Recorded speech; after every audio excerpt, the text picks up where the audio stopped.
Yeah, well, it's one of those things that, frankly, most people in the West, not most, but a lot of people have many of the things that previously, due to evolutionary reasons, they didn't have to worry about it anymore.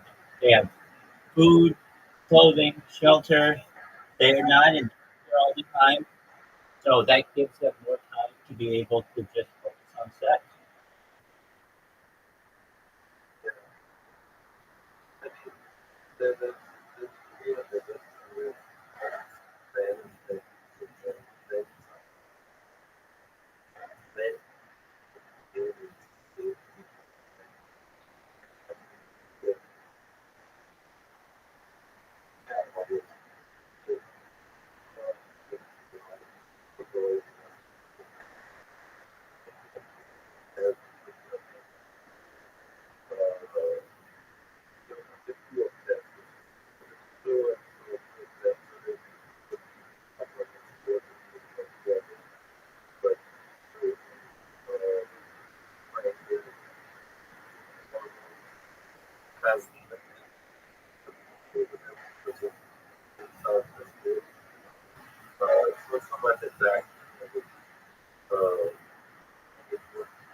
Right.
I think so.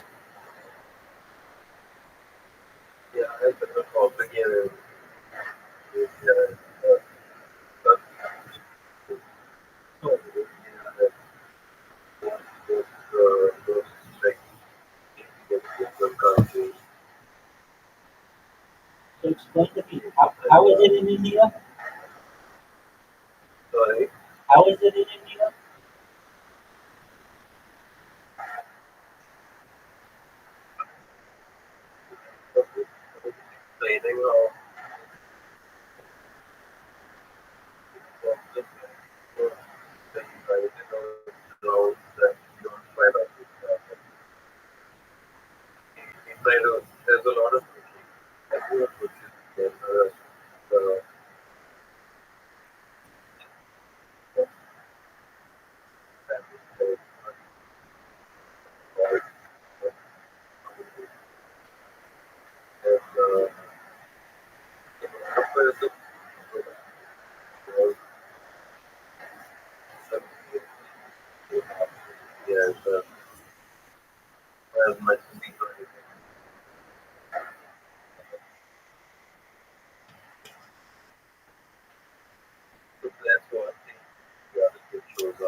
Yeah, I mean, don't say we have democracy.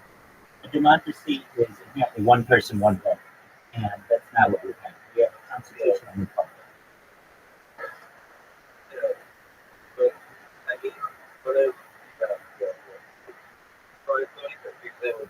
Super confusing, super confusing, and most Americans get it wrong. You'll hear all the time Americans say, "We live in a democracy." It's like, no, we don't. It's not one person, one vote. Every piece of legislation,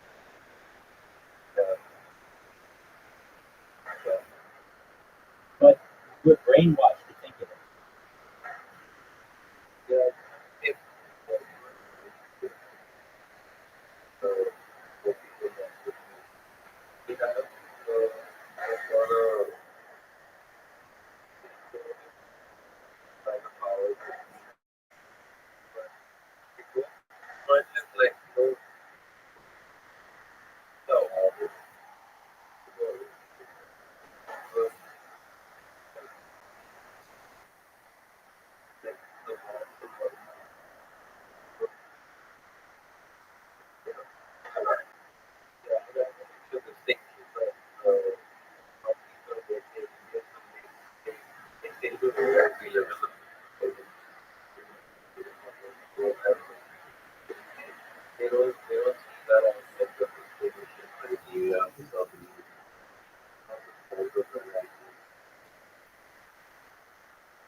I'm listening to you.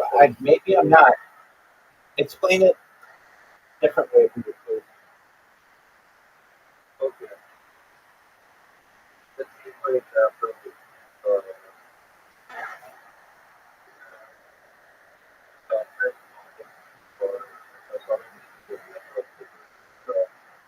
Okay.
Okay.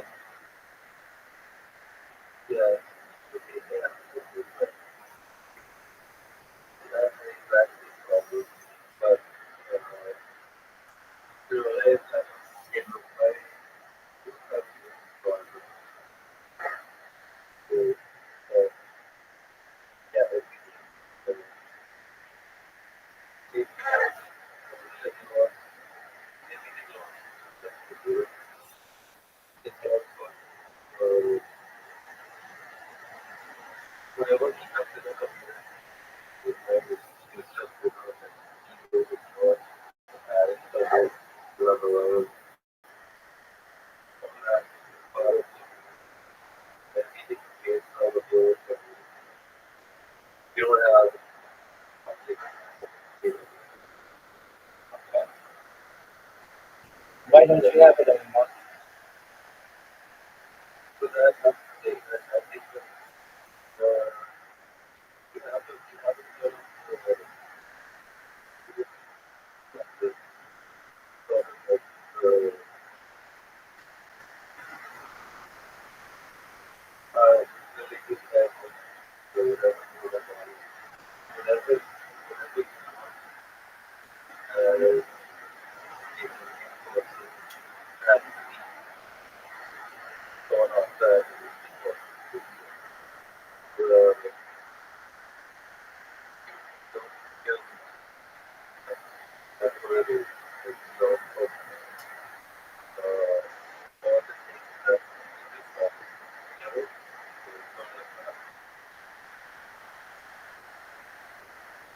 Okay.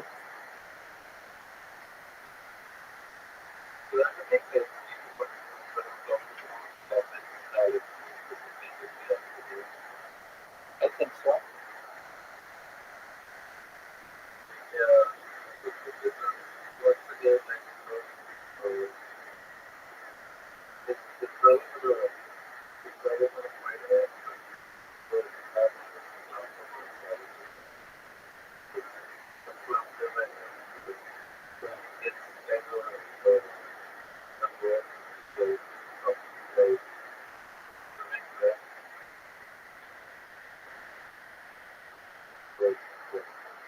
It just went out of here for some reason.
It's athleticism. I've never seen really. There's agility here. There's potential food stuff.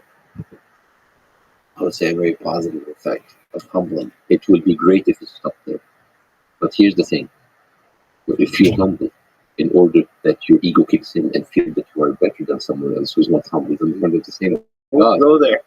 That means that I will have all of that faith that I can use that, because now, what does mean being humble? I'm divine. Yeah. But I'm not. I'm way more humble than you. But you're not. So you see how they kind of like the oxymoron. I'm humble and I'm surrendering, but in this, I am better than you, no more. Isn't it crazy? Yeah. It's beautiful. It's crazy. I mean, look at like the Muslim Christians and Jews and everyone. Like it's like, all right, Muslim Jews surrenders. I mean, I'm talking about the extreme ones. I mean, like people like I surrender to God. Good, keep it that way. Yeah, like if you go there, I surrender to God. That means that I am closer to God than you. Then you should die. Yeah. Okay, Christian. Christ is love, and He loves you, and we cannot be together. But you don't get into His kingdom, and you see, it's the same thing. Yeah. It's just if you make Stop it, it. like stop there.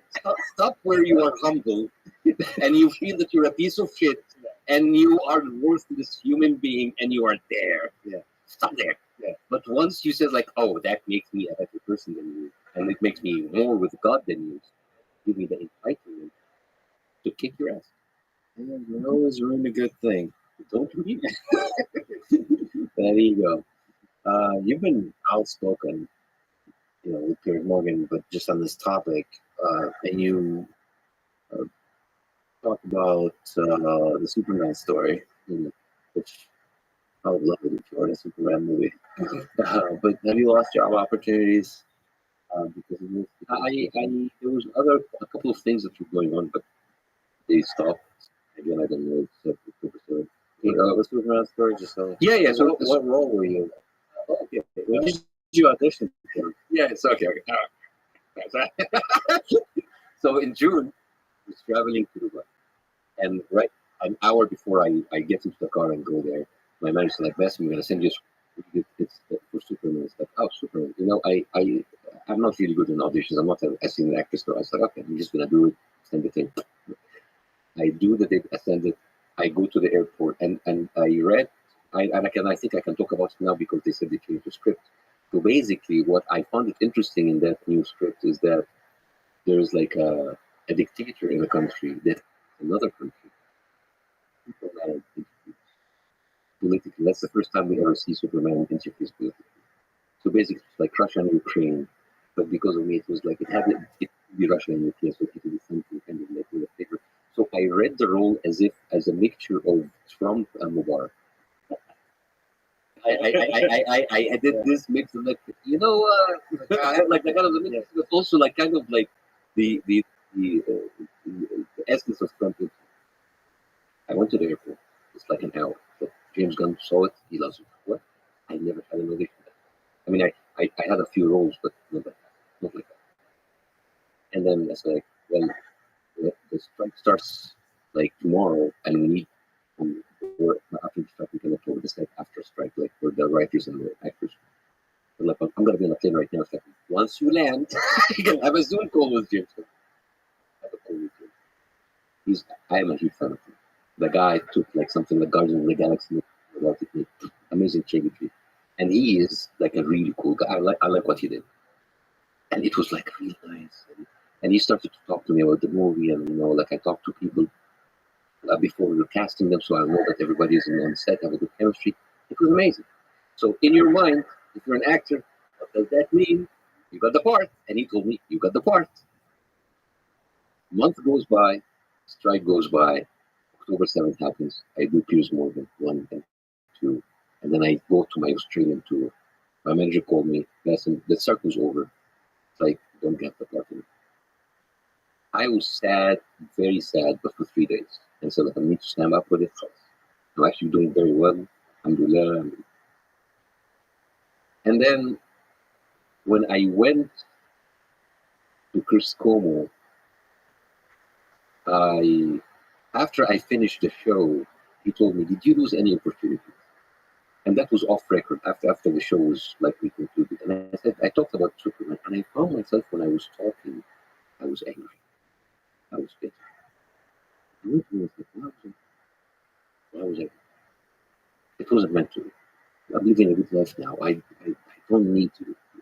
So when I was asked again the next day, two different interviews, the BBC and another one was with my friend, with Allah, I said the story in a different way. I said, I don't have any anger. As a matter of fact, maybe if I was one of your brothers, I didn't talk about Jews, but I thought you this with you.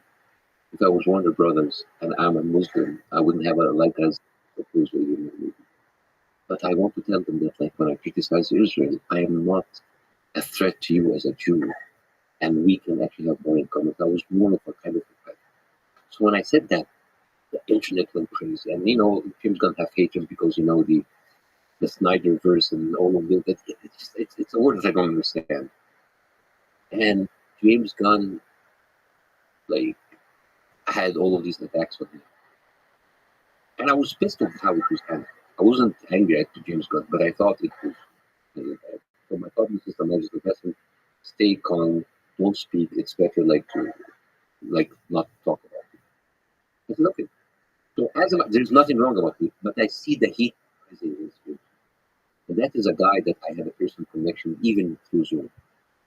And I didn't like what was happening. And then he called me and he explained to me, I said, that's I actually use have camera tests before people before finally know that. And then we changed the script and it was the strike, so I didn't call. And I thought to myself, I'm a small actor. I'm not that important for him to call me to say we're gonna change the script. So I think still the timing sucks and everything. But then I went and I did a video explaining exactly what I'm telling you because I didn't want to be famous for the wrong reason. Because that would be unfair. Because that would already people would. And I was having interviews. Can you come about the super stuff? That's it. Because this is a non-issue, and I didn't. And I talked to James on the phone. I felt how sincere he was. So I didn't want someone to, because of me, will have that kind of attack because I know what to be on the other side of that kind of attack. It's terrible, and it ruins your life and it ruins your day. Nobody deserves to be doing it, and I don't want to be the reason for someone else to go through that pain. And you also said that you don't want to be a victim. I don't want to. I'm doing great. I'm selling out everywhere. I'm having a wonderful, loyal audiences coming to me. Why I would be angry about the role of the Superman? Yes, it's great to be in the superhero movies. So what? But there's a wisdom in that. Even if you weren't doing great, that's a choice a lot of people can come to, which is like, do I play victim here or not? It's greed.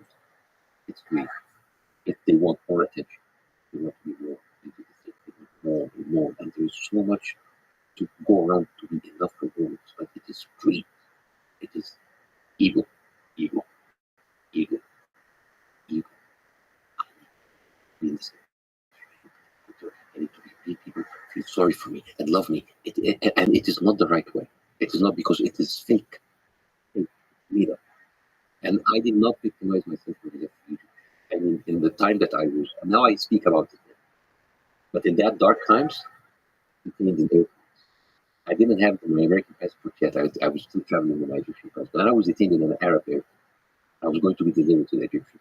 I had shows when I was still starting. I had hecklers being sent to me by the Egyptian embassy and Egyptian consulate in New York and in London to curse me and to take videos of that and then send it to the state from media. And I didn't speak about that because I felt that if I speak about that, I feel about what was going, I'll be victimizing myself. I'm going to be good, I'm going to be good because of what I do, not because of what people's perception of what I'm going through. Yeah, and that becomes a slippery slope. And somehow victimizing yourself goes to more victimizing. Yeah. And then you cannot feel that happen. You can only exist and thrive if people feel sorry. Yeah. I mean, Israel and Palestine currently both have that temptation. I would always push back when you do the comparison because one of them is not really the same kind of power. I mean, it's very easy to say why Palestinians will victimize themselves.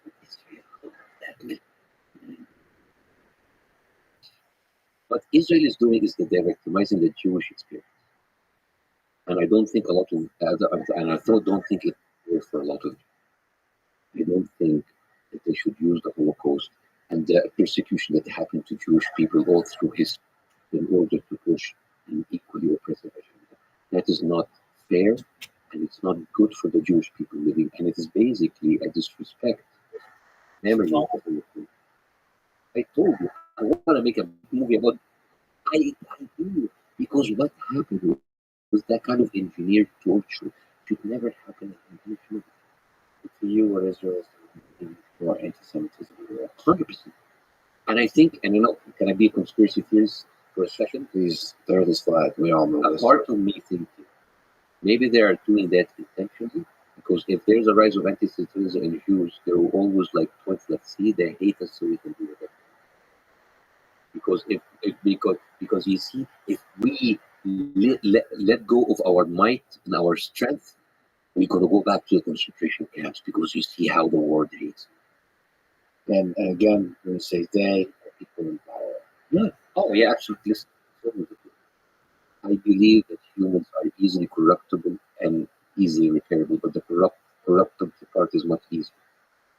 But people could change, but power, people are very dangerous, very very dangerous, especially if you have religion, which is power by itself, military might, political support, and money. Dude, that's a very very very dangerous recipe. All that said, I do believe in the power of the little guy, the individual, to overthrow the government. I don't know if you heard, but the Arab Spring will, But here, we are here's the problem, friends. We're Americans, right? We're Americans, and how funny is that? Like, giving out good background. We're Americans. We're Americans. It's like we're Americans. There's one thing about like the power of the little guy that I am very sad about, because you see, I love America. I consider it my new home, and I want my kids. I'm very grateful for the opportunity that I have in the United States, and I criticize the United States politics, criticize it out of love, the same way that I was criticizing what's happening with Egypt out of love. What is worrying for me is how the power of the little man is diminished. It doesn't matter now who do you vote into power. They will not listen to you. They would listen to the people who paid them. And it is very concerning, because I can see the American democracies, not even slowly, very rapidly into an oligarchy. If I'm sure that all of the millions of people who are voting, they don't vote for the enemy. They don't vote for APA. They don't vote for the pharmaceutical company. They don't vote for the military industry company. And yet, the people in power, they come in, they take your vote, my vote, and they are loyal to those people, not to us. And it is very, very, very concerning. Very concerning. And this is the danger of American on American politics and American democracy. It is dangerous because basically the vote becomes just like a ceremony that someone with the more like funding would get to power, and then he's not loyal to you. So the fire on the ground, Texas. Everybody's armed to the teeth. Yeah, but like, what are these arms going to do in front of that? Well, you said the American military is unique in this way. For now, the tanks are. Well, first of all, I believe Russia has more tanks than the United States. Tanks, I don't know. I'm not an expert in military strategic deployment of arms, but the United States uses different kinds of weapons. They have drones, and they have the lasers, and they're sitting comfortably behind the screens. It's kind of like it's like a big Xbox game. Yeah, and they sell a lot of those things to everybody. It's crazy because the defense budget is 68% of American military. It's like almost $850 billion each year. And most of that weapons, we don't even need it. We just do it because of the contract. There was like an incredible 60 Minutes show that you saw, the one about like the gouging of the prices of the Department. It was one of the most fascinating things that I've ever seen. They said like a safety oil valve that used to be sold for $329. Now it is sold for $9,000. Why? Because there's only five uh, weapon companies and they can control the prices. And in 2006, the whole Apache fleet over the American army in Iraq was grounded because there was one valve that they were like gouging the price and didn't want to give them. The Stinger missile, just like the missile, the one that you carry, and it's like the anti-aircraft. It used to be sold for $25,000. Now it's sold for $400,000, and nobody is doing that. You know why? Because the DoD has fired 150,000 people, including engineers and negotiators. So now, in order to cut expenses, now we're paying more money. And the thing is, we do not have a say in it. We don't have a say in how my tax money and your tax money is being spent. Because I'm sure you don't want your money to be sent to Israel. I'm sure. Even if you're Jews, I'm sure. I'm sure that I don't want my money to be given to some Muslim countries to kill other Muslims. I'm sure. But it is not. Here's the thing. What kind of power do we have other than speaking? So what is left for us is free speech. And now when you speak, it goes back to something. You see why I'm angry? But still, I mean, America's holding pretty strong despite the criticisms on the free speech front. But if you look at the freedom of the press, freedom of the speech index, America is not at the top. It is not. And this is why, for example, it is very disheartening for me to see that the Western press that used to be the beacon of freedom is now using as mouthpieces.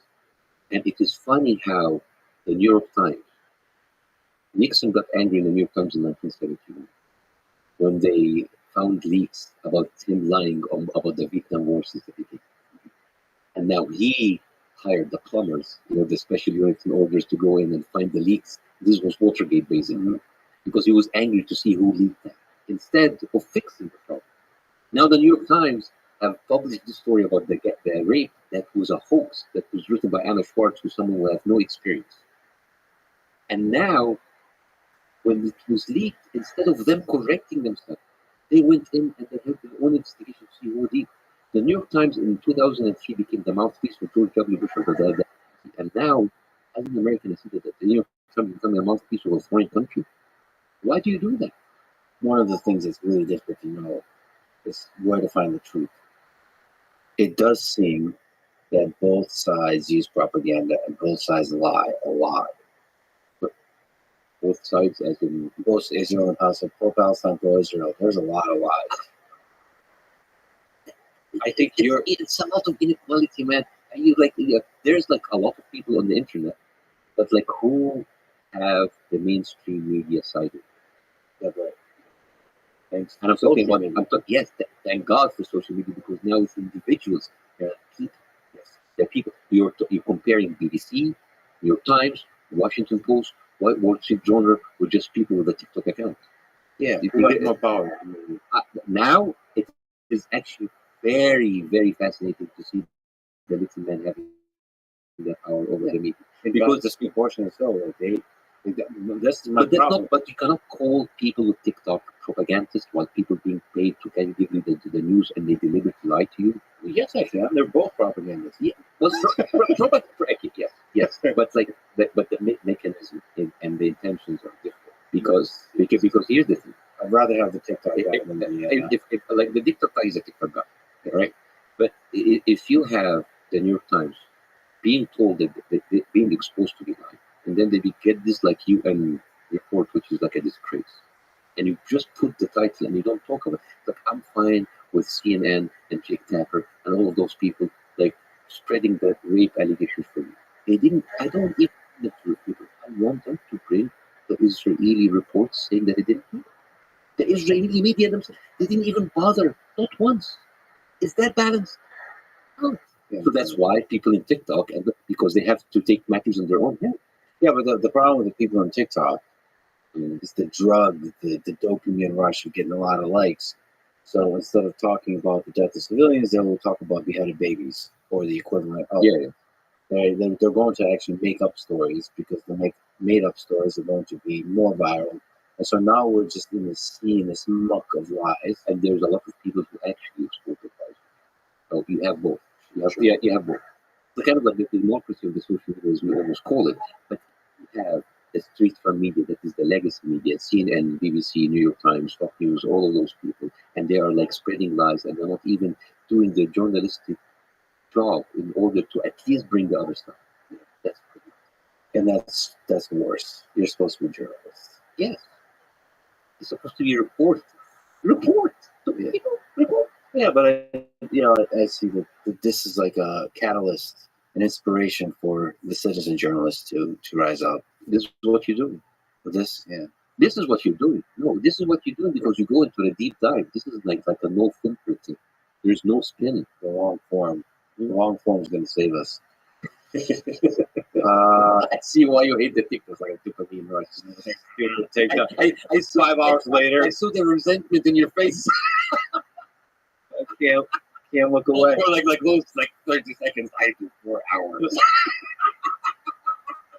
I mean, both of them plays, both are exciting, but I can't. It is very dangerous because you can't look away. And I almost never, maybe I'm doing it wrong, but I almost never feel better ever after having used it. Mixed tools. I can't. I cannot. I have a team. By the way, I give my passport to like a team. I don't because I was in a dark night. Very late at night.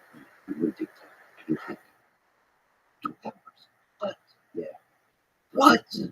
I said, no. This is dangerous. I'm already like an Instagram and Facebook guy. I don't need that. So you're there, man. And I barely get out of Twitter. I mean, like X, I can't. X is a thing. Which is the concentrated people. That's too much. I can't. You don't check the wallet. It is nice. I just like I post something. Everything goes. So you're doing comedy here in the United States right now. Joe Rogan has the comedy mothership. It's an incredible club. Have you considered doing that club? I would love to. You know Joe? Who doesn't know? I feel like it's a small world of comedy. That's why No, I think like Joe's story was like what he did and stuff that he did in the UFC and his podcast, and it's very impressive. The fact that he's there and he's bringing all of those people, whether in comedy or his podcast, is very impressive. And this is what is the media is, what is like the internet is all about, to give you the experience of stuff that you might never experience, and that is very important. I mean, you do it with people like you go take people and they take their experiences and their lives and their story. It is really interesting, and this is the beauty of that art form because you have all of these experiences at your hands, and it's there for you to learn from. You know, and I doing like and when you move to Texas and we did the comedy mothership. Anybody who would like push comedy forward, that is the most difficult part and the most amazing. The fact that you do that, you might not even be making money out of it, but you do that because of this passion. That is it. yeah, he really believes in creating this like place where comedians can be really free. And one of the cool things about the comedy mothership is like comedian is king. Yeah. Like there, we have to bow down to Because you know the comedian who came after like eating shit, lying shit. out there Everywhere else. If you are basically you're a saint. I have eaten shit for I many have years. Now I'm gonna give you shit. It's great. You told me what you think about the state of politics in the United States, but now tell me what you really think. what do you think of the choice of Trump versus Biden? How do we end up here? I mean, like the fact that like, you have 2 people over the age of 90. Yeah, It I think it's over 100. all combined like 70. It is so sad. It is so sad that this is what we can produce as a society. Like a demagogue and a sleepy Joe. I just he's not there, man. He's gone. He's gone. I mean, he could, like when old people could be like a danger for themselves. He's a danger for the whole world. I mean, like the whole world. Like if an old person would die, he would have like a hip replacement. We can need like a new planet because of one decision. But it's not just that. When I came here, listen, I'm a Democrat. I always like, and I told you, like, I vote for Bernie Sanders. I supported him like until 2016, but with them, and of course, you would have had him. And one of my thought was like, he's the first Muslim president. It's like, but he killed Muslims. That stays Muslim too. But anyways, I love that line. and, it just, I think the whole idea, like my shock is, I told you about like what Biden said about like I'm a Zionist, but then like Jews are not safe anywhere else. And if you don't care about me, you don't care. Why would I care about you and you? And I have a joke that I told people that why would even Biden listen to us? He just raised $145 million for the Arab alone from pro-Israeli groups. I mean, what can we Arabs working in the vape business do? Yeah. It's like we cannot compete with that. Yeah. I mean, like practically, I mean, it's like life is unfair. The guy is a politician. He needs bills to pay. He needs a campaign to run. He needs money. He will go to the people who give him. Joe Biden is the highest paid politician in Israel, 4.6 over the year. Yeah, but I also believe in great leaders that go against all of that. But unfortunately, Bernie Sanders was like Bernie Sanders, yes, but also age. I don't want to be that. ageist. Of course. No. But even with like, because I remember listening to Bernie Sanders 20 years ago, Tom Hartman show, and I don't want to say anything against Bernie, but like he was sharper then. There's a thing with age. No, I think I'm a huge fan about like putting a limit on your working years because you don't want to have like a Mitch McConnell moment, because now the whole thing that like, what is this? Is this not like a house by scare home? It is unfair. It is unfair, and the whole idea that you have like unlimited, like you have a limit for the president, but you don't have limit for Congress people and senators. That's what do you mean? This is basically you can go in and be in governance forever, and the longer that you can get, the more corrupt you get, and that is very concerning. Everybody becomes corrupt after. Yeah, I mean, that's why 2 terms is a good limit. for everyone. Yeah, and maybe half a term for Egyptian leaders. Well, our half term is 15 years. Quarter term. We should come back and run for office there. Oh my God, no. No, there's a curse in Egyptian office. Egyptian. He's not dead or injured. Yeah, It's not the most appealing job. they might make a statue. Make it after my death. Look very good there. Yeah, when you look at what happened with Navalny, since you kind of really thought what happened with Navalny in Russia, what do you think about that? Yeah, but what happened in Russia is not something new in Russia. I mean, you can have like this whole history. And it's kind of like pretty much. I would have to say credit Putin. He's like bringing us the essence of the Dark Ages. Like basically, Putin is the living example of what happens if Game of Thrones was reality. It's like death by poison, like a blow up a plane. It's like mysteriously used. It is. It is very dark. But it's like, wow. It's like it's a television show. Maybe that's what attracts us to the world, is that it's so much on display. This game of power, of geopolitics, of war. No, but the same happens in the West, but I'm behind closed doors. It's not that open. It's not that pronounced. It's like, Epstein.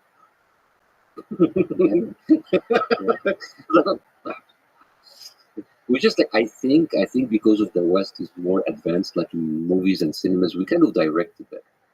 Yeah, And I think the outcome, like the way that you kind of that's why people are like, oh, yeah, the movie. Uh, I get it, but we haven't gone back. Where's the flag? All right. If we zoom out, do you think there will always be war in the world? Yeah. Always be suffering? Yes. But here's the thing: I don't think for long. I don't think that will happen for long. Really? Yeah, Yeah. because here's the thing: humanity is destined to have war, especially like, it will have war. But that's something in the last 50 years. We have now we have much more lethal weapons. The problem is the beginning. It's like swords against swords, horses, cavalry, like cannons, catapults, mini missiles.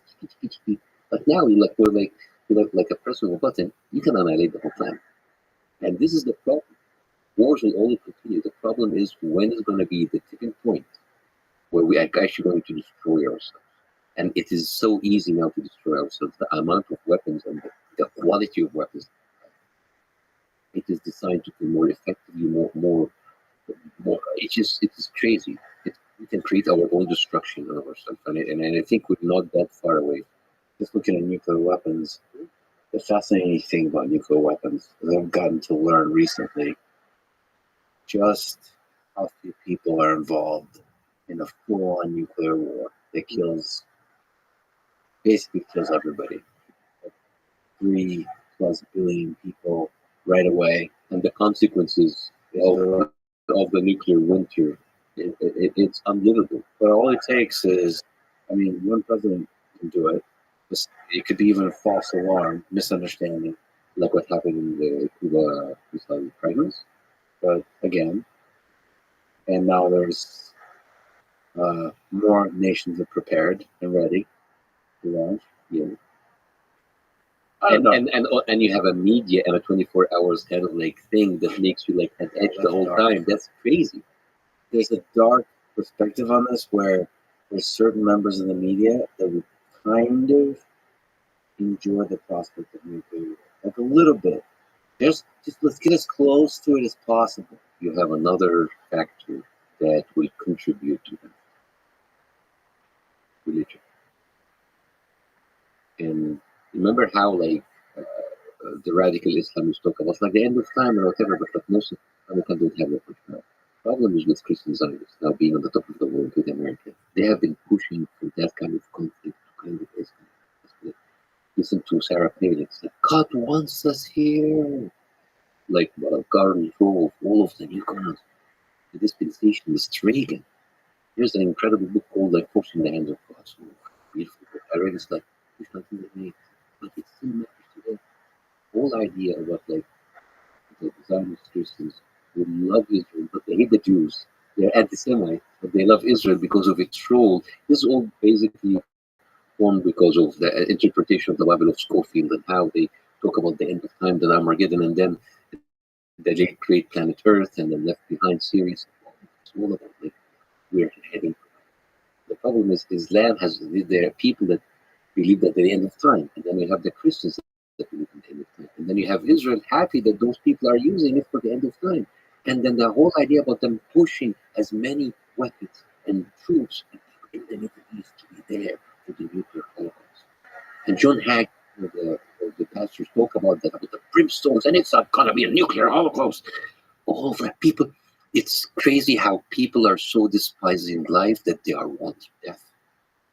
So now you all would have these revelations, but these revelations mean nothing if you don't have an effective weapon in order to make it happen. And this is the crazy thing. And I'm worried that the end is going to be by someone to meet God a little bit early. Somebody who's really in a hurry. Well, I have good news for you. Maybe we'll become a multi-planetary species. Maybe Elon Musk will do this. If you get out in space.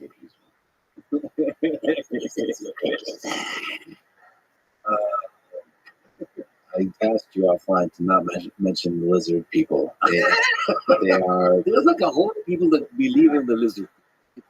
Actually, I have to be honest, I haven't fully looked into the lizard people. I probably should. You should. Yeah, well, maybe I'm afraid of the truth. Then. Yeah. Remove my face. I mean, what? So let's say at the end of the world, and it all turns out great, and humanity flourishes. Why would that? What gives you hope for that trajectory? Looking back? Younger people, the people who stick with yeah, there's a lot of like bullshit there. After you saying this, people just keep up videos. These younger people, We'll be. We're showing your boobs. That's what that's gonna save us. All right, Boston. No, there's like I think there is a wealth of remember like the joke that said like we thought that like when we have internet we're gonna have like be more more informed. We watching Turkey, and that's on the other side. The fact that you have the availability of information. I'm learning a lot, and there's people who are using that platform for that. It's not the majority because it's not very interesting and exciting, but I think there might be a tipping point where there's enough people that will be aware, and maybe they would collectively do something in order to bring back the power to the small man. And maybe it sounds very naive, maybe fun, but we don't know. We don't know because we have already seen this and the legacy politicians shape in the past few months. Nervous. They're getting nervous because people are calling them out. And those people who are like hiding behind the guys behind in their offices and not holding their hearts for that, but like people now are calling them out. And it is not gonna happen like this year or next year. I think it's, What advice would you give to those young folks? I will never. Get off TikTok. I would never because like their input is different than mine. But like there's one thing I learned when people say like it's a revolution. Big people that people that's like revolution is not an event. Okay, when we talk about the government, it's not a revolution. A revolution is a process, it's a very long. Maybe that process. I mean, as much as we don't like what happened in the Arab War, but the people there, the discussions that we opened, where you didn't even imagine what happened in the Middle East, is happening, and maybe the beginning of any hope of change is that people start talking, speaking out, talking about stuff they were not allowed to speak about. Like, for example, Israel. Revolution continues. Yes. Boston, you're a beautiful human being. It's truly a pleasure and honor to meet you. You just feel the love radiating from you. I hope I get to see you perform live. I hope to get to see you many more times. Thank you for being who you are. Thank you so much, and I would love to invite you for my news. The Nazi message. That should be the title of your autobiography. Thank you so much. Thank you, man. Thanks for listening to this conversation. Support this podcast. Please check out our sponsors in the description. And now, let me leave you with some words from Jon Stewart. The press can hold this magnifying glass up to our problems, bringing them into focus, illuminating issues heretofore unseen, or they can use that magnifying glass to light ants on fire, and then perhaps post a week of shows on the sudden, unexpected, dangerous flaming ant epidemic. If we amplify everything, we hear nothing. Thank you for listening, and hope to see you next time.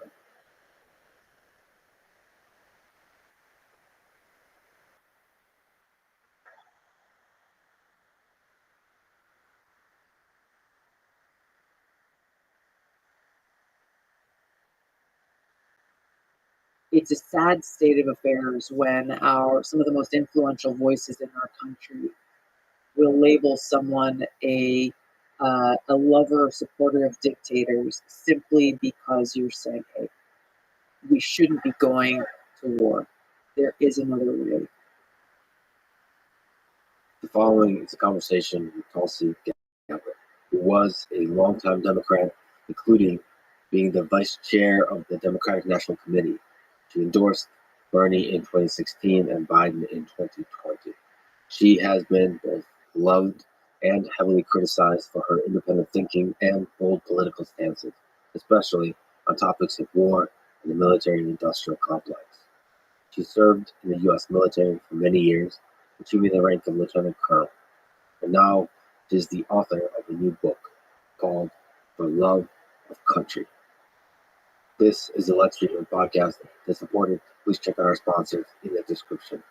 And now, dear friends, here's Tulsi Gabbard. You've served in the U.S. military for many years, achieving rank of lieutenant colonel. You were deployed in Iraq in 2004 and 5, Kuwait in 2008 and 9. What lessons about life and about country have you learned from that experience of war? So many.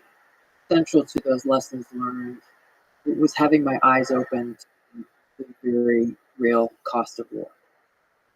And of course, I served in a medical unit during that first deployment to Iraq. It was 2005 during the height of that war. And unfortunately, we took a lot of casualties. We, across the entire U.S. military, my brigade that I deployed with was from the Hawaii National Guard. We had approximately 3,000 soldiers who were operating in 4 different areas of Iraq. And my first task every day was to go through a list of every injury, combat-related injury that had occurred the day before in the country. And I went through that list name by name, looking to see if any one of our nearly 3,000 soldiers from Hawaii had been hurt in the leg. And then if seeing them on the list, tracking them down, where were they? Were they getting the care they needed? Would they be able to get sufficient care to stay in country and return to duty? Did I need to get them evacuated? Usually it would be to military hospitals that at that time were in Landstuhl and Ramstein in Germany. And then from there, getting them to either Brooke Army Medical Center, which is here in Texas, that specialized in burn-related injuries, or to Walter Reed, and tracking them and their care until they were finally home with their families. And it never became a routine task. It never became like, okay, cool, check the list, dot the I's, cross the T's. It was that daily confrontation with the reality of the cost of war. Friends of mine were killed in combat. Experiencing firsthand that high human cost of war caused me, 20-something-year-old from Hawaii, I had left my seat in the state legislature to volunteer to deploy with my brothers and sisters in my unit to Iraq. And so recognize the cost of war, I think, in 2 fundamental ways. Number one is the high human cost of war on our troops and on the people in the country whose war was being waged, and also the cost on American taxpayers. Seeing then back again 2005 and recognizing KBR Halliburton, one of the biggest defense contracting companies then, and I know that they were still very much in that business now. Dick Cheney being connected with that company at one point or another. But in our camp specifically, which was one of the larger ones in Iraq at that time, there wasn't anything that happened in our camp that didn't have the KBR Halliburton logo imprinted on it. We had a big looking place where we ate our meals. They call it a dining facility, the DFAC. And they served 4 meals a day. They brought in, and they, being KBR Halliburton, they imported workers in, like Nepal and Sri Lanka, Philippines, to come in and cook food and work at this dining facility.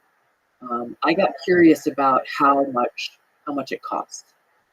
So I started asking around for people, and I think at that time it was like, well, every time a soldier or a service member walks through the door, if I were to go in for breakfast and grab a banana and walk out, that's an automatic $35 per head, per meal, 4 times a day, thousands and thousands of people.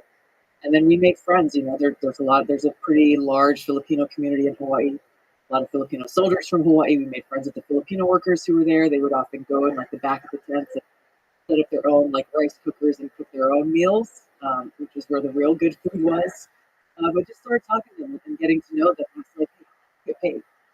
And on average, it was like, oh, I get paid like $500 to go and do this work of either cleaning out porta potties, picking up trash, the dining facility, doing laundry, all of these different tasks because the military wanted soldiers to be out doing things that only soldiers could do. Understandable. But when I started putting, two and two together and knowing that this company, one company alone, was making trillions of dollars, and yet this Filipino mom is making $500 a month, maybe getting one day off a week, maybe working 12 hours a day otherwise. How often are you able to go home to your family? Well, they'll let us go home a couple of weeks every other year. It was an eye-opening experience that growing up in Hawaii, I frankly hadn't given much thought to before. But it's what led me ultimately coming back from that first deployment. There was no way that I could go back to the life that I had left behind. And I knew somehow, some way, I needed to find a way to use those experiences to try to make a positive impact, to try to influence those, frankly, the politicians who were making decisions to go and launch these regime change wars and send our men and women in uniform into war, and to what end, ultimately. You can just go back to that list. Yeah. So the list is just name and injury. Name and injury. Name, potentially location, if someone had documented injury. There's just pages and pages of that. Yeah. And I knew, I didn't get to call home every day, but when I called home and talked to my parents, I felt the tension in their voice. And, they didn't want me to worry about anything at home. And so they were always like, hey, how are you? What can we send you? And this and that. But, it wasn't like I was calling them from down the street and saying, hey, how's it going? Let's go have lunch or whatever. And so I knew that the reason for that tension was they were terrified of getting a phone call delivering the worst possible news. And that was what I thought of as I went through that list of how, it is the reality of war. Behind every one of those names on that list was, a husband or a wife, parents, sons and daughters, family members who had no idea what we were doing. Really, all they knew was what they saw on the news.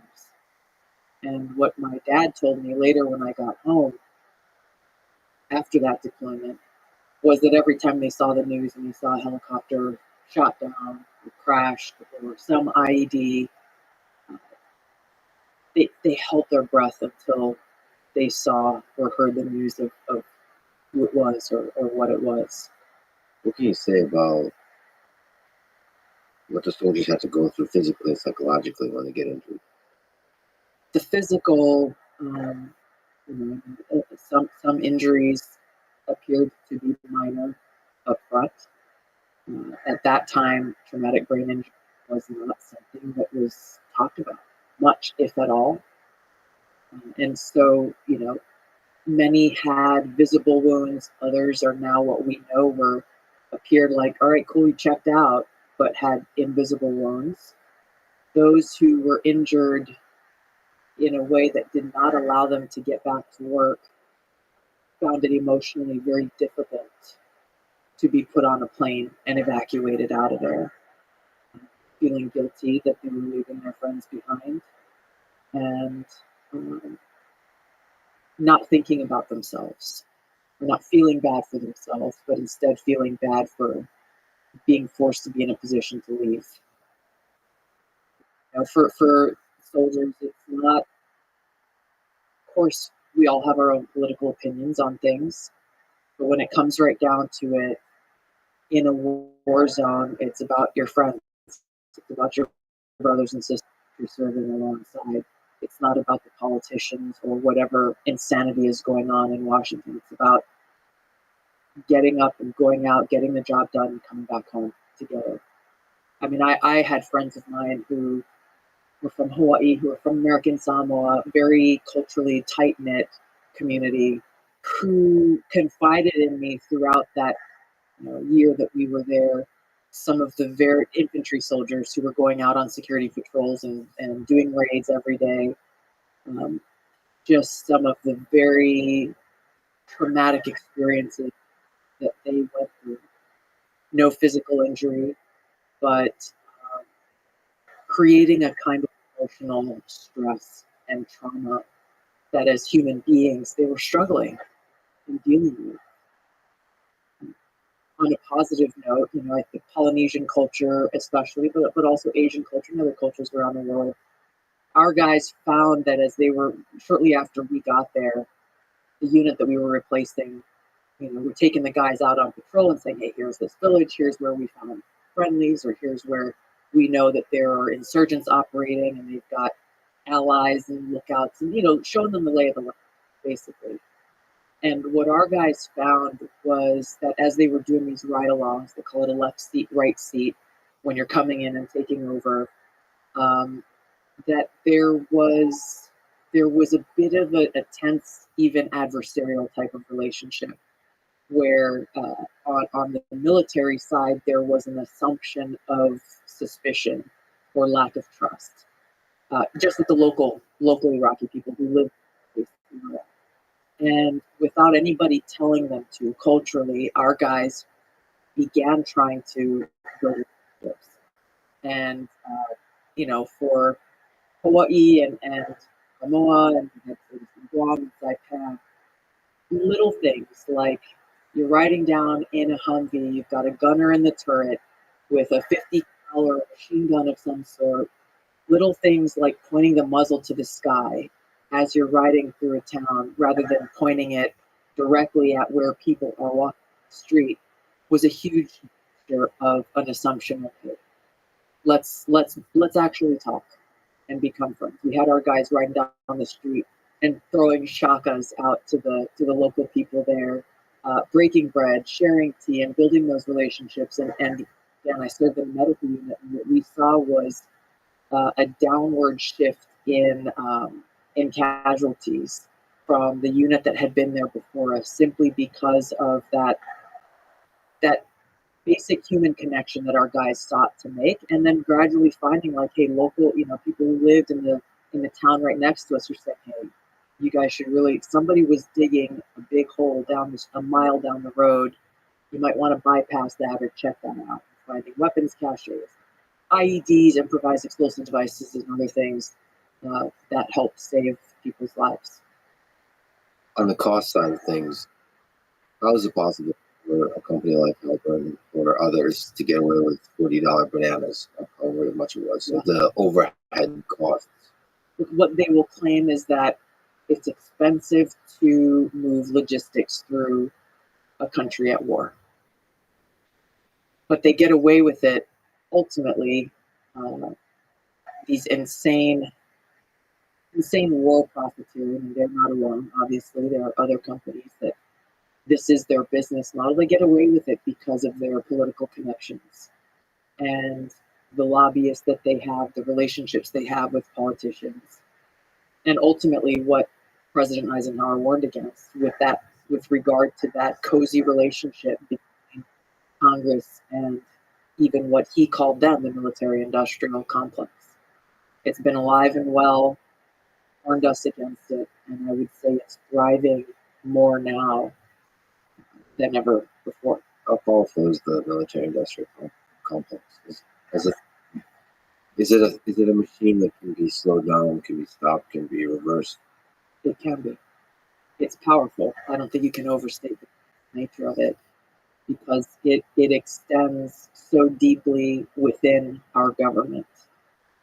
It's not just those in these specific big defense contracting companies that benefit from it. You look at the revolving door within the Pentagon, for example, where you have both high-ranking people who wear military uniforms as well as those who serve as high-ranking Department of Defense civilians who are literally working their way into a payout when they leave that job. We see it with our own Secretary of Defense now. He retired as a general officer, went and one of the boards for one of the big defense contractors, and then now back as the Secretary of Defense.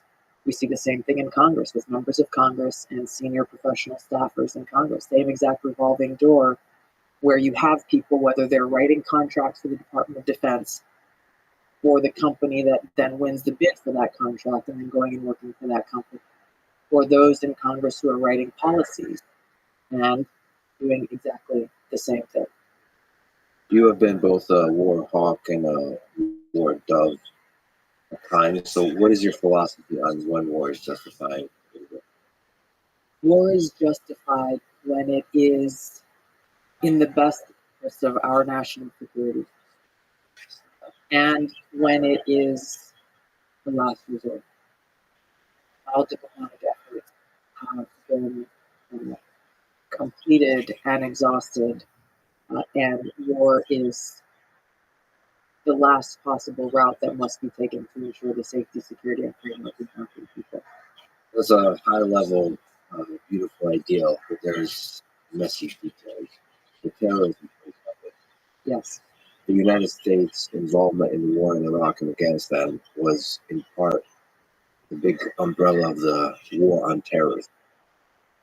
So, when you decide whether something's justified or not, and whether something can be defeated or not, how hard is it? Is it even possible? To what degree is it possible to defeat terrorism? Well, first of all, there is part of the problem of our foreign policy has been how many conflicts, wars, military actions have been waged in the name of this quote-unquote war on terrorism, name of national security, legislation like the Patriot Act that violates civil liberties, our civil liberties and freedoms in the name of the war on terrorism and national security when it's not justified. And so I'll use Afghanistan as an example. I support the initial mission that lifted off shortly after the attack on 9/11, the Islamist terrorist attack on 9/11. It was a relatively small group of U.S. military launched to go after those Al-Qaeda cells and Osama bin Laden in the wake of that attack. That is the mission that should have been focused on in its execution. Instead, as you know, attention was diverted very quickly to the regime change war in Iraq that was waged on false pretense. The resources and focus was taken away from that initial mission that went to Afghanistan. And the war in Afghanistan blew up into something that became about regime change and governance and the Taliban and less focus on Al-Qaeda and Osama bin Laden. And it became this thing that even general officers had a hard time articulating. What is the objective here? What are we trying to accomplish? What is winning look like? At what point do we know it's time to exit and get out? And if you, as you look at things like the Afghanistan files and others, the answers to these simple and essential questions shifted and changed over time, over a very long time. Similarly, in Iraq, I bought into a lot of what was being sold by the administration and by Democrats and Republicans and Congress at the time. And very quickly, even as I was on the ground there, started to have my eyes opened up into how we have been lied to tremendously, and how that protracted war went on for a very, very long time, with decisions being made that ultimately served to strengthen terrorist groups like Al-Qaeda, the creation of ISIS and others, really undermining our national security interests in the meantime. Understanding the enemy that you are trying to defeat is essential to being able to build a strategy. The declaration of President Biden, for example, saying the war on terror is over. The war on terror is over. What does that mean? The forever wars are over. What does that actually mean? I served on my most recent deployment in 2021 to East Africa, Somalia, where Al-Shabaab is one of those Islamist terrorist groups that follows the same ideology as Al-Qaeda, ISIS, Hamas, and others. This group has been allowed to grow and be strengthened, even though they are one of the main groups that provides funding to Al-Qaeda in that entire. So any president or politician can declare a war to be over, but when you have an enemy like these Islamist terrorist groups who are still intent on their goal and their objective, which is to ultimately establish their Islamic caliphate and, destroy Israel and destroy people and basically destroy, kill or convert anyone who doesn't adhere to their ideology. That continues on, and they will only become stronger the longer our leaders put their heads in the sand and pretend like, oh no, this doesn't exist. This kind of war, this war specifically, is one that has to be waged militarily and ideologically. And the ideological component to this, which is defeating their ideology with a superior one, is one that I pointed out in Congress during the Obama administration. We, the collective, we were failing at. The Obama administration was failing at because they were so afraid of being labeled Islamophobes. They refused to accurately identify the ideology driving these terrorists. Instead said, oh, we are countering violent extremism, was the term that the Obama administration started to use and was coined and kind of mandated across the US government. Well, you have to know, again, you have to know the enemy that threatens you and why they're doing what they're doing if you have any hope of actually preventing their attack, both militarily and as we're seeing now with Hamas's actions, not only directly in the assault on Israel, but how Hamas achieve their objectives in spreading their ideology around the world. If you look at the lessons learned from the U.S. involvement in Afghanistan and Iraq, how do you fight terrorism? Clearly understanding who they are and where they are and why they're doing what they're doing is essential, first of all. And obviously there are different groups, different names. They have morphed and changed based on their locale and how they operate. Building relationships with people in other countries, both state leaders as well as religious leaders and others who share that same objective of defeating these Islamist terrorists on both fronts, and acting as a united front in taking that action. What exactly that action looks like, details on the ground dictate that. Details about these different groups will dictate that. But we've seen examples of this before, and I saw this in Somalia. We saw it in some cases in Iraq, where, for example, you have imams who recognize the threat that these terrorist groups pose to their own people and their own communities, and exerting their influence in defeating that the terrorist Islamist ideology with their own teachings of Islam and preaching peace amongst their people. War is ugly and it is messy. It is also an unfortunate reality of the world we live in. So while I firmly believe that we must always pursue peace, I'm not a pacifist. I'm a realist, and recognize that where there are these threats, we must do what we can to work towards that safety, that security, that freedom and peace that we all want. If we look at the perspective of Israel in the Israel-Gaza war going on now, you do with the death of a civilian serves as a catalyst, gives birth to hate, potentially generational hate. So in Israel's stated goal of destroying Hamas, they are creating immeasurable hate. What do you do with that? From a perspective of Israel, what is the correct action to take in response after this? It's a complex question with a complex answer. I think Israel's approach has to be in recognizing that delineation as far as possible. And I know it's tough when you have a terrorist group like Hamas that is so interwoven within the community of people in Gaza.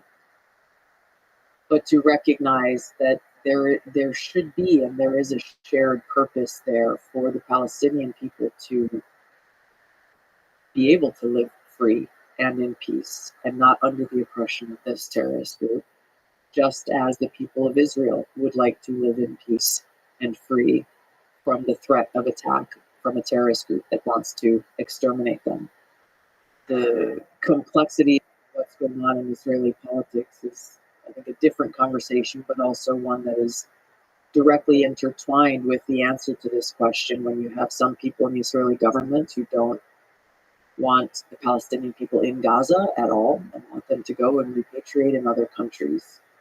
I think that's a big problem, and that further exacerbates this hatred and resentment that continues to grow there. This is a generations-long challenge, unfortunately, of the resentment and tension that exists between many Israelis and many Palestinians that can only be resolved when there's strong leadership representing both peoples who are able and willing to come together and recognize that the only way forward is to let the past be in the past and find a way towards peace in the future. How do you hope the war in Ukraine will end? The only way that this war ends is to do exactly what we're talking about. It has to be a brokered dialogue and conversation about peace that has to occur with representatives from Russia and Ukraine. It is really truly heartbreaking to see both how efforts that began just weeks after Russia invaded Ukraine to do exactly this were thwarted by the Biden-Harris administration and other Western powers, has cost so many innocent people's lives. And this is where I have friends in Ukraine. I've been there more than a few times. I've enjoyed and appreciated the time that I've spent there. When I hear from my friends about how afraid they are of their husbands being conscripted and, feeling like they have to hide, of course, of being on the streets, their friends and family members who've been killed in this war. The only way this ends is when both sides come to the table and find an agreement that neither side is going to be completely happy with, both sides being forced to make some concessions, but one where they will both walk away and this war can end. What's the role of the U.S. president, perhaps, to bring everybody to the table? Do you think that the U.S. president should sit down with Zelensky together? Yes. In an ideal world, yes. This happened long ago. The question of whether or not President Biden is the right person to do that at this time, when all of the statements and comments that they have made, the Biden-Harris administration has made at the beginning of this war, essentially point to their objective being to basically destroy Russia. And that's one of the reasons why they have supported both the continuation of this war for as long as it's lasted, as well as why they have thwarted efforts towards peace. Whoever that most effective neutral broker is, that's the best person to do this. The Biden-Harris administration, I think the role that they have to take is actually encouraging Zelensky to sit down and begin this process. Those kinds of engagements are to me, the most powerful exercises of diplomacy that can't be matched, especially when our president's foremost role and responsibility is to serve as commander in chief.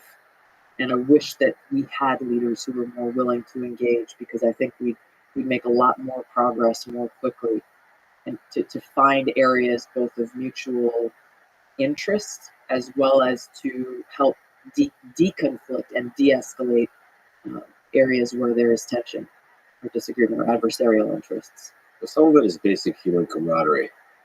Like, people call me naive for this, but sometimes just knowing that there's a human inside, even like when it's in private. If you look at Zelensky and Putin, for example, just humor. Both are very intelligent, witty, at times even funny people. Yes, this is wartime. Yes, a lot of civilians and soldiers are dying. There's hate. But if you can look above it all and think about the future of the countries, the flourishing of the people, and the stopping of the death of civilians and soldiers, then in that place you can have that basic human connection. Mm-hmm. I don't think that's naive at all. And I think there's so many examples through history that point to the power of that, the real power in that. In the Cuban Missile Crisis, JFK had to literally find a secret way to communicate with Khrushchev to try to go around the backs of the military commanders who were urging him to take military action. Instead, find, hey, we both ultimately want the same thing. Neither of us wants to launch a catastrophic nuclear war, so let's figure this out. Of course, there's examples throughout history. Leaders are complicated people, they're manipulative people. So yeah, like Hitler and Chamberlain meeting, and Chamberlain kind of getting hoodwinked by Hitler's charisma and being convinced that Hitler doesn't have any interest in invading and destroying the rest of the world. So, it's smart. Don't be hoodwinked. You've been criticized for this. You've met with Syrian President Bashar al-Assad, and as part of the campaign, running for president, got criticized for not calling him a war criminal. What's the right way to meet and communicate with these kinds of leaders? We, as I just stated, we need leaders who have the courage to meet not just with allies, but with adversaries in the pursuit of peace, in the pursuit of increased understanding. If policies are being made through the lenses and the barriers of bureaucrats and the media and others who have or may have their own, our president, a leader, can't make, even members of Congress can't make decisions with the kind of clarity that we, the American people, need them to make. I think that these kinds of engagements are weaponized and politicized, as they were against me, by those who have their own interests, whether it be the industrial complex or in Washington. If you're not part of the official narrative of the U.S. government, which was intent on a regime change war in Syria, then you're an outcast. And it was unfortunate because people levied all kinds of accusations and smears against me for going and having the audacity to go and learn more, try to seek the truth in the hopes of preventing more needless war and in the hopes of preventing yet another quagmire and disastrous war in the Middle East. And simply foregoing and, yes, with Assad, also meeting with religious leaders in Syria, also meeting and talking with people on the streets of Damascus, talking with college students, talking with people in the opposition party who would like to see Assad replaced. Talking with local, just a whole host of people over the course of a few days. The accusation was Oh, she loves dictators. It's a sad state of affairs when some of the most influential voices in our country will label someone a lover or supporter of dictators simply because you're saying, hey, we shouldn't be going to war. There is another way. And I'm not alone in this. People who were against the war in Iraq were given similar labels until it became, popular in our politics to have been against the Iraq War. We see the same thing now with people like Tucker, myself, and others who are saying we should not be waging this proxy war against Russia via Ukraine and using the Ukrainian people's lives in this war. Well, now all of a sudden you're a Putin lover, or a Putin puppet, or whatever, the traitor, treason, all of these accusations are used ultimately by people who are not interested in having a substantive conversation about the truth, about looking at these wars and conflicts, with a comprehensive view on exactly all the dynamics that are at play. And that's what I found when I came back. I went to Syria looking forward to coming back and shedding light on different perspectives, experiences, and stories that I found that would give people a more broad understanding of what was happening in that country. And what I found was there was zero interest in the mainstream media or in Congress in hearing any other perspective other than their own, which was we need to launch this regime change war through the use of arming and equipping known terrorists within Syria to overthrow the regime without any idea, without them stating the realistic idea of who would take control once Assad was overthrown. But the reality actually being that no matter which opposition group they try to prop up, they would not have the power to withstand the terrorist groups whose stated goal it was to go and take over from Assad. They had no interest in trying to gain true understanding. And it was very disheartening. It was very disheartening, and a big lesson learned about where their interests really were focused. Yeah, it's a simplistic narrative template that's fit into every single situation. A lot of stuff is about the Russia-Ukraine war. One of the things that's not talked about is, okay, so Putin is overthrown, then who do you think will come into power? Exactly. And one of the things I talk with Aristotle is that Putin, and he gets criticized for this, that Putin, out of all the people that might take power, is the most liberal, is the most dovish. In fact, every indication shows that he really hates this war. Mm-hmm.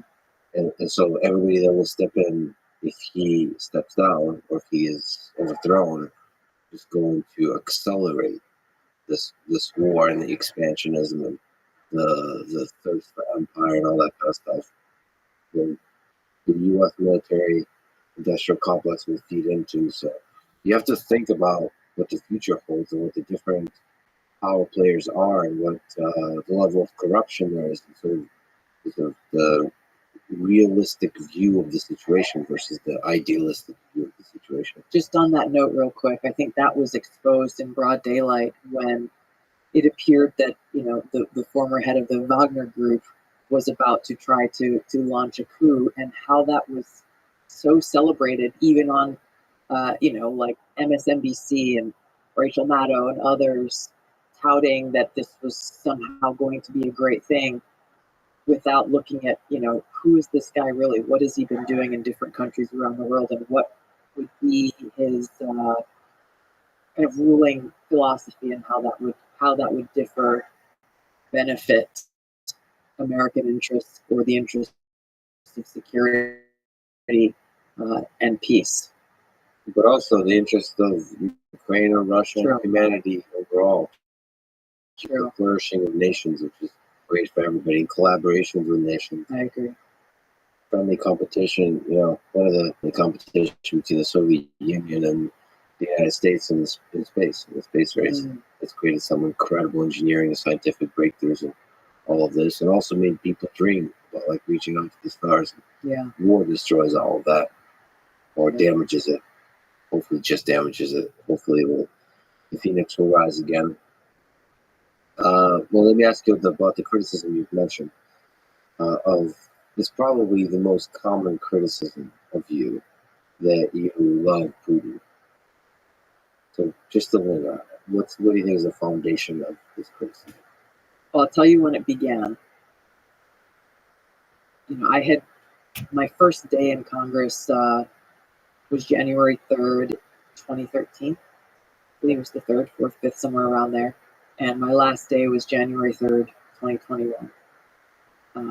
I had been, my experience of serving as a soldier in the Middle East, and the motivation that really drove me to run for Congress in the first place. I served on the Foreign Affairs Committee and the Armed Services Committee for almost 8 years. The 8 years that I was there, with my drive and motivation to actually be in a position to challenge the influence of the military-industrial complex, to try to prevent us from needlessly going to war. And so, the likes of Hillary Clinton and the cabal of warmongers in Washington, they weren't fans of mine, to say the least. I can't say it was a total surprise, but it was disheartening nonetheless that the very day that I announced my candidacy, that I was running for president, which was in February 2019, the hour that I walked up onto that stage to announce my candidacy, was in Hawaii, and I gave my announcement speech.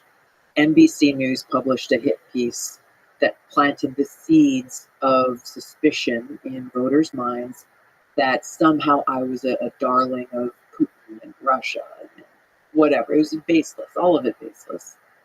And that continued like a steady drumbeat throughout my candidacy. But that really was escalated when, in a podcast with David Axelrod, Hillary Clinton said, "Oh, well, the Russians are grooming her." And this is not, this came from a very influential person. She was the former Secretary of State, former U.S. Senator, former First Lady, someone who wielded and continues to wield a lot of power in the Democratic Party and amongst voters. And that took it to a whole new level. What is the basis for this? Nothing. It is a tired yet dependable playbook used not only by people like Hillary Clinton, but also people like Mitt Romney and others, to try to smear, discredit, and destroy the reputations of people who have the audacity to question their objectives as they call for one war or another, or have the audacity to say that this is not in the best interest of peace or in our country and our national security. They keep going back to this playbook, as they do today, because, again, they're not willing to do the substance of one position versus another, which is what we should have. If people feel so strongly that we should be going and waging this war or that war, okay, great. Go make your case to the American people. Go stand on the floor of the United States House and actually have this debate. Allow those who are saying, no, this is not a good idea, to also stand freely and make that argument. Instead, they resort to the kind of name calling that tells voters, hey, you can't trust this person or anything that they say. Myself and some of my other colleagues got the same treatment when we tried to pass legislation in Congress that would have taken out provisions from the Patriot Act that are most egregiously violating our Fourth Amendment rights and civil liberties. Authorities that have allowed our government to illegally surveil Americans without a warrant. And as we did so, we're called traitors. We were called, we had other members of Congress on the House floor saying that if you pass this legislation, you will be responsible for another 9/11 style attack on our soil. These are all distraction tactics to try to divert our attention away from what's actually happening, and instead just tell voters, hey, you can't trust these people. Obviously, this has happened to Trump. It's happened to Bobby Kennedy. It's happened to people like Rand Paul and others. There's a small group, but a growing number, still on the Republican side at this point, people who are actually willing to stand up um, and challenge the military-industrial complex, challenge the warmongers in both parties. The people on the left have challenged the warmongers as well throughout the last few decades.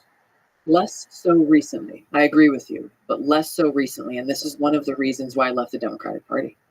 One of the foremost reasons. I devote an entire chapter to the issue in my book, For Our Country, Leave the Democrat Party Behind, going into the detail of some of the things we've talked about my own experiences, about what I have learned along the way, but also how, even in the last year, 2 years, certainly under this administration, people who I worked with in Congress who were Democrats, dependable voices for civil liberties, dependable voices speaking out against the insanity of people who wanted to wage war for the sake of war, they're largely silent. And unfortunately, within the Democratic Party in Washington, there is no room for debate. That if you challenge the Biden administration's position on foreign policy, you're going to hear about it. And what we have seen is that's exactly what's happened, and people have retracted statements or just fallen silent, or whatever the case may be. This debate that should be existing in both parties on the Democrat side, unfortunately, it just doesn't exist anymore. There seems to be some kind of mass hysteria over the war in Ukraine. It was strange to watch that the nuance aspect of the discussion was lost very quickly. It was good and bad. Right. It was a war between good and evil. Right. And in that, if you bring up any kind of nuanced discussion of like how do we actually achieve peace in this situation, you're immediately put on the side of evil. Which is pretty sick when you think about it. I mean, it's, the cynical view is, of course, it's the military-industrial complex machine, the war profiteers just driving this kind of conversation. Yeah. But, I hope they don't have that much power. I hope they just have incentives and they push people and they kind of use people's natural desire to divide the world into good and evil and fight for the side of good. People just have a natural proclivity for that. And that's a good thing. We want to fight for the side of good, but then that gets captured and manipulated. Yes, I admire your hopefulness. I am hopeful also because of the goodness in people and the naturally compassionate nature of people. However, I will tell you from firsthand experience that what we talk about is the national security state and the military-industrial complex, this cabal of warmongers that extends not only within government but outside of government, extends to many powerful media outlets. They are incredibly powerful and don't have any qualms at destroying those who try to get in the way of their power. And they've got a lot of tools. They've got a lot of tools to do that, which I think is why President Eisenhower chose to include this in his farewell address as a warning, because the only recourse, the only real power that has the ability to destroy them and stand up against them is a free people living in a free society, exercising the rights that we have enshrined in the Constitution of Rights. I just talked to Amy Jacobson. She wrote a book on nuclear war, a scenario of how a nuclear war will happen second by second, minute by minute. I apologize. If it happens, how it would happen. It's terrifying. It's terrifying how easy it is to start. That one person can start it, first of all, and then there's no way to stop it. Even potentially with tactical nuclear weapons. That it just the machinery of it how clueless everybody is, combined with the machinery of it, it's just impossible to stop. And it's just between the rushing that the United States, especially, and then all of a sudden you have nuclear winter and 5 billion people are dead. And they die from just essentially torture slowly. How do we avoid that? How do we avoid nuclear war? How do we? That's something that you talk about and think about. How do we avoid this?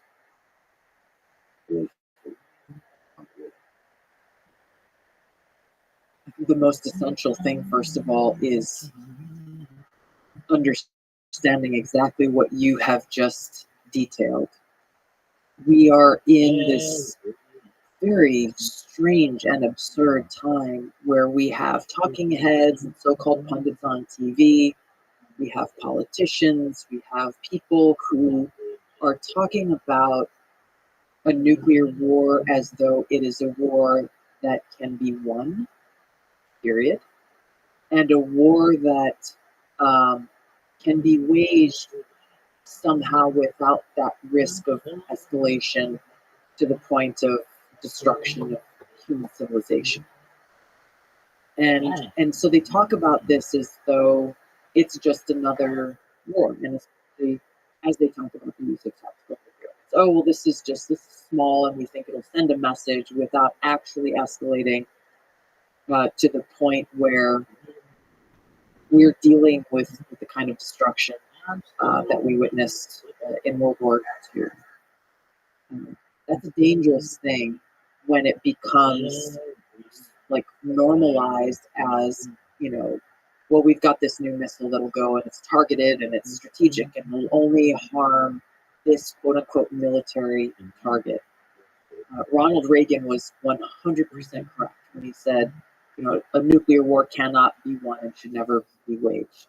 It was true then, and it's true now, no matter how much these guys who are producing these weapons or those who are benefiting from that industry try to tell us, oh no, it'll never happen. So to me, that's an important first step to continue to inform and educate and sound the alarms to people. Don't buy this crap because it's not true. And I look forward to listening to your podcast. But the PSA that was put out by New York City's Emergency Management Office about what to do in the event of a nuclear attack, you would find it funny if it wasn't so deeply disturbing. How they created this public service announcement, they distributed it everywhere across the city, on the internet, I think it was on the radio, where you had a woman who appeared to be an actor coming in and saying, hey, in the event of when the big one hits, here's what you should do. Focus on doing these 3 things. And I'm paraphrasing, but I encourage you to, I'm paraphrasing, but she said, get inside, and stay tuned. That was it. And, get inside, go away from the windows. Stay inside, don't go outside until you get the clear. And stay tuned. Follow our account on Instagram and Twitter. And at the very end of this PSA, she said her closing words were, "You got this." And it was so disturbing in that it was completely out of touch with reality. It creates this kind of false sense of security that, okay, well, it's kind of like what you do when a tornado hits or when a big storm hits. And categorizing the big one, a nuclear attack, within that same kind of preparedness that you would want people to have in the event of a natural disaster of some sort. And it is reflective of the carelessness with which people in our government, that careless attitude that people in our government have towards nuclear war and nuclear attack, even as they set us up for failure in pushing us to the closer and closer to the brink of a nuclear war occurring, whether it be an intentional attack or, as we saw during the last Cold War, one that could be launched unintentionally. Uh, we, how many near misses were there during the last Cold War? I saw this documentary called "The Man Who Saved the World," and it was some like mid-level officer who happened to be on duty and who didn't do what he was told in launching the nuclear missiles because of what they thought was an incoming attack, and it turned out to be a complete mistake or misread on the radar. But that's what we're facing. But by the way, there's so many things to say there. But one of the things that Annie Jacobson details is just how organized the machinery of all this is, where the humans involved don't have to think. They just follow orders. There's a very clear set of steps you take, and there's very few places where you can inject your humanity and be like, wait a minute, what's the big picture of this? The only person that can think is the President of the United States. The President of the United States gets 6 minutes after the warning. The early warning system says, whether it's false or not, says that we believe that there's been a nuclear launched. You have 6 minutes before you can make the decision of launch back, initiate. And to me, that's what I'm voting based on. Right. In the current situation, you really have to see that as one of the most important aspects of the United States president. Is who do you trust in those 6 minutes to sit there? And I'm not really sure with their Biden and Trump. Boy, I don't know. But I do know that I would like somebody who's thinking independently and not part of the machinery of warmongers. That's really good. I mean, I don't want to make it sound cynical or dramatic, but sometimes it's just scary situations, it's dramatic situations. You kind of follow the momentum. Yes. When the right thing to do, the right thing for a leader to do, is to step back and look at all human history, and don't and ignore all the people in the room that are like saying stuff. Because most likely what they're going to be saying is warmongering type of things. Yes. That's one of the things why I'm also criticized for. I still think Zelensky's a hero for staying in Kiev. Everybody was telling him to flee. It was all the information was basically saying this, the world's second biggest military is like coming at Kiev. It's just dumb on all fronts to stay in Kiev. But that's what a great leader does. He ignores every mistakes. Yeah. Screw it. I'm going to die for my country. I'm going to die as a leader. And that's the right thing for leaders to do. It's sad that, I mean, that to me, that's what we should expect of our leaders, is exactly that. And it's sad that having a leader in that position fulfill their responsibility and the oath that they take is seen as a heroic act. When we should, like, that's your job. That's what we elect our leaders to do. So many have failed. But to your point, it's not cynical at all to know that in those rooms, especially in these moments of crisis, unfortunately, are the predominant prevailing opinion of this warmongering establishment that's not specific to one party is the knee-jerk reaction, which is to go to war or to execute an act of and this is one of the biggest costs of this establishment, destroying the reputations of and smearing and cancel and censor those who are voices of peace, or just those who take a contrarian position and say, well, hey, why don't we just pause for a moment and actually think this through? Why don't we talk through what happens if we take this course of action? What happens if we go down a different path? Let's actually be thoughtful about what our options are for A, B, and C. Then make the decision in a thoughtful manner based on that. Even advocating for that is seen as a kind of heresy in the warmongering establishment in Washington. And the cost of this, um, the cost of their retaliation against those who are reasonable voices who look at the world as it is and fantasy that they wish existed, is in those rooms during those critical moments, people will, even if they know in their heart or their mind that this could end really badly, their instinct is to self-censor and not speak up because they don't want to experience the wrath and ire, whether it be coming from four-star generals or the secretaries of state or defense or these high-ranking people in positions of power and influence. They don't want to be the one guy in the room who's just like, hey guys, let's just take a breath and really think this through.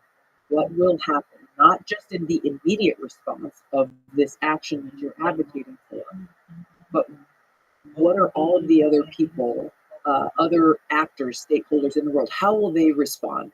And then how will we respond to them? How will they respond to us? Actually go through this exercise of military. This is commonly referred to as, what are the second, third, fourth order of effects that will occur as a result of pursuing a specific course of action.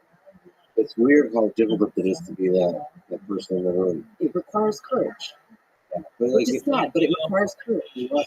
why does it require, like, even just to ask, okay, we've been in Afghanistan and Iraq for this number of years. What's the exit plan? Right. Just bring that up, like, every day at a meeting. Yeah. Like, what's the exit plan?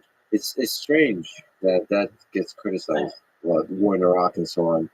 But I just remember there's this pressure. You can't, like, criticize or, like, ask dumb questions about, like, why are we going into Iraq? But they're not dumb questions.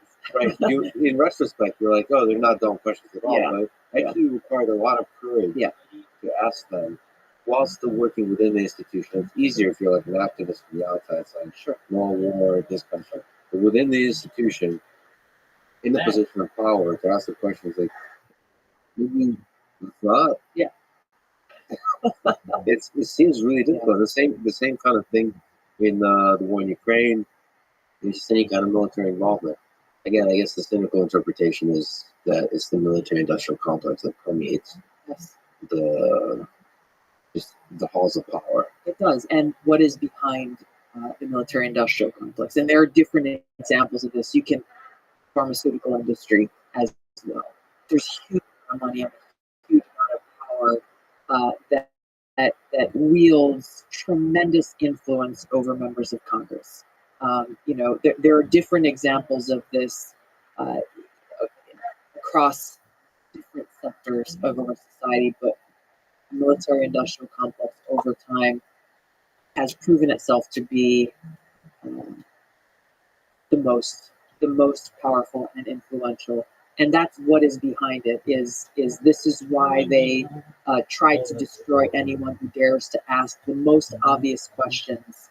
Is because it is about power and wielding power. Well, the cool thing about the United States president is they have the power to feud to everybody in the world. I think They just think do. they don't quite take that power. Like, people will say, like, yeah, the U.S. president doesn't have that much power. I don't know about that. Just like, if you look at the law, especially in military, when you're talking about war and the military, they have a lot of power. Yes. So they can fire everybody. Like, they have a lot of power. They can stop war. They can start war. They have a lot of power. The position of the presidency certainly does. Unfortunately, we have people too often who assume the presidency from a position of weakness because they're afraid of losing power. And so they make those calculated decisions not based on what is right for the right reasons, but instead driven by fear of loss of power and loss of influence. And that's where,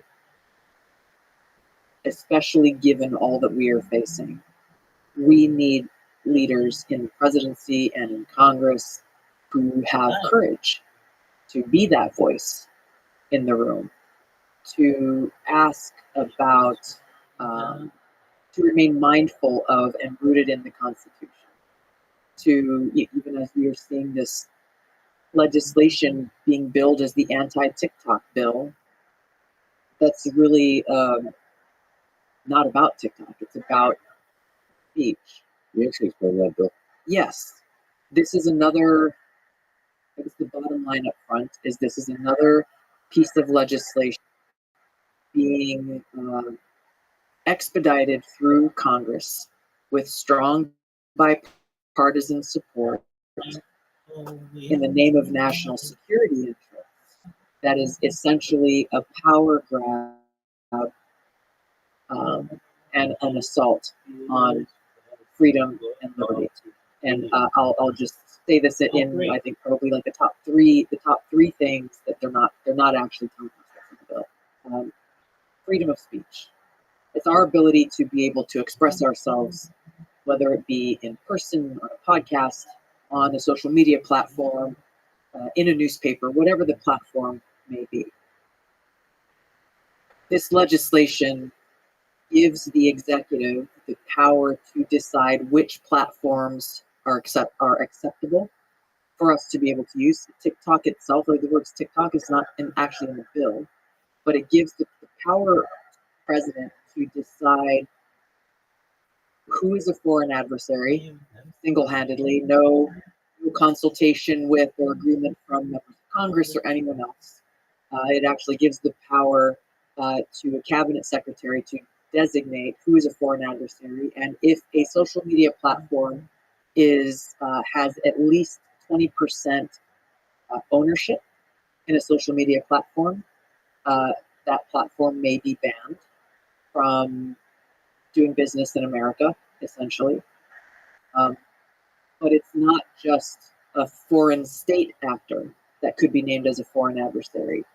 It also includes a line in the legislation that, let's say a person has at least 25% financial interest or ownership in a social media platform. They're an American citizen who may be working or living in some other country, or working or living here, but doing business with other countries. If the executive branch of our government decides that this individual is under the influence of or controlled by someone that they deem a foreign adversary, then that platform must not do business in America. And that person, obviously, even an American citizen, is banned from conducting that business. They must divest, essentially. So when you look at, and this is where there's been a lot of chatter around this, when you look at Elon Musk, for example, where you already have people in the Biden administration, even President Biden himself, implying that Elon Musk's activities need to be investigated. Well, he is someone with Tesla who does business in a lot of countries, including China, and therefore he must be investigated. It is not at all a stretch of imagination to say that X could be the next platform that the executive branch decides, nope, we've designated this person to be a foreign adversary, and therefore his business interests cannot be allowed for this social media platform, cannot be allowed to exist. We've seen this already with people accusing him and X of interfering in our elections. Again, it's ironic that it's coming from the Democratic Party that they are claiming that a guy who has said himself he's committed to free speech and is allowing free speech on his platform and is not allowing the federal government to manipulate his platform by deeming which accounts are okay to post their content and which accounts are not because of disinformation or whatever they claim it to be. It's not an accident that the social media platforms that have been proven to take action at the behest of the federal government and the White House to censor certain voices, they're not included or being targeted at all in this legislation or outside of it. Yet other platforms that are not cooperating or collaborating somehow are. So the underlying issue here, this is being sold as talk and national security, but ultimately, even as Ron Paul said, this is legislation that's the greatest assault on liberty since the Patriot Act. was passed. It is quite dark. It's the graph of power. It is. I mean, it's not just with Elon. It's probably with Zuck, with Facebook, Instagram, WhatsApp. It puts pressure, not just about banning, but it puts pressure for them to kind of moderate behavior, Yes. which is a slippery slope. Of course, it's a beautiful dance of power because you don't want tech companies to have too much power either, or individuals at the top of those tech companies to have too much power. But then, do you want that power in the hands of government? No. The history of this nation is a fascinatingly effective journey towards the balance of power, and it just seemed like this sneaky little thing. How much I hate TikTok. My brain rots every time I use TikTok. I know there's also like the national security dangers of China and so on, but it's just like TikTok, man. I don't. It's so addicting. It's so addicting. So when I first saw this TikTok bill, I was like, yes, no, but then they got me. The Trojan horse got me. So they all, and this is Social Dilemma documentary. I think it's exposed a lot that there is so much. There's so much that these algorithms do in these various social media platforms that's problematic, to say the least. Data security and privacy is a serious issue. These are serious things, and so let's have a conversation about these serious things, and cease these attempts to try to have our government try to tell us what we are and aren't allowed to see, where we are and aren't allowed to say what we want to say. That's really what it comes down to. Yeah, more and more trust people to whenever social media companies do bullshitty things, for the people to make documentaries about it, to discover it, for great journalists to do great journalism, Right. and find the flaws and the hypocrisy and the call for transparency and all those kinds of things. I don't trust in most cases government regulation of technology companies because they seem to be really out of touch. They want power. Yeah. They're really intimidated by the power that the tech companies have. And two, they don't seem to get at the technology at all. So they're like hindering innovation, and they're just greedy for power. Those are It's not a bad combination. It's a bad combination. The thing here too, though, is that this extends far beyond social media companies. This is a very specific example, but it's one example of many how those who are greedy for power are continuing to try to find ways to tell us how to live our lives. They are increasingly trying to tell us, again, what we're allowed to see and hear, whether it be social media companies or what shows up in a Google search engine, for example. And if they're not finding a willing and compliant social media company or big tech company, then they're looking for ways to reach their hand into those tech companies and force compliance.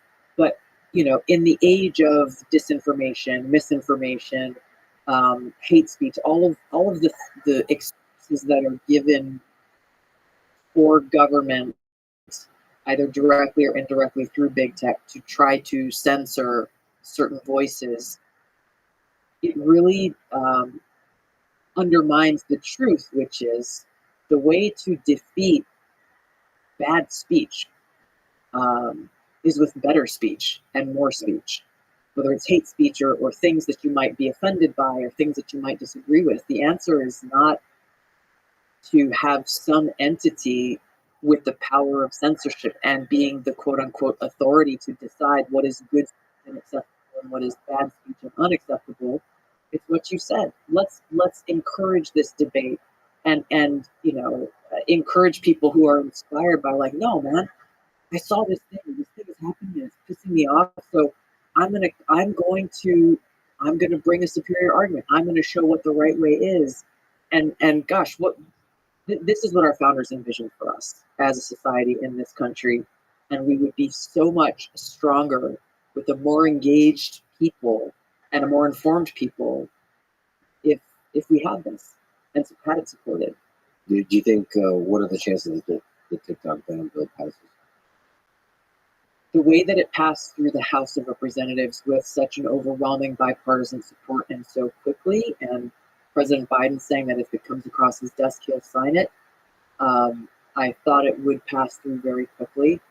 I'm only slightly encouraged by the fact that the Senate at least appears to be saying, hey, there are serious free speech concerns around this bill, serious civil liberties concerns around this bill. We need to do our due diligence. I won't say I'm cautiously optimistic because I understand how that place works, but their pause at least gives people the opportunity to continue to sound the alarm and for people to call their senators and express their concerns with this, that are very real, valid concerns. Yeah, this is really messed up. Just in case I make it clear, I think this is a really, really big danger if this thing passes. Even if you hate Elon Musk or you're whatever, this is really, really, really dangerous. If the government gets say over the platforms on which we communicate with each other, it's a huge problem. And there's a section in there as well. Just the last piece of this is if you use a VPN and you try to use a VPN to access this, you could have problems with the law. And you take that a step further and say, well, how would they know? There's a surveillance aspect to that. So once you start peeling back the layers of this really toxic onion, it really leads seriously to a pretty dark and dangerous and oppressive place. You were a long-time Democrat. You were the vice chair of the Democratic National Committee until you resigned in 2016 to endorse Bernie. I love Bernie. I loved him before he was cool. All right. Anyway, can you go through what happened in that situation? Yeah.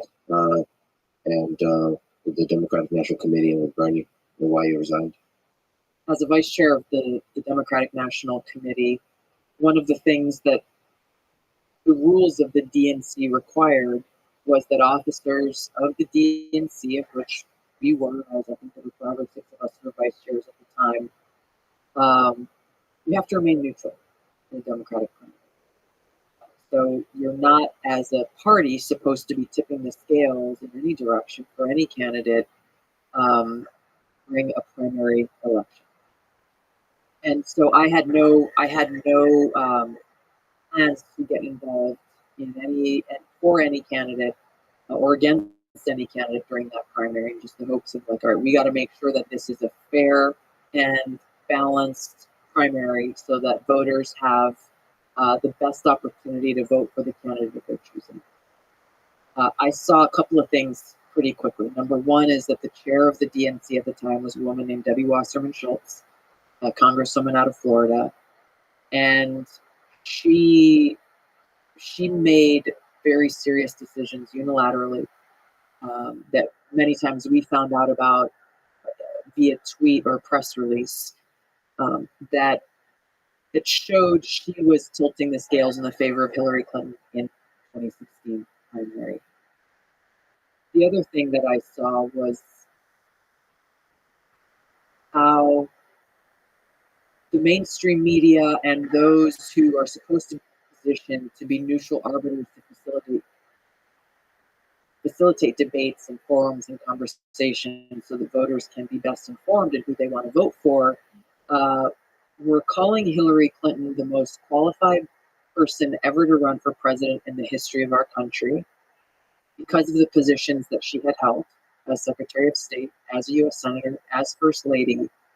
And yet they glossed over those titles without ever asking questions even, or holding her to account for her record, especially in the area of foreign policy.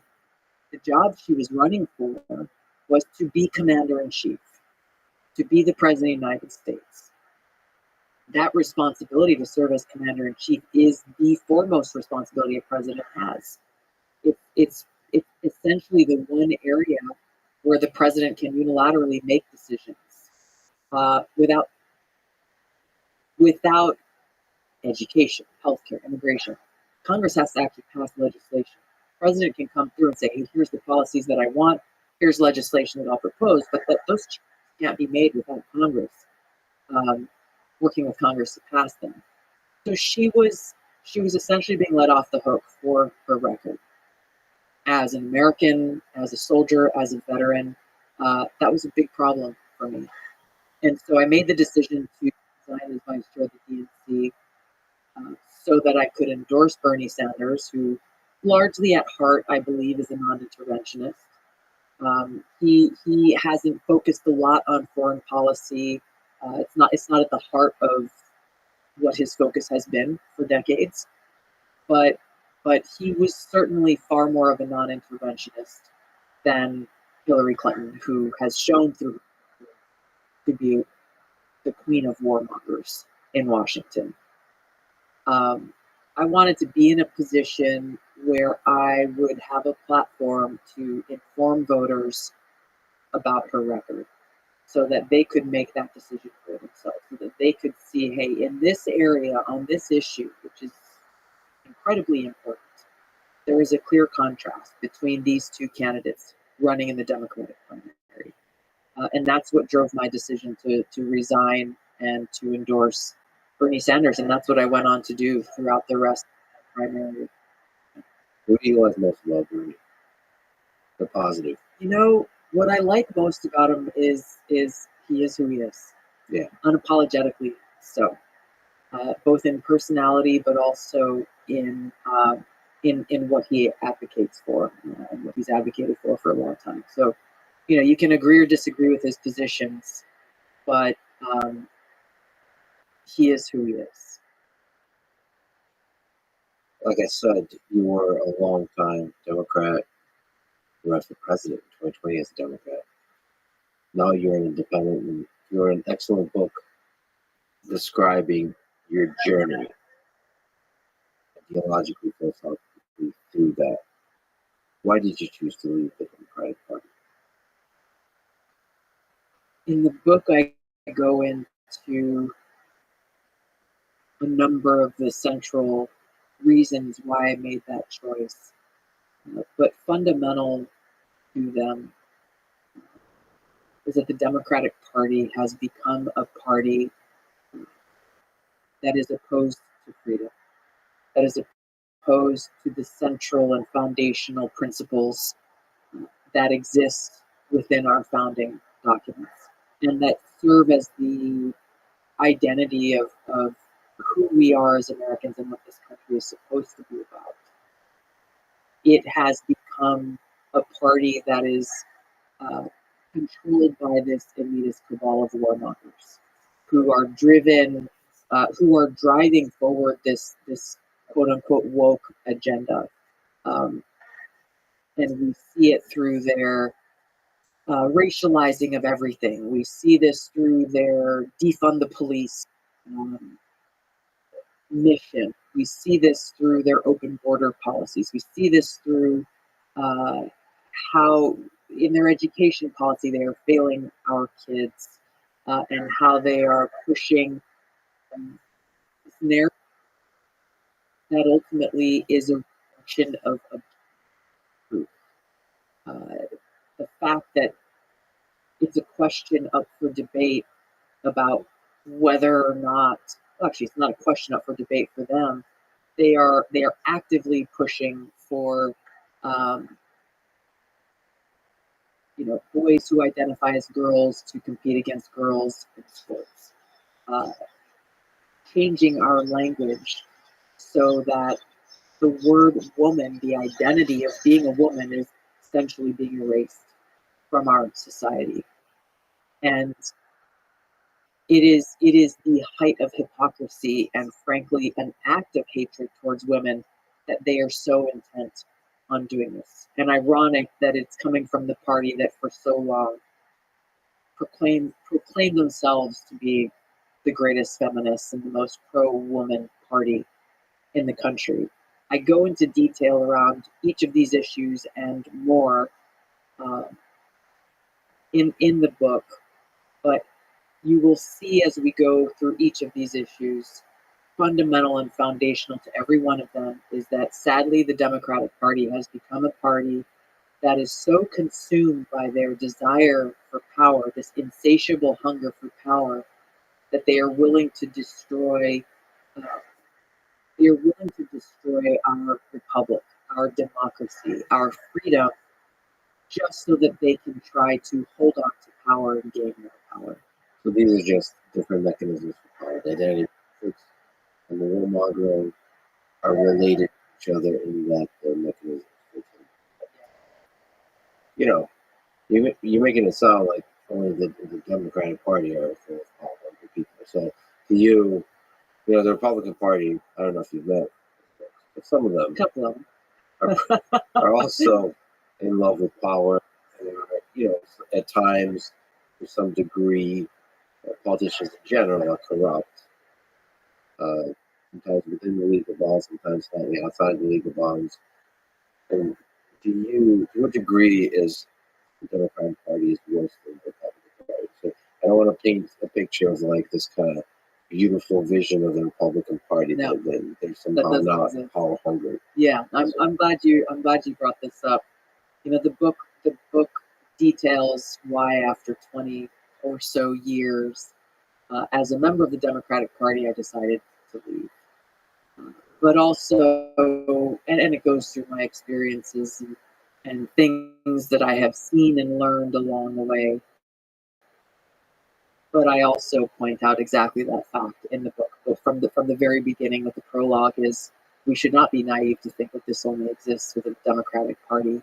There are very serious problems within both of our political parties, specifically coming from politicians who are driven by this desire for power and who are so afraid of losing that power that they're willing to do whatever they feel they need to do, which centers around taking away our freedom. Because the more free we are to make our own decisions, even if they may end up being the wrong decisions, but to learn from those things and know that we've got to live with the consequences, that the beauty and messiness of what a free society looks like. They're so afraid of us because they see us as the people and our freedom as the central threat to their ability to remain in power.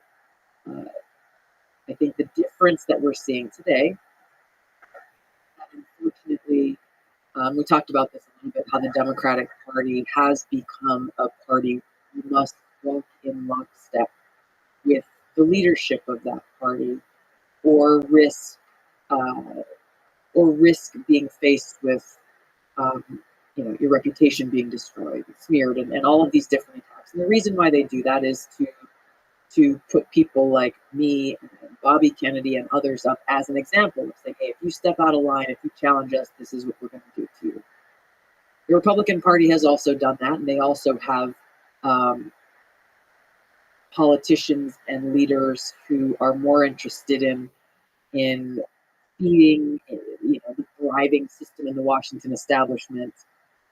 But we're also seeing that the Republican Party also has some voices, and I would say increasing voices of people, and I would put Donald Trump in this category, who are challenging the quote unquote norms of the Republican Party that are represented by people like Nikki Haley or Mike Pence, for example. The Republican Party is not a monolithic entity, and it means different to different people. And that's where I think the real challenge in this next election is less about one political party over another, and it's more about our opportunity as voters to select leaders. First of all, to fire those who are against freedom and who are warmongers who, by their essence, are willing to take away our freedom in the name of national security, and vote for people. Nobody's perfect. We shouldn't hold anybody up on a pedestal, but vote for those who are committed to the Constitution and who hold those values that represent the interests of the people. I'm not a fan of this choice, but here we are. Biden versus Trump. So let me ask you sort of a challenging question of pros and cons. Can you give me pros and cons of each? What's the biggest strength and biggest limitation of, let's say, Biden? This is a tough. I've known President Biden for a lot of years. Um, I knew his son Bo, who served in the National Guard the same time that I did. Um, I consider Joe Biden a friend. He is someone over the years that I have talked to and shared laughs with and spent time with in different situations. The positive characteristics that drew me to Joe Biden of the past, they are not represented in how he has led as president. And, I'll let the pundits theorize as to how that is or why that is. But the truth that I know exists, which points to his weakness, is that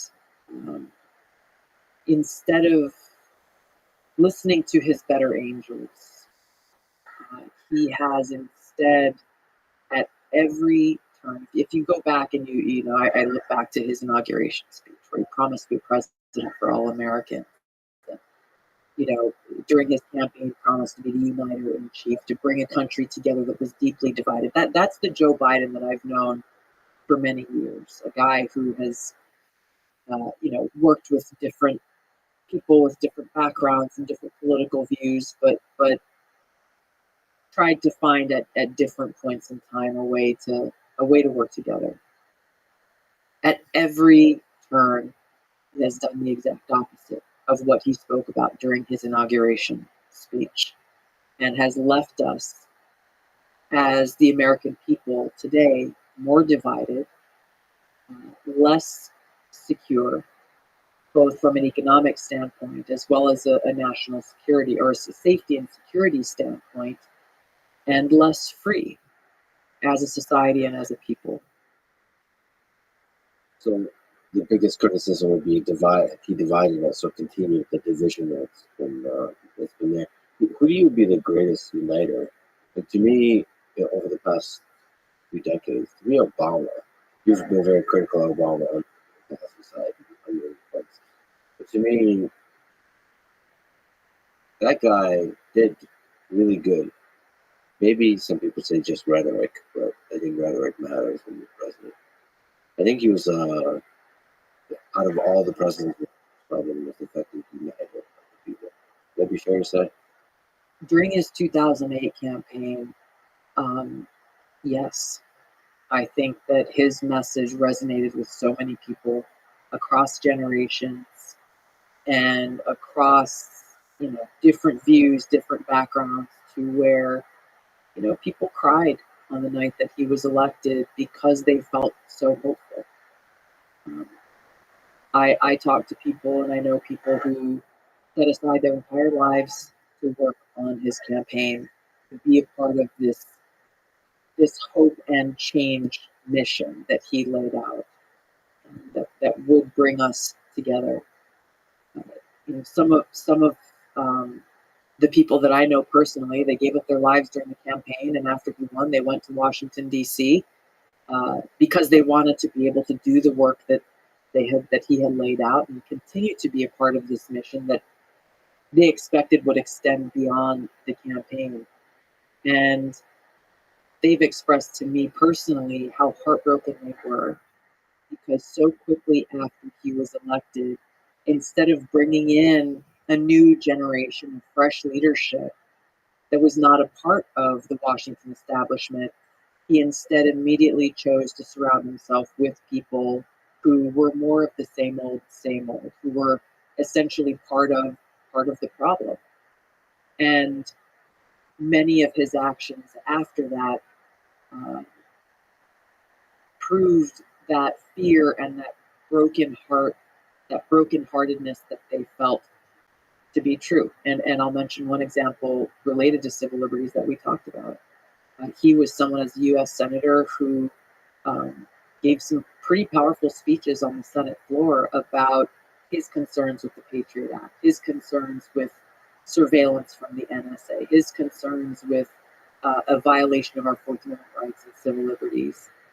But when, as president, he was confronted with leaked information about this surveillance occurring under those authorities in his presidency, he took the side of the national security state and did not take action to right the wrongs that he correctly pointed out as senator and during his campaign for the presidency, which is unfortunate because he really did build this unifying momentum throughout his campaign. What do you think that is? Why is it so hard as a president to kind of act on the promises of the campaign, but also just, I mean, his speech, his basically anti-war speech, that really resonated to me. The fact that he was against the war in Iraq, I believe, early on. And that was a huge point of distinction between him and Hillary Clinton, probably one of the biggest. Well, why is it so hard when you step into the office of president to sort of act on your ideals? I think it goes back to what we talked about a little bit, which is, what are you driven by, and what are you afraid of, and if you are concerned for whether or not you can get reelected,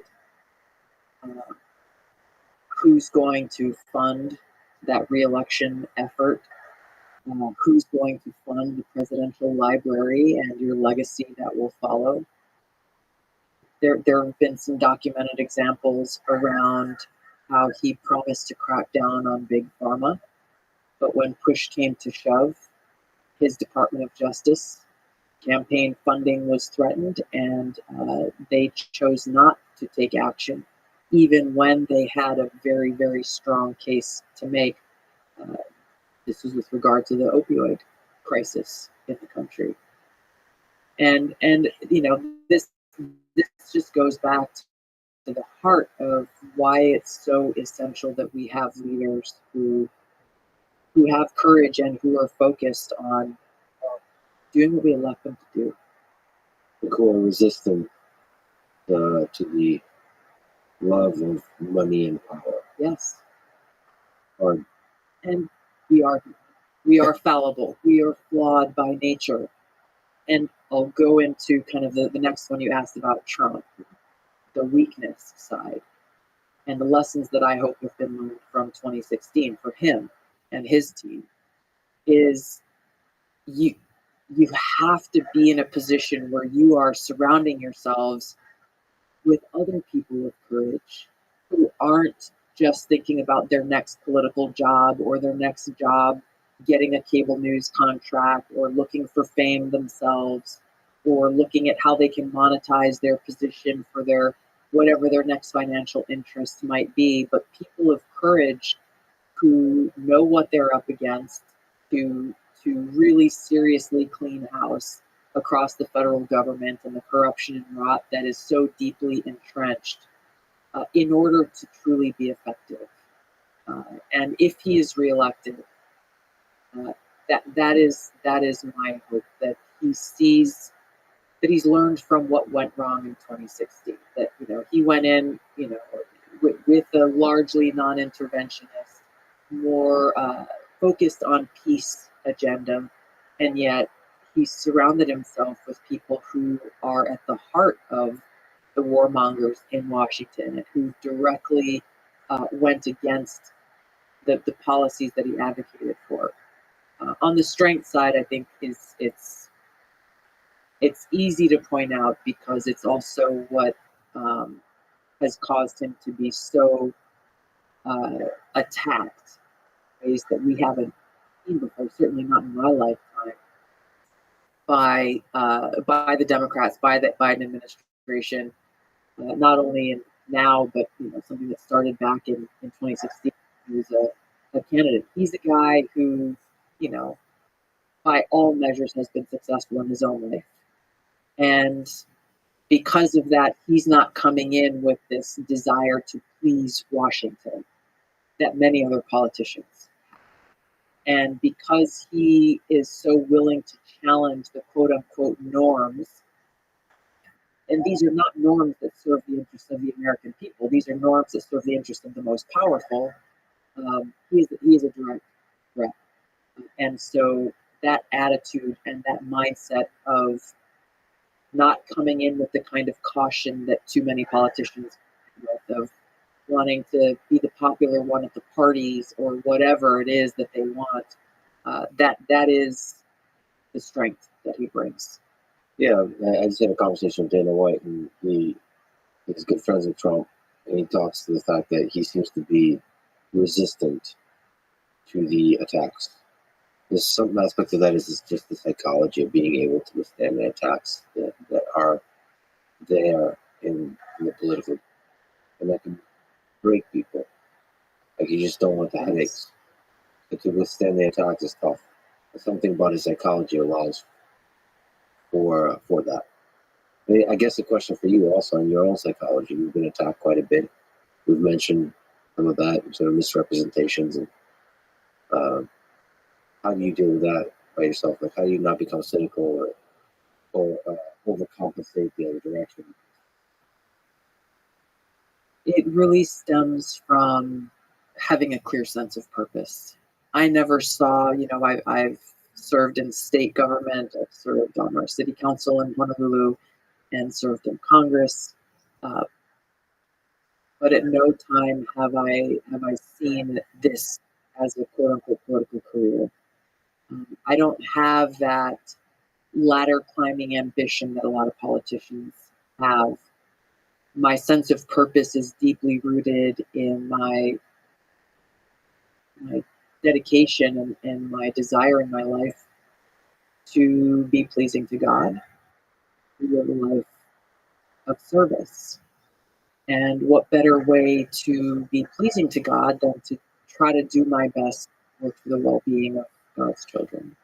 Being rooted in that has made it so that as the attacks are coming from different directions, even as people who I was friends with, former colleagues of mine, others, family members, even as they have turned away or become attackers against me themselves because of different reasons related to politics. Of course, it's a thing, especially when it's someone that you know personally and have had a personal friendship or relationship with. But I don't live my life trying to please politicians or please the people who show up on TV or anyone else. As long as I am doing my best to be pleasing to God, that is where I draw my happiness from, and fulfillment and contentment and strength. So you're spoken about the value of religious faith in your life, of your faith, and seeing the Bhagavad Gita as a spiritual guide. Faith in God. It's everything. It is central to who I am, what inspires me, what motivates me, where I find strength, where I find peace, find shelter, and where I find happiness. And this has been a constant throughout times of challenge, times of darkness, heartbreak, times of happiness, in always feeling very secure in knowing that God's unconditional love is ever present. And no matter what else is happening in my life, that God is my best friend. And remaining centered and grounded in always remembering that and meditating upon that truth is everything. The interesting thing about the Hindu God is how welcoming the religion is of other religions. Just It's true. how accepting it is. It's cool. In that way, in many ways, it's one of the most beautiful religions on earth. So, like, who do you think God is to you? Like, in specifically the texts, but also you personally, what does he represent? So for Hinduism, it's also like God can be made. There's also like a aspect where there's a it's like a part of all of us. There's like a uniting thing, not a singular figure outside of us. I think one of the things that's most commonly misunderstood about Hinduism that people don't know is that Hinduism is truly a monotheistic religion. That there's one God and he goes by many names that describe his different qualities and characteristics. And as you pointed out, Hinduism is um, uniquely a non-sectarian spiritual practice, essentially. It's not a quote unquote religion that you convert into or you leave behind or whatever the case may be. Bhagavad Gita, a central scripture and text that comes from India, literally means Song of God. And the principles that are conveyed throughout the Bhagavad Gita are applicable to all of us. They are timeless truths that whether you consider yourself Christian or Catholic or Muslim, or Jewish or Hindu, these truths are eternal and relevant through all time. So for us as kids growing up, we learned from and had bedtime stories that came from both the Bhagavad Gita and the New Testament.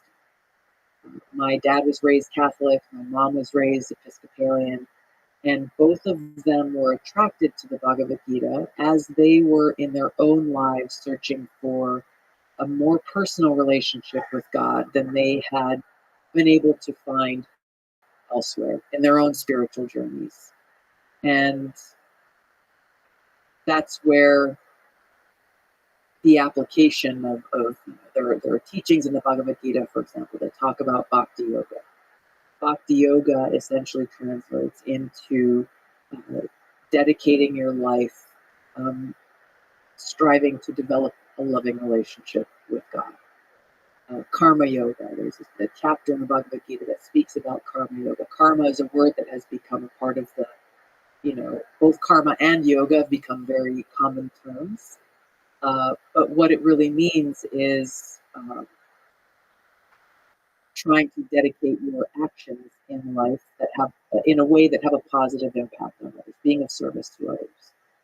And so for me growing up, I never really understood the idea of sectarianism, of one religion battling against another, because I knew and understood and experienced that the real meaning of religion is love for God.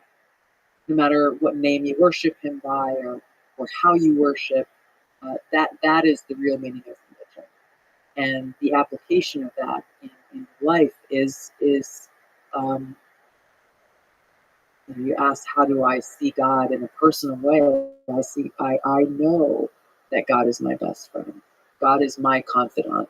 When I am struggling with a problem in my life, or during those quiet moments by myself, where I am anxious or I'm sad, I turn to God for that solace, for that clarity, for that strength to both know what the right thing to do is and the strength to act accordingly, and to constantly strive to further develop that very personal, loving relationship with God. Honestly, this was an honor to finally meet you, to talk to you. This was amazing. Thank you. Thank you. It's so wonderful to be here. Thank you for the opportunity. Thanks for listening to this conversation with Tulsi Gabbard. To support this podcast, please check out our sponsors in the description. And now, leave you with some words from Dwight D. Eisenhower in his 1961 farewell address. A vital element in keeping the peace is our military establishment. Our arms must be mighty, ready for instant action, so that no potential aggressor may be tempted to risk his own destruction. American makers of plowshares could, with time and as required, make swords as well. But now we can no longer risk emergency improvisation of national defense. We have been compelled to create a permanent armaments industry of vast proportions. This conjunction of immense military establishment and a large arms industry is new in the American experience, yet we must not fail to comprehend its grave implications. In the councils of government, we must guard against the acquisition of unwarranted influence, whether sought or unsought, by the military-industrial complex. The potential for the disastrous rise of misplaced power exists and will persist. Thank you for listening, and hope to see you next time.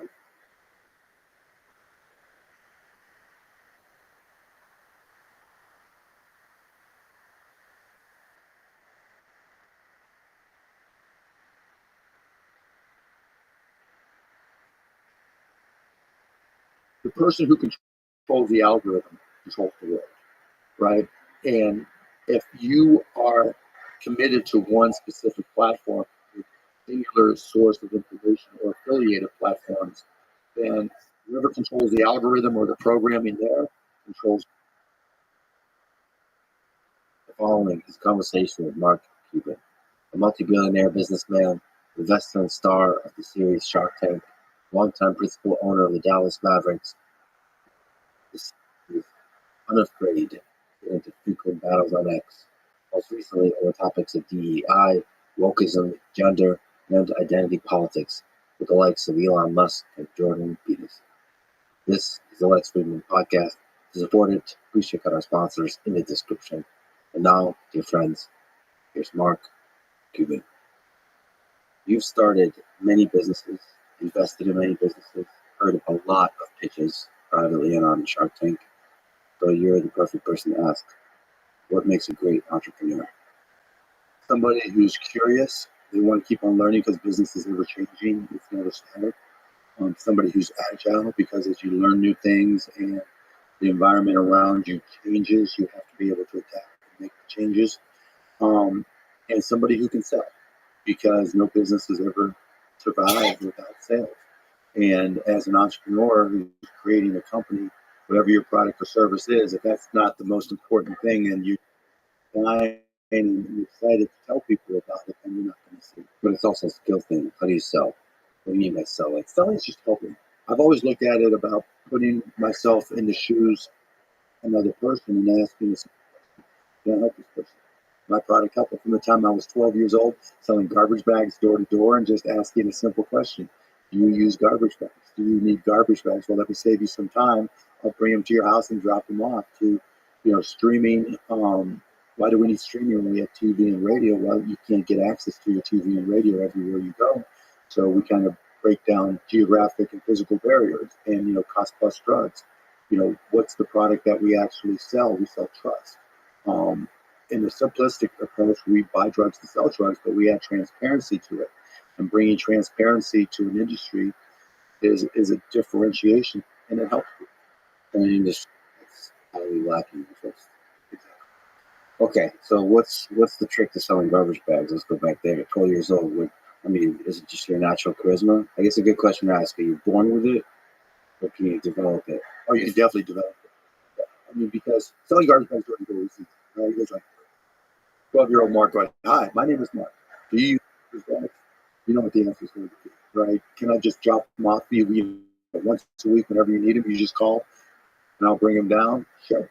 So that was easy, but I'm sure you've been rejected. Oh, yeah, of course. Not everybody says yes. What was your percentage? I don't remember, but it's pretty close to 100%.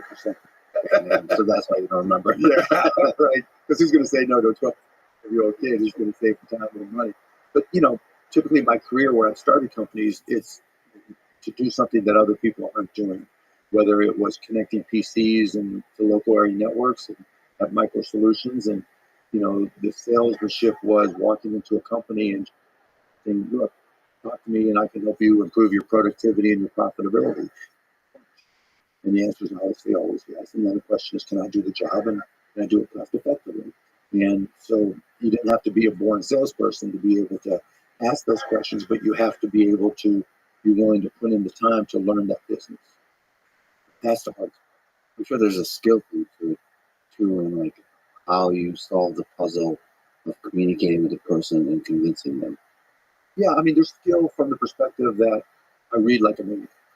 Then, like now, you can give me an example of any type of business, and it'll take me 2 seconds to figure out how they make money and how I can make it more productive. And I think that's probably my biggest skill, being able to just drill down to what the actual need is, if any, and then from there being able to say, well, if this is what it does and this is what their goal is, how can I introduce something new that they haven't seen before, and is that a business that I can create and make money?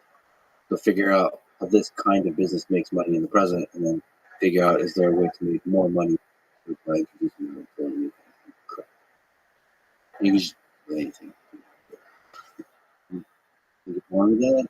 I looked at it because going back to what I said earlier about curiosity, you have insanely because the world is always changing. Dad used to say, "We don't live in the world we were born into," which is absolutely true.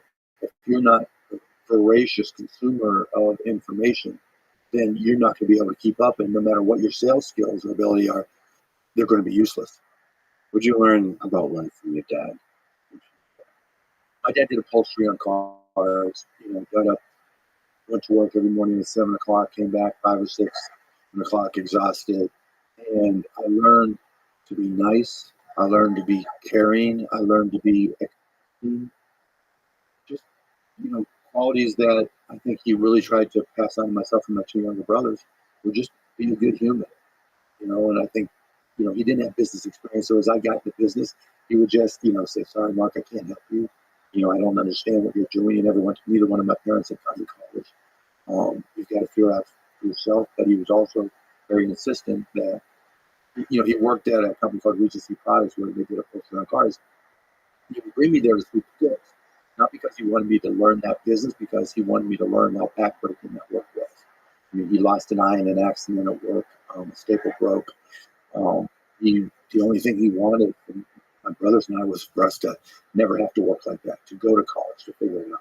You said nice. That's how you also said that when you were first starting a business, you were a bit more of an asshole than you wish you would have been. Absolutely, yeah. Because I was more of a yeller. I was, I know, really? Yeah.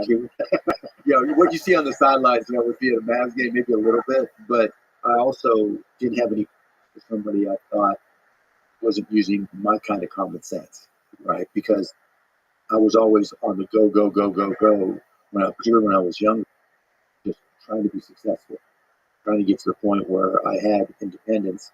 And I would tell this to people, either you're speeding up and getting on the train, or, we'll stop and drop you off at the next station, but let's go where you go. Did you have trouble with the hire fast, fire fast part of running a business? Yeah, always, because I hated firing people. Because it meant, one, it was an admission of mistake in the hiring, and two, the salesperson in me always wanted to come out ahead, and I was always horrible at firing. But I always partnered with people who had no problem with it, and so I was delegated that. What's the tricky thing when you're working with somebody and they're not quite there, and you have to decide are they going to step up and go to the person that's the right, or they're not? And in that gray area is probably where you have to fire. It was hard, yeah, for sure, because it's obviously a failure somewhere in the process. What did we do wrong? And when I would interview people for jobs, I mean, 99% of the people I've ever interviewed, I wanted to hire. Because in my mind, it was like, okay, I can figure out how to make this person work, right? And then they wouldn't, and then people at the company would be like, "Mark, you suck." It's I always delegated hiring. Yeah, I mean, I'm the same. I see the potential in people. I see the beauty in people, and which is a great way to live life. But when you're running a company, it's different. It's different, and you got to know what you're good at. I was good at, I was a ready, fire, aim guy, and I always partnered with people who were very anal and perfectionist, because where I could just go, go, go, go, go, go, they would keep me inside the baseline. They would do the due diligence. Yeah, or just the detail work without the I's and across the T's. What does it take to take that first leap into starting a business? That's the hardest part. It really depends on your personal circumstances. Like, I got fired. I mean, I was sleeping on the floor, 6 guys in a 3-bedroom apartment, so I couldn't go any lower. So there was no downside. Yeah, there was no downside from me starting a business, and it was just like, I was 25 when we started Micro Solutions, and I just gotten fired, and I was like, look, I'm a lousy employee. I'm going to just start go into some of my prospects that I had in my job and ask them to front the money that I need to install some software, and found this company, Architectural Lighting, who put up $500 for me. That allowed me to buy software and have 50% margins, and that's how I started my company. By way of advice, would you say? I mean, it's a terrifying thing. Yeah, I mean, you've got to be in a position where I get emails and approached by people all the time. What kind of business should I start? That tells me you're not ready for business. Right? Either you're prepared and you know what you're doing. In the United States, with the American dream, everybody kind of always looks at themselves and says, okay, I have this idea, right? And then you go through this process of saying, okay, you talk to your friends or family, what do you think? And then almost always, oh, it's a great idea, right? Then you go on Google and you say, oh my God, no one else is doing it, without thinking, 10 companies have gone out of business trying the same thing. But okay, it's on Google. And then people, right? Because that next step means, okay, I have to change what I'm doing in my life. And that's not easy for 99% of people. People look at that as an opportunity and get excited about it. Some people get terrified because it's, okay, you're uncomfortable, maybe you have responsibilities. And so whatever your circumstances are, if you want to take that next step, you have to be able to deal with the consequences of changing your circumstances. And that's the first thing. You save money, so you have, if you have a job, if you have a mortgage, you have a family, you got to save money. You can't just walk. I mean, they've got to eat and they've got to have shelter. But on the other side of the coin, if you've got nothing, it's the perfect time to start a business. If this person is a good catalyst, Yeah. start a business. But in many cases, the decision, as you're talking about, you're going to have to make is to leave a job that's providing some degree of comfort already. So I suppose when you're sleeping on the floor and there's 6 guys, it's a little bit easier. It's really easy, right? Even when you get fired and you don't have a job, and you're looking at bartending at night to try to pay the bills. And so it wasn't hard for me, but to your point, it really comes down to preparation. If it's important enough to you, you'll save the money. You'll give up, whatever it is you need to give up to put the money aside. If you have obligations, put in the work to learn as much as you can about that industry, so that when you start your business, you're prepared.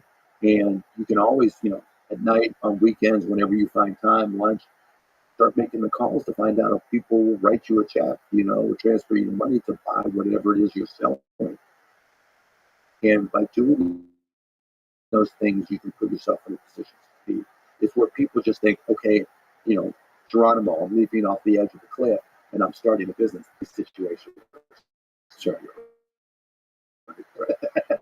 But I mean, anecdotal evidence for everything. Yeah, but if you're going into a new business, you're going to have competition unless you're really, really, really, really, really lucky. And that competition is not going to just say, okay, let's Mark just kick her ass. And so you've got to be prepared on how you're going to deal with that competition. What do you think that is about America that has so many people who have that dream and act on that dream, starting a business? I think we've just got a culture of consumption and more, and to get more, you've got to, creating a business gives you the greatest potential upside and the greatest leverage at the time. But it also creates the most risk. So that capitalist machine, there's a lot of elements. By contrast, respect for the law, like an entrepreneur can trust that if they pull it off, the law will protect them. There won't be a go. Hopefully that's still the case, yeah. Well, yeah, there's always us versus other countries. Yes. Right. Yeah. So us versus other countries, like Joe Biden of all people said to me, it was at an entrepreneurship conference that when he was vice president put together, and we had gone up there from a bunch of us from Shark Tank to talk to young entrepreneurs from around the world. And he said to me, Mark, the one thing that separates, I've been to every country around the world, and the one thing that separates us is entrepreneurship. We're the most entrepreneurial country in the world, and there's no one else who's even close. And when you look at the origin of our the biggest companies in the world, for the most part, there's an American origin story somewhere behind there. And I think, that just gets perpetuated on itself. We see those Horatio Alger stories. We see examples of the Jeff Bezos of the world, Steve Jobs of the world, and those are the types of people we want to copy. Yeah, we want to be really careful and try to really figure out what that is, because we don't remove that. for sure. We want to protect it, whatever, And that's a lot of the discussions about what's the right way to do government, big government, small government, what's the right policies, but also culture, like who we celebrate. One of the things that troubles me is that we don't enough celebrate the entrepreneurs that take risks, and the entrepreneurs that succeed. It seems like success, especially when it comes with wealth, is we actually construct the criticism. Yeah, well, it's changing for sure because you can go back just 12 years, right? Traditional media dominated, let's say, through 2012. That was the peak of linear television. Newspapers weren't as strong, but they still had some breadth and depth to them. And then social media comes along, and everybody gets to play in their own sandbox and share opinions with people who think just like them. And then it also gives them the opportunity to amplify those feelings. And I think that's where celebrating entrepreneurs really started to subside. There were always people who were progressive that were like, billionaires are bad or millionaires are bad, depending on the time period. But you didn't really see it on an ongoing basis, right? It wasn't going to be on the evening. It wasn't going to be in the front page of the newspaper.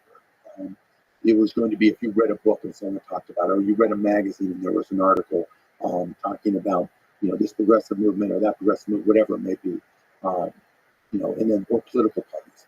But now all of that is front and center on social media, and we're trying to figure out how we deal with the mobs of people and the virality of it all.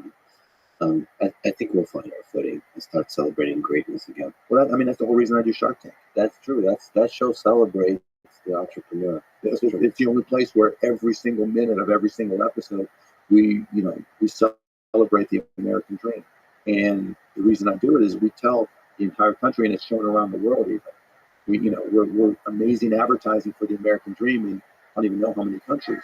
But every time somebody walks onto that carpet from Dubuque, Iowa, or Ketchum, Idaho, that sends a message to every kid who's watching, 7, 8, 9, 10, 12-year-old kid, that if they can do it from Ketchum, Idaho, you can do it. If they can have this idea and get a deal or even present to the Sharks and have all of America see it, you can do it. And I'm proud of that. 15 years of that is it's just been insane. Now kids walk up to me and go, "Yeah, I started watching you when I was 5 or 10, and I started a business because I learned about it from Shark Tank." And so, I think, we're being it celebrates it and we convey it, and I don't think it's going away, but different battles we have to support it. Yeah, I love even when the business idea just the guts to step up, to be there, to believe in yourself, to really reach. That's what matters. Because like some of the best business ideas probably maybe even you and good luck. But for sure, with the good ones, you're not going to recognize every good one, and then just motivate people to work even harder to get it done because of what we say to them, and that's fine too.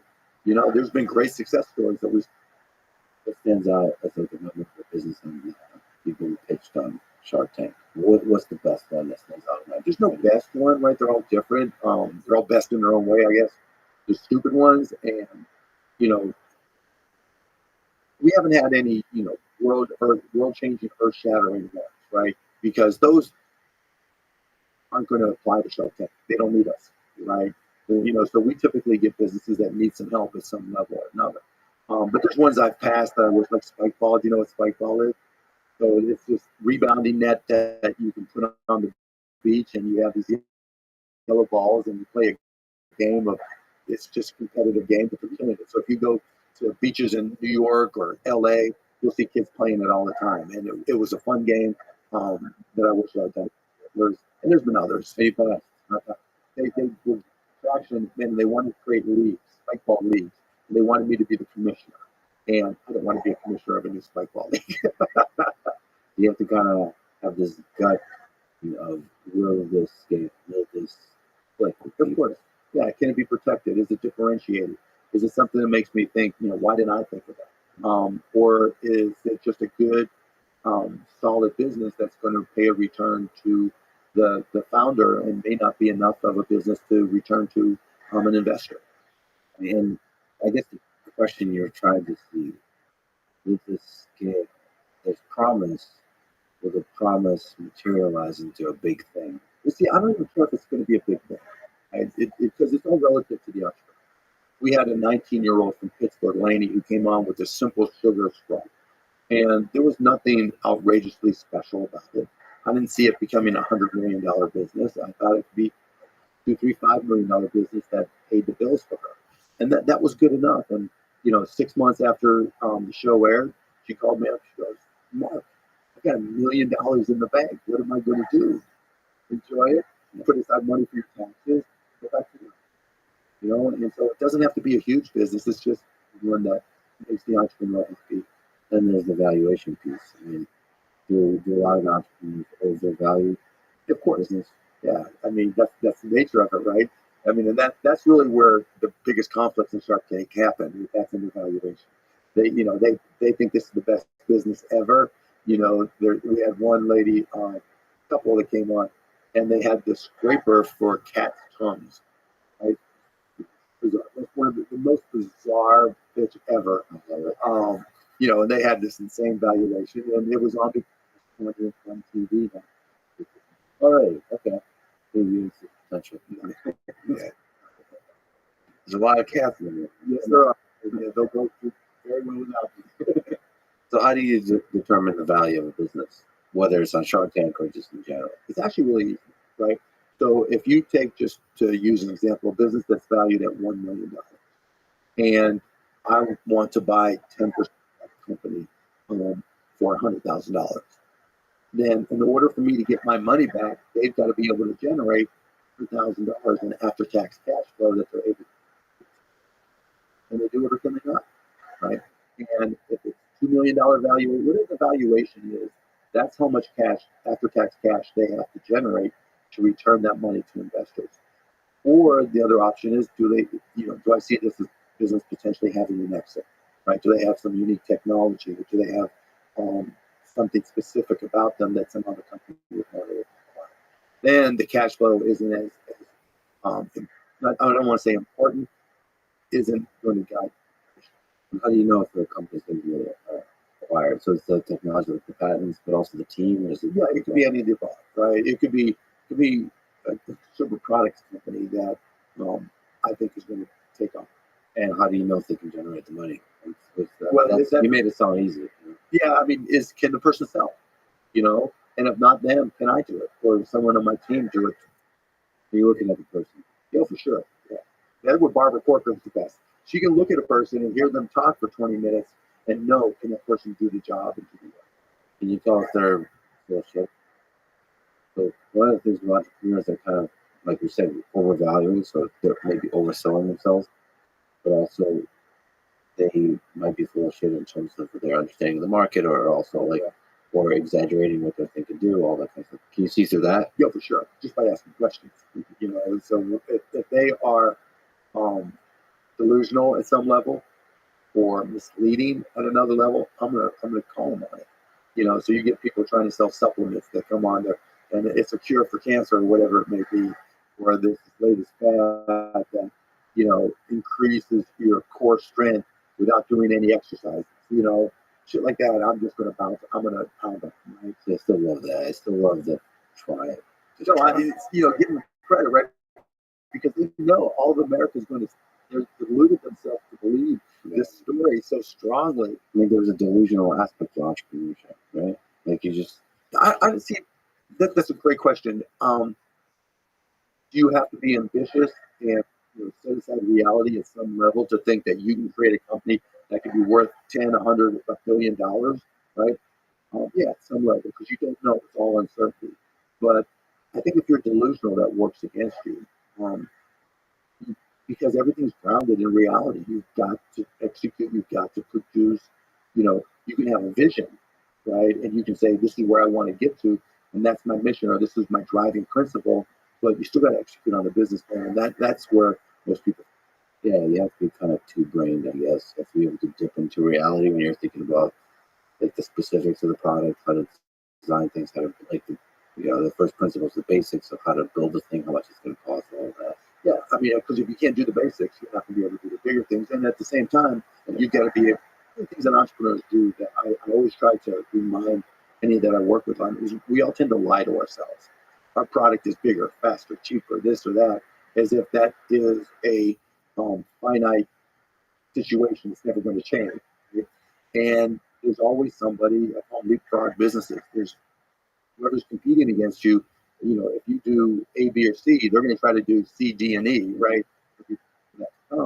Because otherwise they're out of business too. So you're never in a vacuum.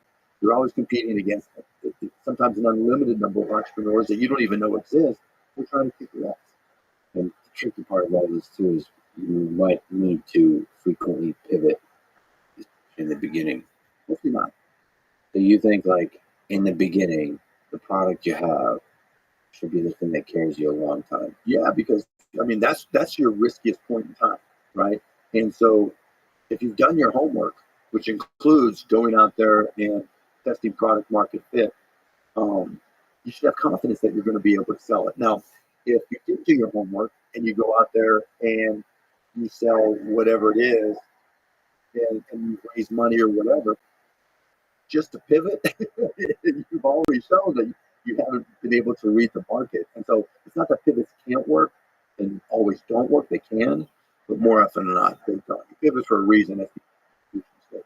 Well, I also mean like the micro pivots, like iterative development.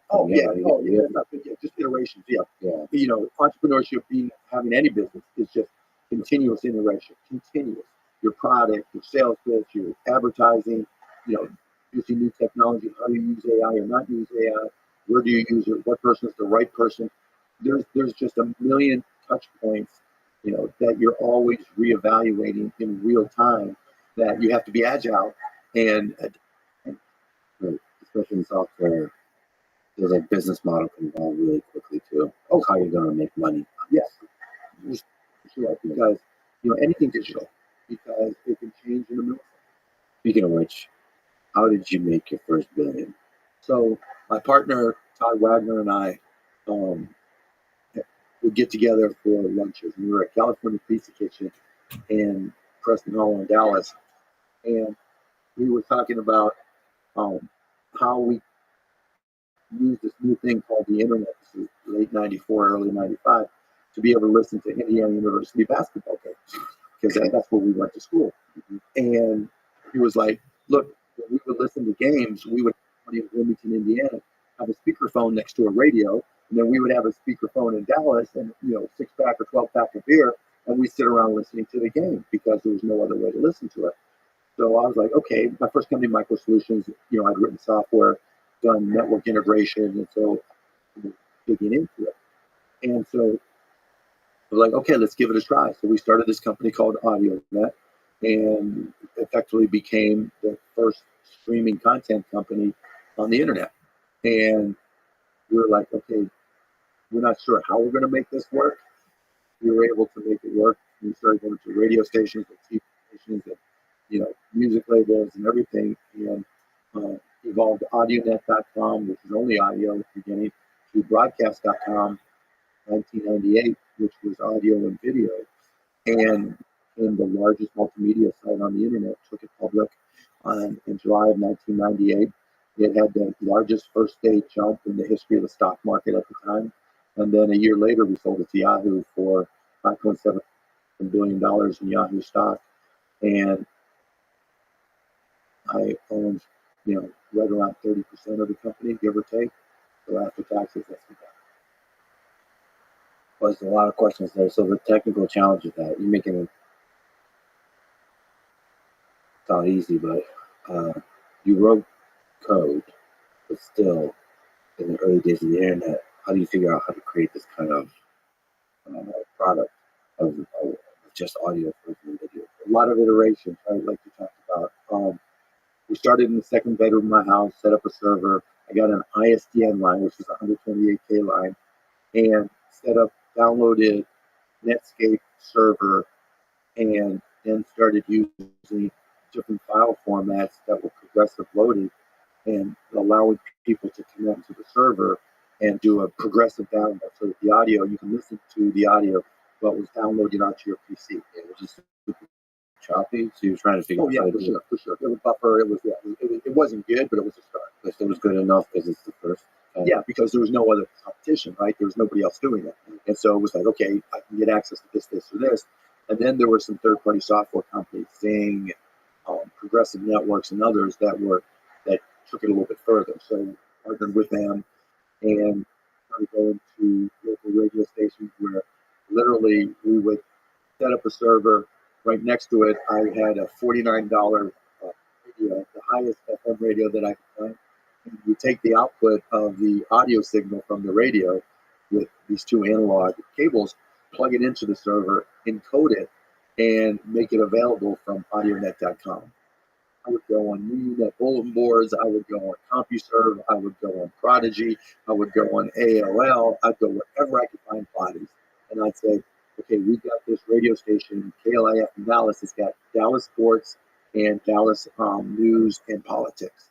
And if you're in an office or you're outside of Dallas, connect to audionet.com. And now you can listen to these things on demand. And that's how we started. And it started with one radio station. And then it was 5, then it was 10, then it was video content, then the laws were different then, so we could literally go out and buy CDs and host them and just let people listen to whatever music. And we went from 10 users a day to 100 to 1,000 to hundreds of thousands to 1 million over those next 4 years. How did you find the users? Is it word of mouth? Word of mouth. Just word of mouth. So the thing you were focusing on is getting the radio station. Well, radio and TV, anything, any content at all. Pick up the phone. How'd you? I would wherever I could, like everything that was public domain, I'd go out and buy video or cassette, whatever it was, And this was before the DMs, the Digital Millennium Copyright Act of '90, whenever it kicked in. So literally anything that was audio, we would put online so people could listen to it. Yeah.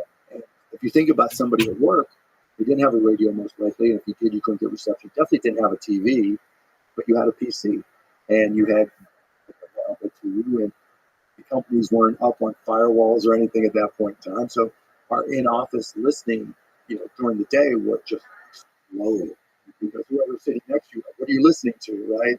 And that was the start of it. And then, in early '98, we started adding video and just other things, and we had ended up with thousands of servers. There was no cloud back then, and just putting together all those pieces to make it work. But where we really made our money was by taking that network that we had built and then going to corporations and saying, look, it's 1996, 97, 98, and to communicate with your worldwide employees, what they would do is they would go to an auditorium that had a satellite uplink, and then they would have people go to like theaters or ballrooms and hotels that had satellite downlinks, and they would broadcast, the product introductions, whatever.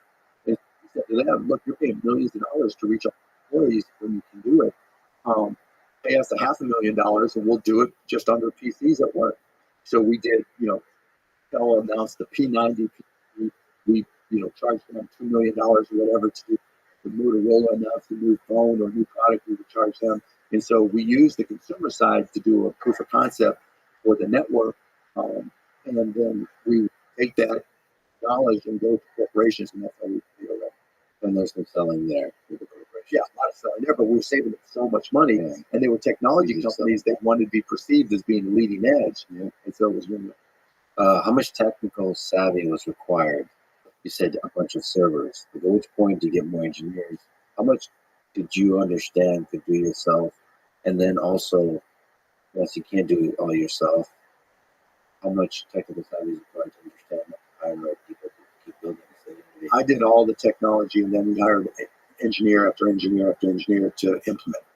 And so, putting together a multicast network, to software, to just is this like a scary thing? Like it was terrifying, right? Because as growing, trying to keep up with, and literally we're buying off-the-shelf PCs, and then server cards as the technology advanced, and hard drives, and things would fail, and we would have to, we didn't have machine learning back then to do an analysis of how to distribute server resources. So, like there was a time when Bill Clinton and all the Monica Lewinsky stuff happened. They released the audio of their interviews with him or something like that, right? And really, I knew at that point in time when that was released, everybody at work was going to want to listen to it, right? Yeah. So we had to take down servers that were doing Iowa Cubs baseball, right? And just make all these on-the-fly decisions because we didn't have the tools to analyze or be predictive. But yeah, it was all technology-driven and marketing. The acquisition by Yahoo tells for that, but also in the broader context of this internet bubble. The fascinating part is always in history. So on the acquisition side, we were the largest media site on the internet, and it wasn't close. There was nobody close. We were YouTube, and relatively speaking, the 10x YouTube relative. There was nobody there. And so it became obvious to Yahoo, AOL, and others that they needed a multimedia component. And we had the infrastructure, the sales, all that stuff.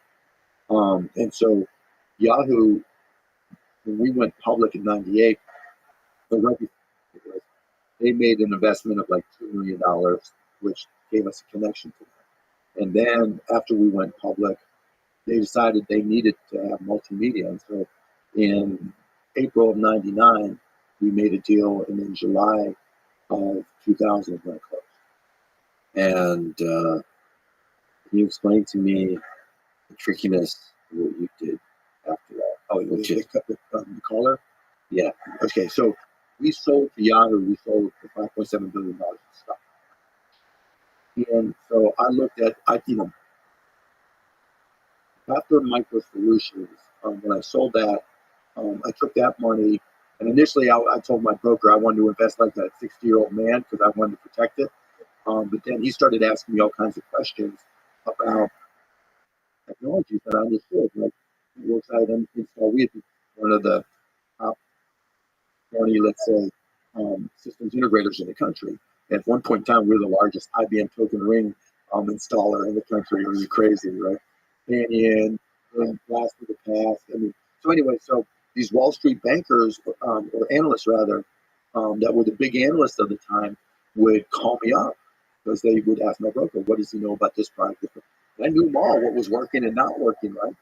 So the ones that worked, I say it's working, I see the stock, they say something, the stock will go up 20 bucks, right?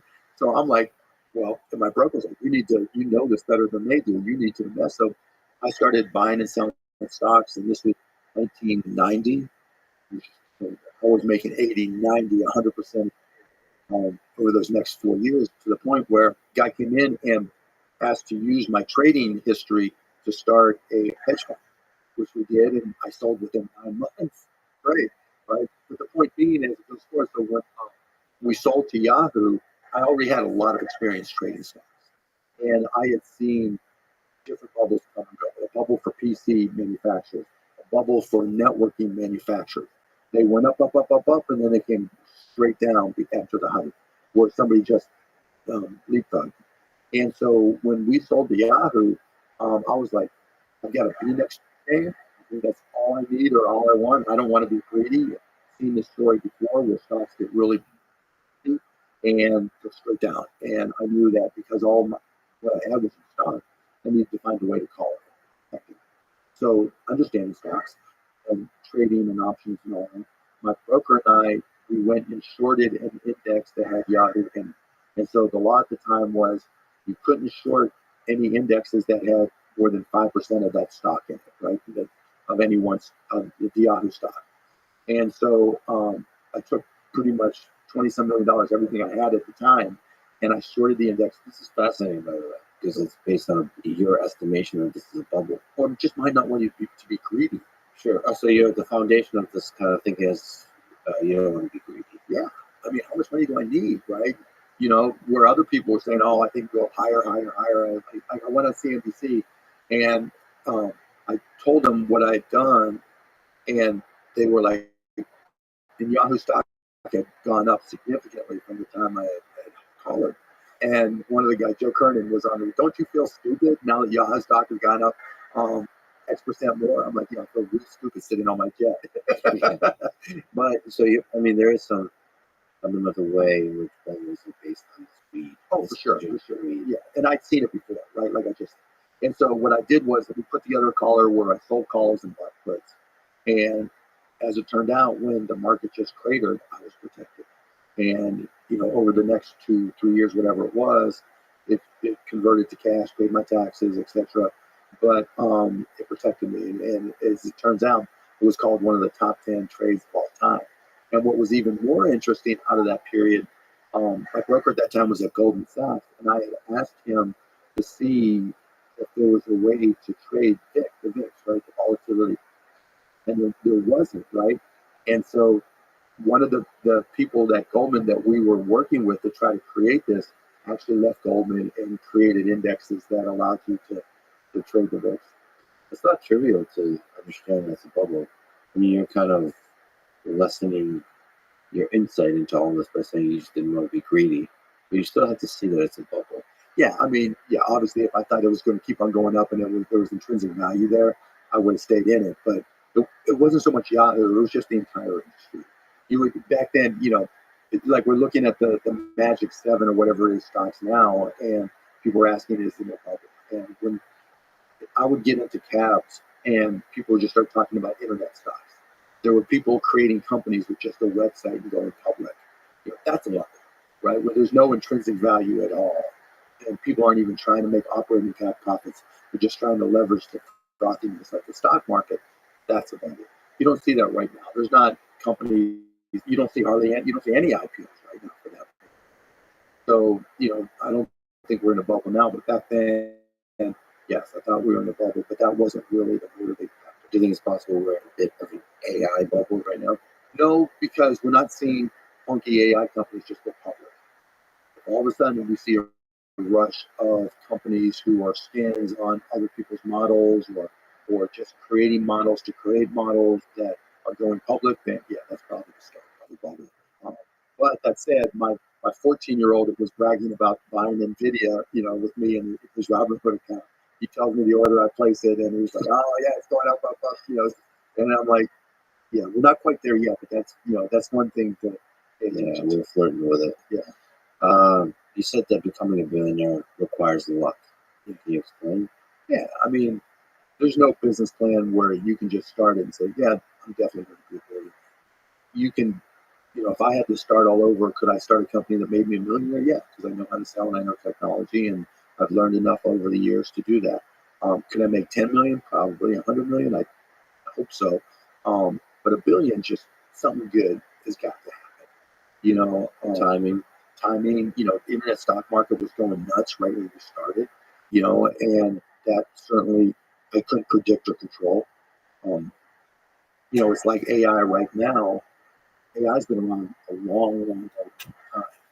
And NVIDIA processors, GPUs rather, you couldn't predict that now's the time that they were going to get effectiveness where, you could do models and train them, and though it's expensive, it's still doable.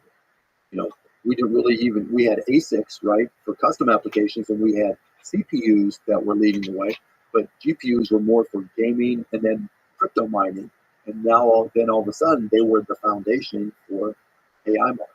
I think luck being essential to becoming a billionaire is a beautiful way to see life in general. First of all, I personally think that everything good that's ever happened to me is because of luck. I think that's just a good way of being. It's like you're grateful. That said, there's some examples of people that you're like, they seem to have they seem to have gotten lucky a lot. Mm-hmm. We mentioned Jeff Bezos. It seems like he did a lot of really interesting, powerful decisions for many years with Amazon to make it successful. But he was really able to raise a lot of money, and people were really dismissive of him because they weren't profitable, and we were in an environment where it was possible to raise funds. I mean, what about somebody you get sometimes feisty with on the internet, Elon, who couldn't even look at Zuck and Bill Gates and Warren Buffett? But Zuck was just trying to get laid, right? And it took off, and he wrote some good stuff. Aren't we all? Right at some level, right? Yeah. Human civilization. Right? But yeah, so more power to him, right? You can't take anything away from him. But yeah, Snapchat, same thing, took off. Apps did take off in 2007 when the iPhone came out. Apps took off in 2011, 2012.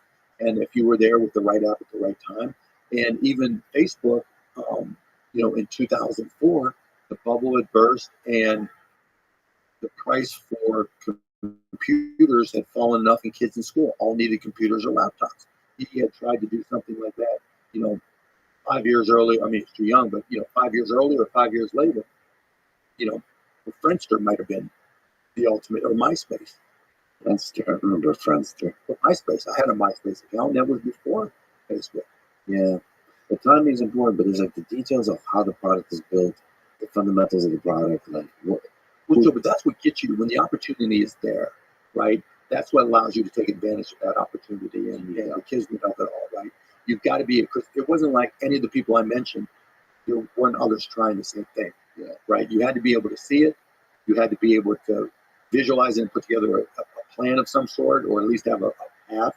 And then you had to execute on it and do all those things at the same time, and have the money available to you, because it wasn't like, whether it was Google or Facebook, they raised a shitload of money. It wasn't bootstrapping it that got them there. And raising money is not just about sales; it's about the general feeling of the people with money at that time And proximity. If sure. Chuck wasn't at Harvard and he was at Miami of Ohio University, or he was at Richland Community College, same idea, same person, same execution, and nothing. I believe in the power of individuals to realize their potential no matter where they come from. But I agree 100% with that. Right? Luck is required. Yeah, I mean, scale is the only delta scale, right? We're not all blessed with the access to the tools that you need to grasp that. But then also, billion is not the only measure of success, right? Absolutely not, right? Because everybody defines this success in their own way. How do you define success, Mark Cuban? Waking up every day with a smile, excited about the day. People always say, well, when you get that kind of money, does it make you happy? And my answer always is, if you are happy when you're really, really, really happy when you're rich. But you got to work on being happy when you're rich, I guess. Well, you're just being happy, right? If you were miserable, in your job before, there's a good chance you're still going to be miserable. That's just who you are. It's a pretty good definition of success, probably. Well, how do you reach that success, right? Give advice to people. We talked about my dad, my parents. I never looked at my dad and said, okay, you're not successful. He busted his ass, and when he came home, we enjoyed our time together, right? There was nothing at any point in time where I felt like, oh, this is miserable, we're awful, we don't have this, we don't have that. We celebrated the things we did have, and never knew about the things we didn't have, and so I think, you have to be able to find your way to whatever it is that puts a smile on your face every day. Some people can do it. It's not always about the smile, or the smile on the outside. It could be a smile on the inside. Yeah, whatever it is, right? Whatever makes you feel good. The struggle, even the struggle with your dad, the really, really hard work can be a fulfilling experience, because a struggle leading up to them seeing your kids. Exactly right. Right, because that was my dad's grandson.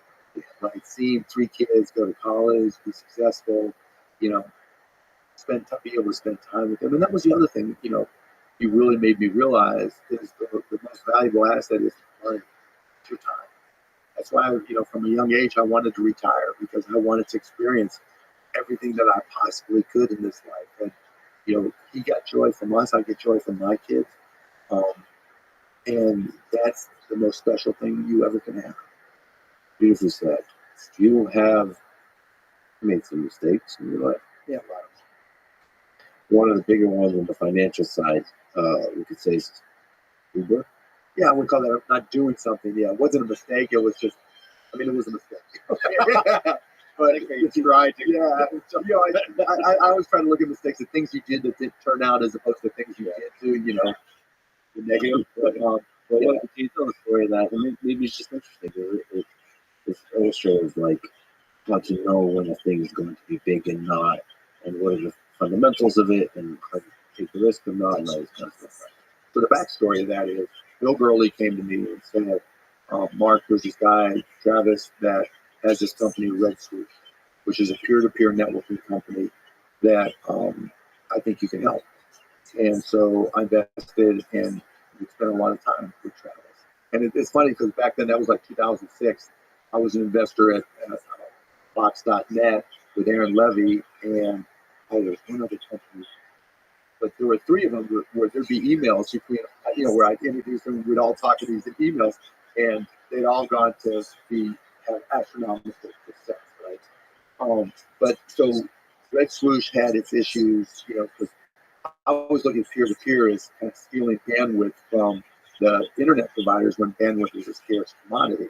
And so, what Travis did with that, though, was great. He convinced gaming companies who wanted to do downloads of the clients for those games to use his peer-to-peer on Red Swoosh. And, he busted his ass, and I think he sold it for $18 million. So he did well. And so it was natural for him to come to me, and I still have the emails, and ask me about Uber Cab. And I thought, okay, this is a great idea. I really, really like it. I said, you're going to, he showed me his budgets, and I think they were raising money at $10 or $15 million or whatever. And I'm like, your biggest challenge is going to be you're going to have to fight all the incumbent taxi commissions. They're going to want to put you out of business. That's going to be a challenge. And I think you don't have enough money designated for marketing to get all that done. And I said, I'd invest, but not quite at that valuation, right? Never came back to me. Yeah, I mean, there's some lessons there connected to what you're doing now. We'll talk about cost plus drugs. It's like looking at an industry that seems like there's a lot of complexity involved, but it's like hungry for revolution. For sure. And the cabs are that.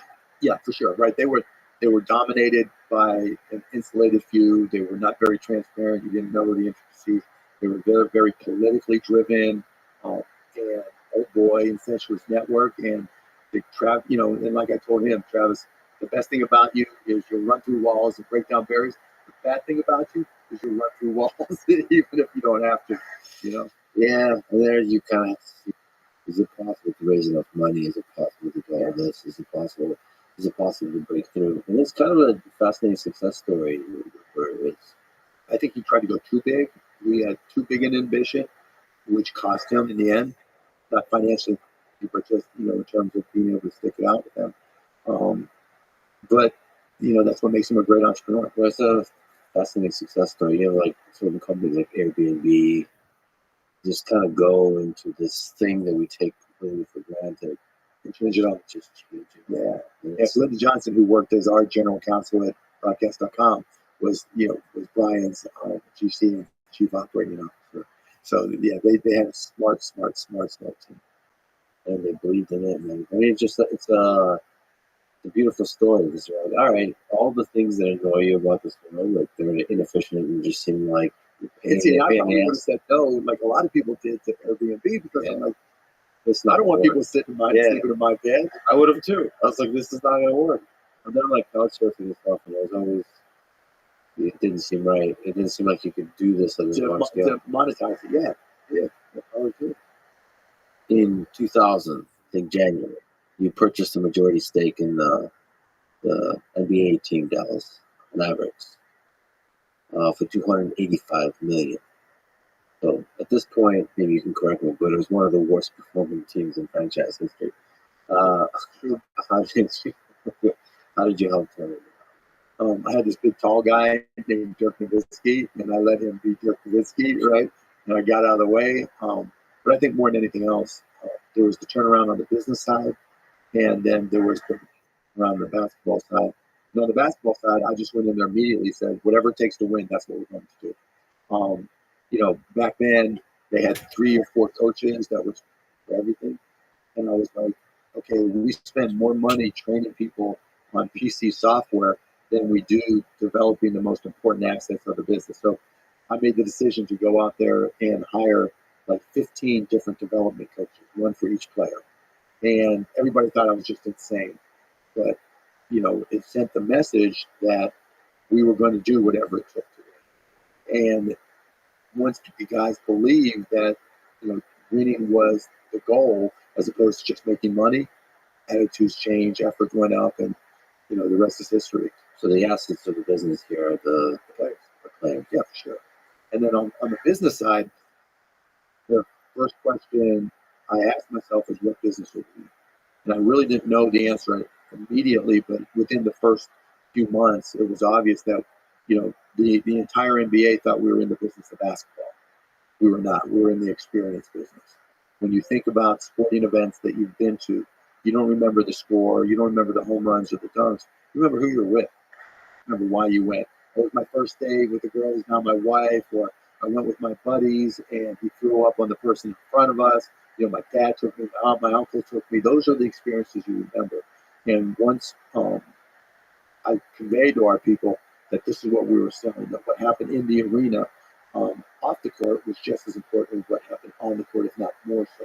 Because if mom or dad are bringing the 10-year-old, you have to keep them occupied because they have short attention spans. And so, I would get into fights with the NBA. Put aside the refs, but getting aside in fights in NBA, I would say NBA nothing but attorneys, right? Because they had no marketing skills whatsoever. And to their credit, they realized that was a problem and started bringing better and better marketing people. So part of the selling is you're selling the team, selling the sport, selling the people, the idea, all of it, like just the experience. So have you ever been to an NBA game? Miami Heat. You remember walking into the arena and you feel the energy, right? That's what makes it special. Yeah, the energy is everything, especially playoff games. Right, for sure, right?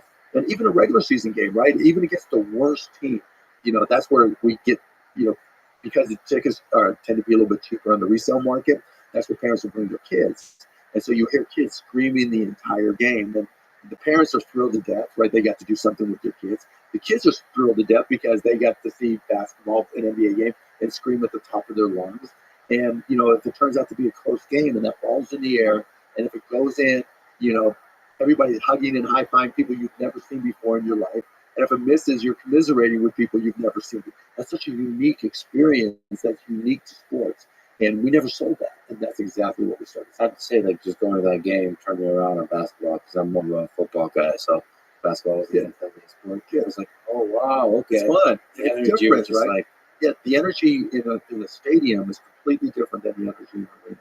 You can, in the stadium, particularly if it doesn't have a roof, it's hard to bottle that energy. You feel it when you see. I got from Pittsburgh, so there's the terrible towels and people screaming defense and everything at Steelers games. But in an arena, the energy level is just indescribable. so how much of it is the selling the tickets in person, but also versus what you see on TV? So when you're owning a team, do you get any other cut for what's shown on TV? Yeah. So there's a TV deal that's done with either a local TV broadcaster, and we get all of that, or a network broadcaster like ABC, ESPN, TNT, whatever, and then we get 1/3 for that. So what role does the TV play in like trying to Keeps fans connected. Look, when the team is doing really well, it's easy, right? There's more viewers, and it's excited. And when you're not, there's still going to be hardcore fans and general fans and kids that like to watch the game. You have like the personality of the people in the fans. Like, I mean, clearly you're part of the legend of the team because you're literally there going, screaming, the whole game, right? Yeah, it's funny, the way I am here is how I am, 2 hours a day unless there's a Mavs game. Yeah. And for whatever reason, that's where I let out all that stress and frustration. But yeah, I mean, it's not so the fans, the sixth man, right? We need fans to bring that energy, and amplifying that as much as we can is important. You've had a beef recently on Twitter, on X with Elon over DEI programs. What to you is the essence of the disagreement? I wouldn't call it a beef, right? It's just a bit of fun. Yeah, it's fun for me, right? I just, it's his platform. He gets to run it any way he pleases. He pays for that right. And so I have total respect for whatever choices he makes, even if I don't agree with them. But because it's his platform, people are less likely to disagree with him. Particularly somebody who's got a platform themselves. And so when we start talking about DEI and it's just de facto racist and this stuff that I just think is nonsense. I have no problem, sharing my opinion. And, if he disagrees, okay, he can disagree. I don't care, and it's fun to engage, but he doesn't really engage. He just comes back with smart comments, which is short. Yeah, your comments. Well, you do, but it's not too. But Yeah, a little bit. but you're pretty, let's say, rigorous in your response. So there's some exchange of ideas. There's some snark. There's some fun. As often, you do voice the opinion that represents a large number of people, and it's great. And that's it's really beautiful. But just lingering on the topic, what to you is the good and the bad of DEI programs? Really simple, right? D is diversity. That means you just expand your pool of potential applicants to people who might not otherwise have access to. To look where you didn't look before, to look where other people are looking for quality employees. That's simple. And the E in equity means when you hire somebody, you put them in a position to succeed. The I is when you've hired somebody and they may not be typical, if you will, right? You show them some love and give them the support they need so they can do their job as best they can and feel comfortable and confident going to work. It's that simple. So that's a beautiful ideal.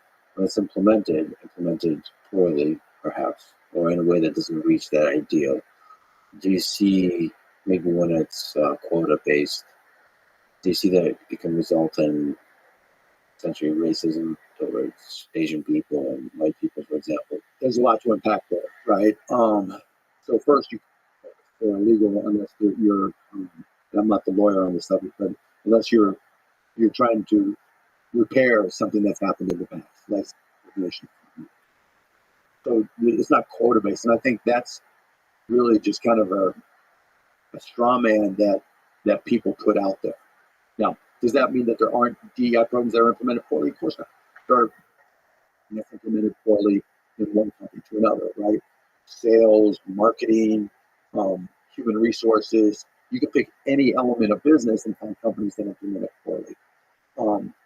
But that's the beauty of capitalism in a free market, or mostly free market, where if you make these choices and they are the wrong choices, you're going to lose your best people. You're not going to be able to hire the best people. You're not going to execute on your business plans in the way that we discussed, regardless of the size of the company. And it also, I think, depends on where you're having the discussion. So when I'm in a different group of people off of X, the feedback's completely different, right? But to your question of reverse racism, yes, it happens. Because people are people. There's no human being that is 100% objective, and it's also there's very, very, very few jobs that can be determined on a purely quantitative basis, right? How do you tell one janitor from the other? Who's the best, right? How do you tell one salesperson that you're hiring versus another you're hiring because they haven't sold your product yet? So you don't know. We talked earlier about firing people because you've made mistakes, and yes, there's discrimination against any group, white, Asian, black, green, orange, whatever it may be. But I truly believe that there's far more discrimination against people of color than there are people who are white. And I think it's become a straw man that reverse discrimination because of DEI is prevalent or near ubiquitous. Well, much of American history was defined by intense radical racism and sexism. But in the recent years, there's a correction, and I think the nature of the criticism is that there's an overcorrection where DEI programs at universities and companies are often, when they're not doing their job well, are often hard to criticize. Because when you criticize them within the company or so on, they have a very strong immune system.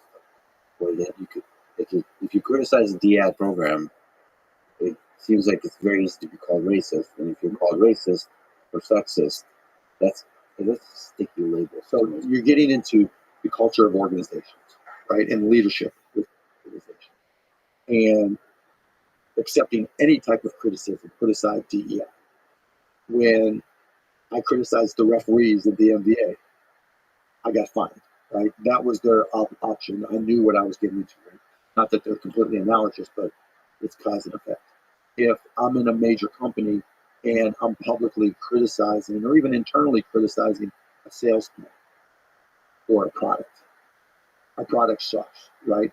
Or like there was a Google engineer who got fired for saying, Google had AGI, right? And nobody believed they did, and they knew that created problems. It wasn't DEI related, but it was, saying something publicly that was in the CEO's eyes, to the detriment of the company, right? So I think those are all analogous. If you're trying to accomplish something within an organization because you think there's a problem and there's people speaking out saying, look, we're getting it wrong. I think I'm a victim of all this, and the company, right then, leadership has got to make a decision. Do they agree or not agree? Are they right or are they wrong? Is it to the positive? Is it positive or negative to the company? And you decide. This conversation that conservatives are being silenced in organizations now. I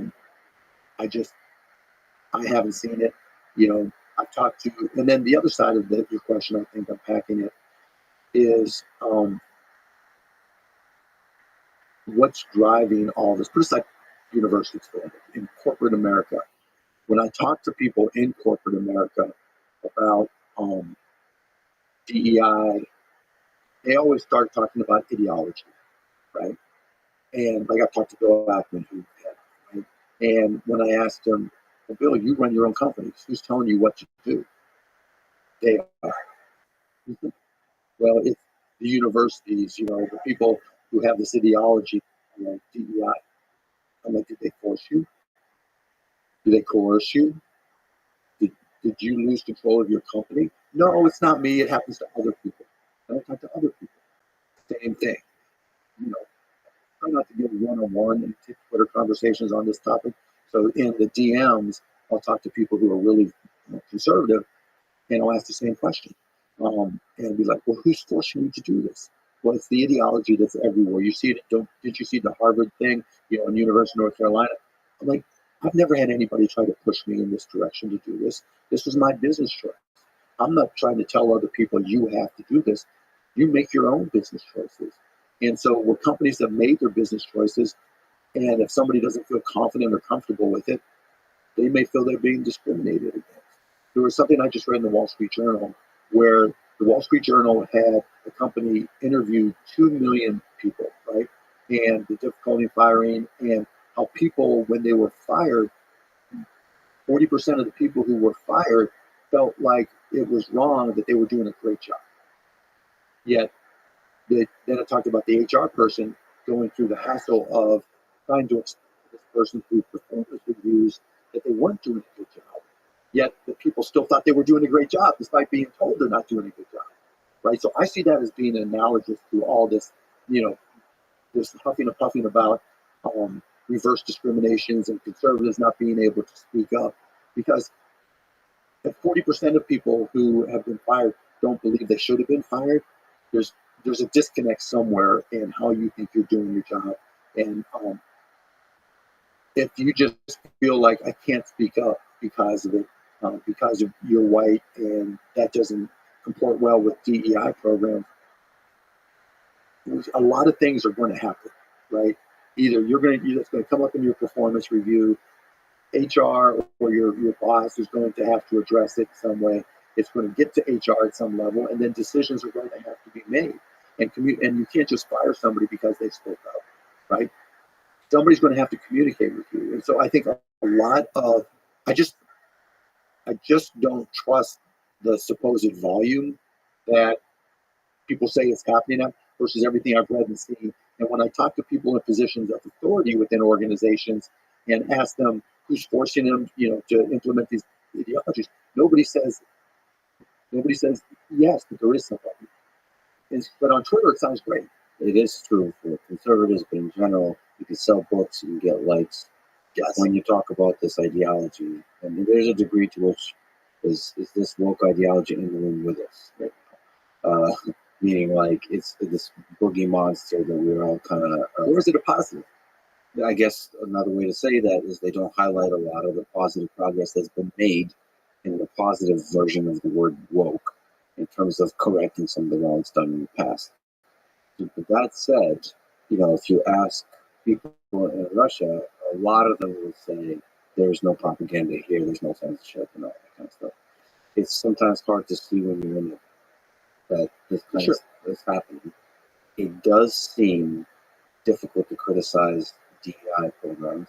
Not horribly difficult, terrible. They're this monster that infiltrates everything. But it is difficult and it requires great leadership.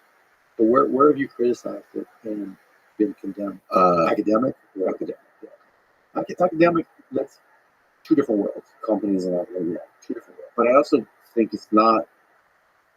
I really want to point my finger at the failure of leadership of basically firing mediocre people, like people that are not good at their job.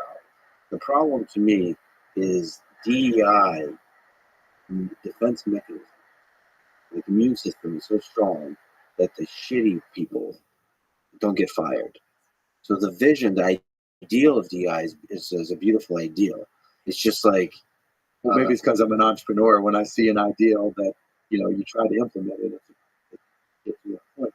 But universities and companies are night and day different, right? I can see an argument for the ideology in a university. I can see, you look at the amount of money spent on it. And so while the goal is right, the way they implement it in universities, the way they implement most things in universities is wrong, right? There's a reason why tuition has gone up, a multitude of, or multiple of inflation. They're not well-run organizations across the board. So I'm not going to argue with that at all. When you've seen me argue with DEI, I haven't waded into DEI in universities at all. there's most folks on companies. 100%, right? Because that's where I exist.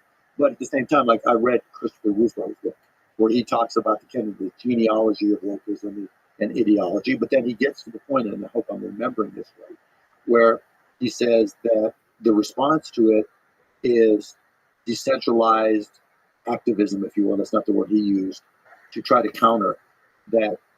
Yeah. And that seems to me to be counter to the whole conservative movement right now, right? Other than school boards, right? Where it's, the Republican candidate is all about centralized power in him. And, to me, that's just a conflict and a lot of the underpinning of this of the conversation that a lot of which goes through Christopher Russo. Let's continue on a theme of fun exchanges on the internet.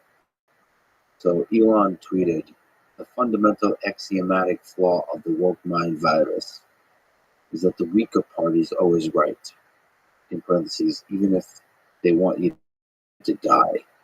And you responded at length, but the beginning is, the fundamental axiomatic flaw of the anti-woke mind is that it allows groups with historical power to play the victim by taking anecdotal examples and packaging them into conjured conspiratorial ideology that threatens to upend the power structures they have been depending on.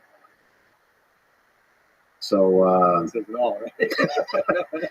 well, there's a tension there. So, yes, but both can be abused, right? Both positions of power can be abused. There's power in India, and there's shitty people that can crave power and hold on to power and sacrifice their ideals. Okay, put aside universities. Damn it. Yeah, I mean, Because I'm not going to argue that universities implement DEI well, right? And I'm not going to tell you that, they need to be spending $20-some million a year on DEI positions. To me, that's insane. Do I look at the Harvard and North Carolina decision and say it was a great decision? No, because, I think having a diverse student body helps make for kids who are better prepared for the real world. But I'm not running a university, so it's not my choice. Maybe at some point in the future I will, but not now. And in terms of the corporate side of it, who's telling anybody what to do? well, maybe you can give me some help. I'm here to help. There's an example in the AI world of a system called Gemini. Yeah, I that mean, won five. everybody was black or whatever. People thought. George Washington was Right. black. Nazis were black. So why is it when that came out it was a big uproar, but when somebody one of the people who were trying to fuck with me, I forget which one. Yeah, but he pointed out to Elon that Elon's AI was woke when it answered certain questions, and other people have pointed out other things to Elon about Grok, however it's pronounced, that was leaning left or woke, right? And Elon's response was, "Oh, it'll change. It's a mistake. We're fixing it." When it happens to Gemini and Google, it's the end of the world. Look how woke they are, and it's a reflection of all their culture. Now Google comes out and says it's a mistake, and then they dox the guy who's the product manager or whatever of AI of that product, and then they go back and look at his old tweets, right, and show that he's very left leaning and very DEI supportive, and that's the end of the world. Not the end of the world, but Google is so much dependent on trust. That trust of Google search as objective as possible channel into the world of information. And so that brand is really important. Yeah, see, you're giving. Maybe I'm not recognizing how. So I'll tell you a personal experience. Until a month ago, maybe, if you put in keto gummies, Shark Tank keto gummies, into Google, it would show up with scammy ads, scam ad after scam ad, and I would get emails up until a month ago from elderly people asking me why the gummies weren't working and why the companies were charging all this money on a month-by-month basis when they tried to cancel. And they said it was the number one deal on Shark Tank of all time, right? And all Shark, it was a mistake. Well, there's fraud, there's mistakes, but the mistakes. No, but why didn't Google fix it? Right? The distance didn't happen once, over 1 week, over 2 weeks, right? And because it was hard to fix. Yeah, as it turns out, I was working with them to try to find a fix. And we would both look at the same page. And if you were inside of Google, within the Google.com, it would show one page. If you were outside of Google, it would show another. And it took us looking at it at the same time for anybody to realize it. Meaning that there's a lot of technology problems that are hard to fix. They're super complex, and we could talk about it forever with social media. The criticism towards Google, towards other companies, when they're based in Silicon Valley, there could be an ideological drift into an ideological bubble out of what technology is created, and they could be blind to the obvious. Yeah, but they get millions of customers who are not going to. So what you're saying is, market stops with artificial intelligence, that people don't pay attention and respond, that Google doesn't listen to the responses, that people inside of Google will ignore their own best financial interests and even their own best personal interests because they know they're going to get doxxed now by Elon and others. And so I just don't see that. And Elon's not allowed to make those same mistakes, but No. Is he allowed to make those mistakes, but Google isn't? I know. Elon is 100% should be criticized for ridiculousness of all the statements that he makes about various products. He's having a bit of fun, like you are. Yeah. So, but I also believe in the free market, but it's not always efficient. There's like a delay. It just takes time. Yeah, it's fine. So, which is why Elon is important when calling out, I think, overstating the criticism of Gemini, but Elon and others. Gemini wasn't even a fully available public product yet. It's still a bias that resonates with people. Neural networks work, though, right? That's why there'll be millions of models because weights and biases putting together, a neural network. Well, no. So, like the Black George Washington is a correction on top of the foundation model, so to keep it quote unquote safe. One of the big criticisms of all the models, right, are probably Grok a little bit less so, because they're like trying to be really conservative in the sense of trying to be careful not to say crazy shit, because we don't know how to think. It's brand new, and we know what happens, right? And they do it on the front end with prompts. and they try to do it on the back end with the neural networks that are underneath them, right? And it doesn't always work, and that's why there's going to be millions of models rather than just 4 foundational models that of the 5 that everybody uses. Well, I guess the main criticism is you want to have some transparency of all the teams that are involved. It's kind of the degree there's a left-leaning ideology within the companies, it doesn't affect the product. But that's the beauty of The market. Yeah, that's where the market corrects it, right? Not only from the outside, because everybody is going to test it. Like when YouTube first came out, or not first came out, when after Google bought them, there used to be different commands you could give it, like there were line prompt commands that you could give it, and you could find all the nasty porn that got loaded before they kicked it off, right? And it was just the nastiest shit ever. And even now, to this day, if there's some horrific, tragic event, somebody's loading it up, right? No, I know that's not direct to your point of internal influence to the output, right? But people on the outside are going to check for that now, right? It's almost like the new bug contest, right? To try to find bugs in software. And then on the inside, if it's all left-leaning and all you have is left-leaning employees because, most conservatives won't want to work there, then again, that's self-correcting as well. That's the hope. But it can self-correct in different kinds of ways. You can have a different company that competes and becomes more conservative. I mean, my worry is that it kind of becomes like 2 different worlds where there's like, oh, he is. Come on. Don't give up. Oh, I'm not giving up. So where does this go is the question. What happens next? And I mean, going back, I've been in so many PC revolutions, right, or evolutions, where porn was the big issue, right? Now we don't even talk about porn being an issue, even though if every post on Twitter now has link in bio for a porn post, right? We don't even think that's a negative anymore. That's just an accepted thing, and now it's become very warrior politics on Twitter.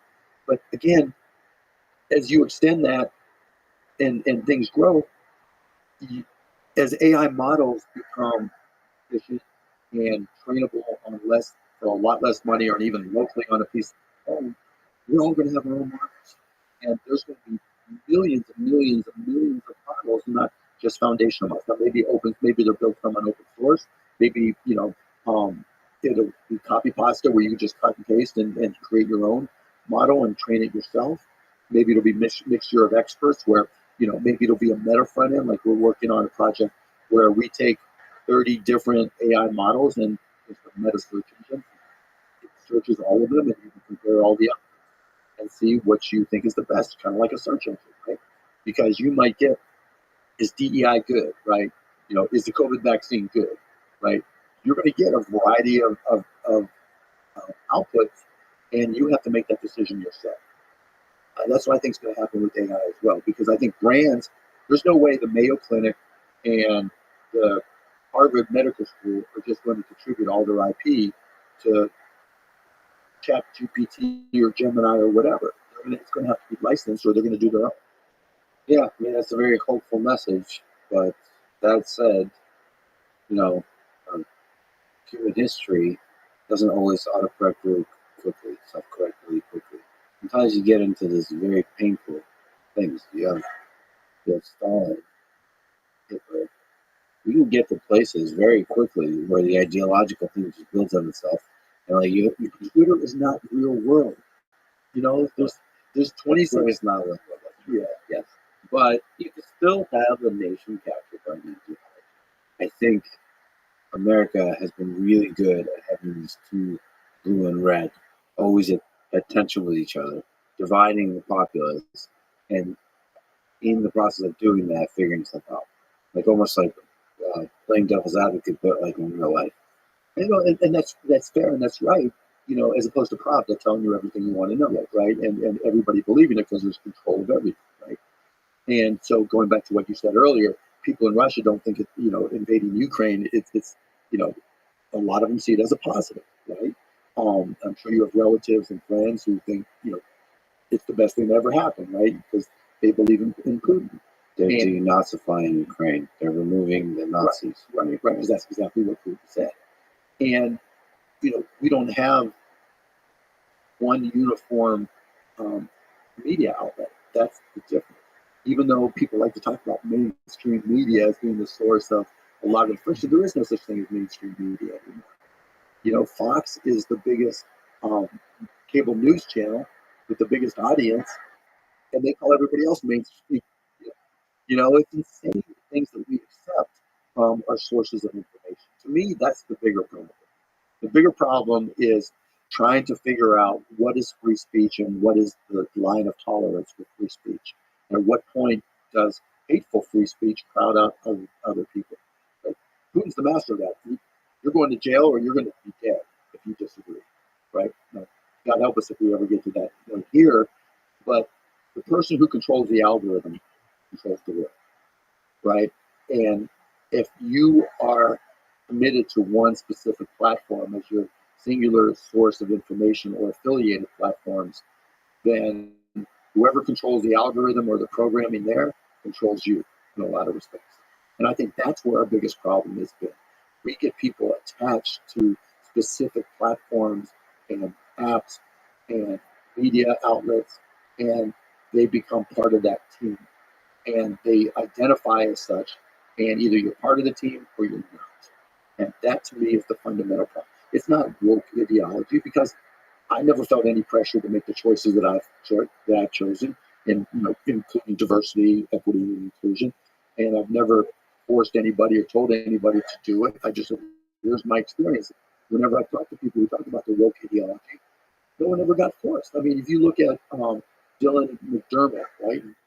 If there was a way to gauge the number of impressions that she had, right, and where they sourced from, I'd be willing to bet any amount of money that 90% plus of the impressions of Dylan McDermott were on right-wing media.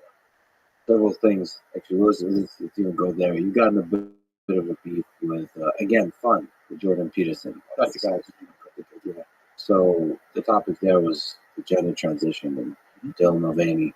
Can you explain the nature of the beef? I mean, it's an interesting claim you're making, and most of the people are concerned about this are conservatives. Yeah, just the point is that if you look at impressions, like when you run an ad, you're curious about impressions and who sees them, right?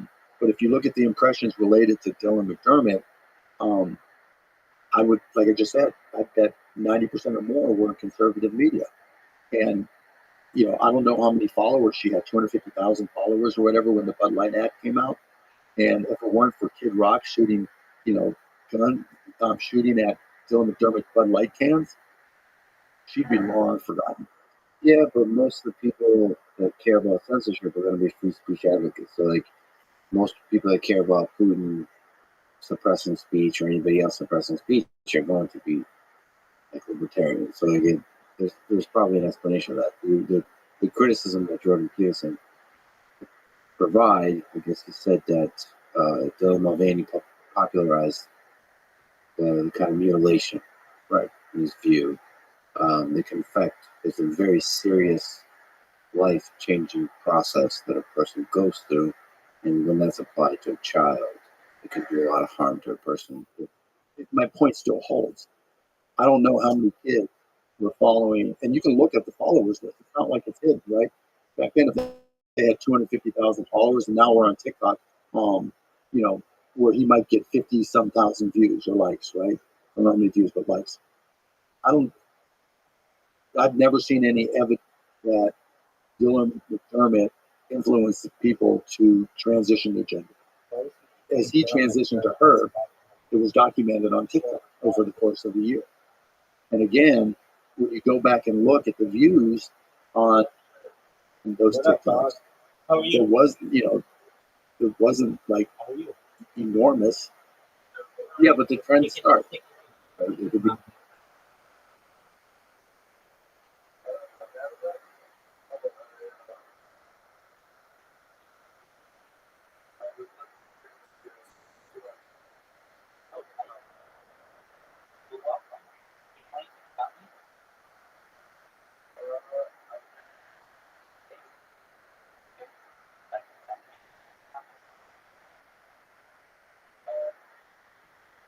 You mind if I tell you about it?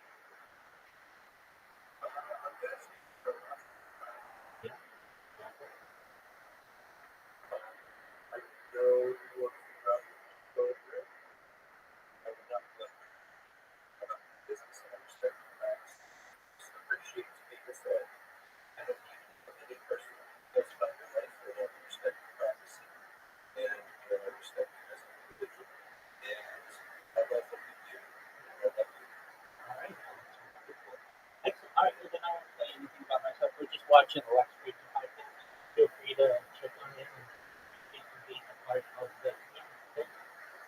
It could be what worries people is for young kids there to be a trend of, especially when you feel like an outsider, you feel not yourself, less yourself, all this kind of stuff. Then kids feel like that if it's because popular enough, there's a trend to gender transition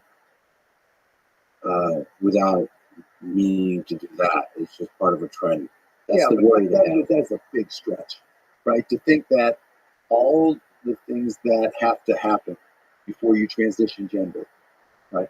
And I'm not saying kids might identify, find it cool or, in the moment, expedient, if you will, to dress up as the other gender, right?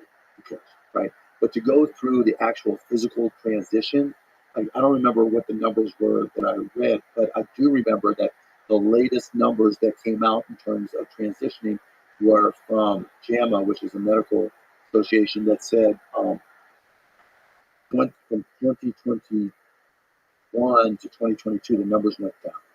But the bigger point is there are no numbers for 2023 when post Dylan McDermott.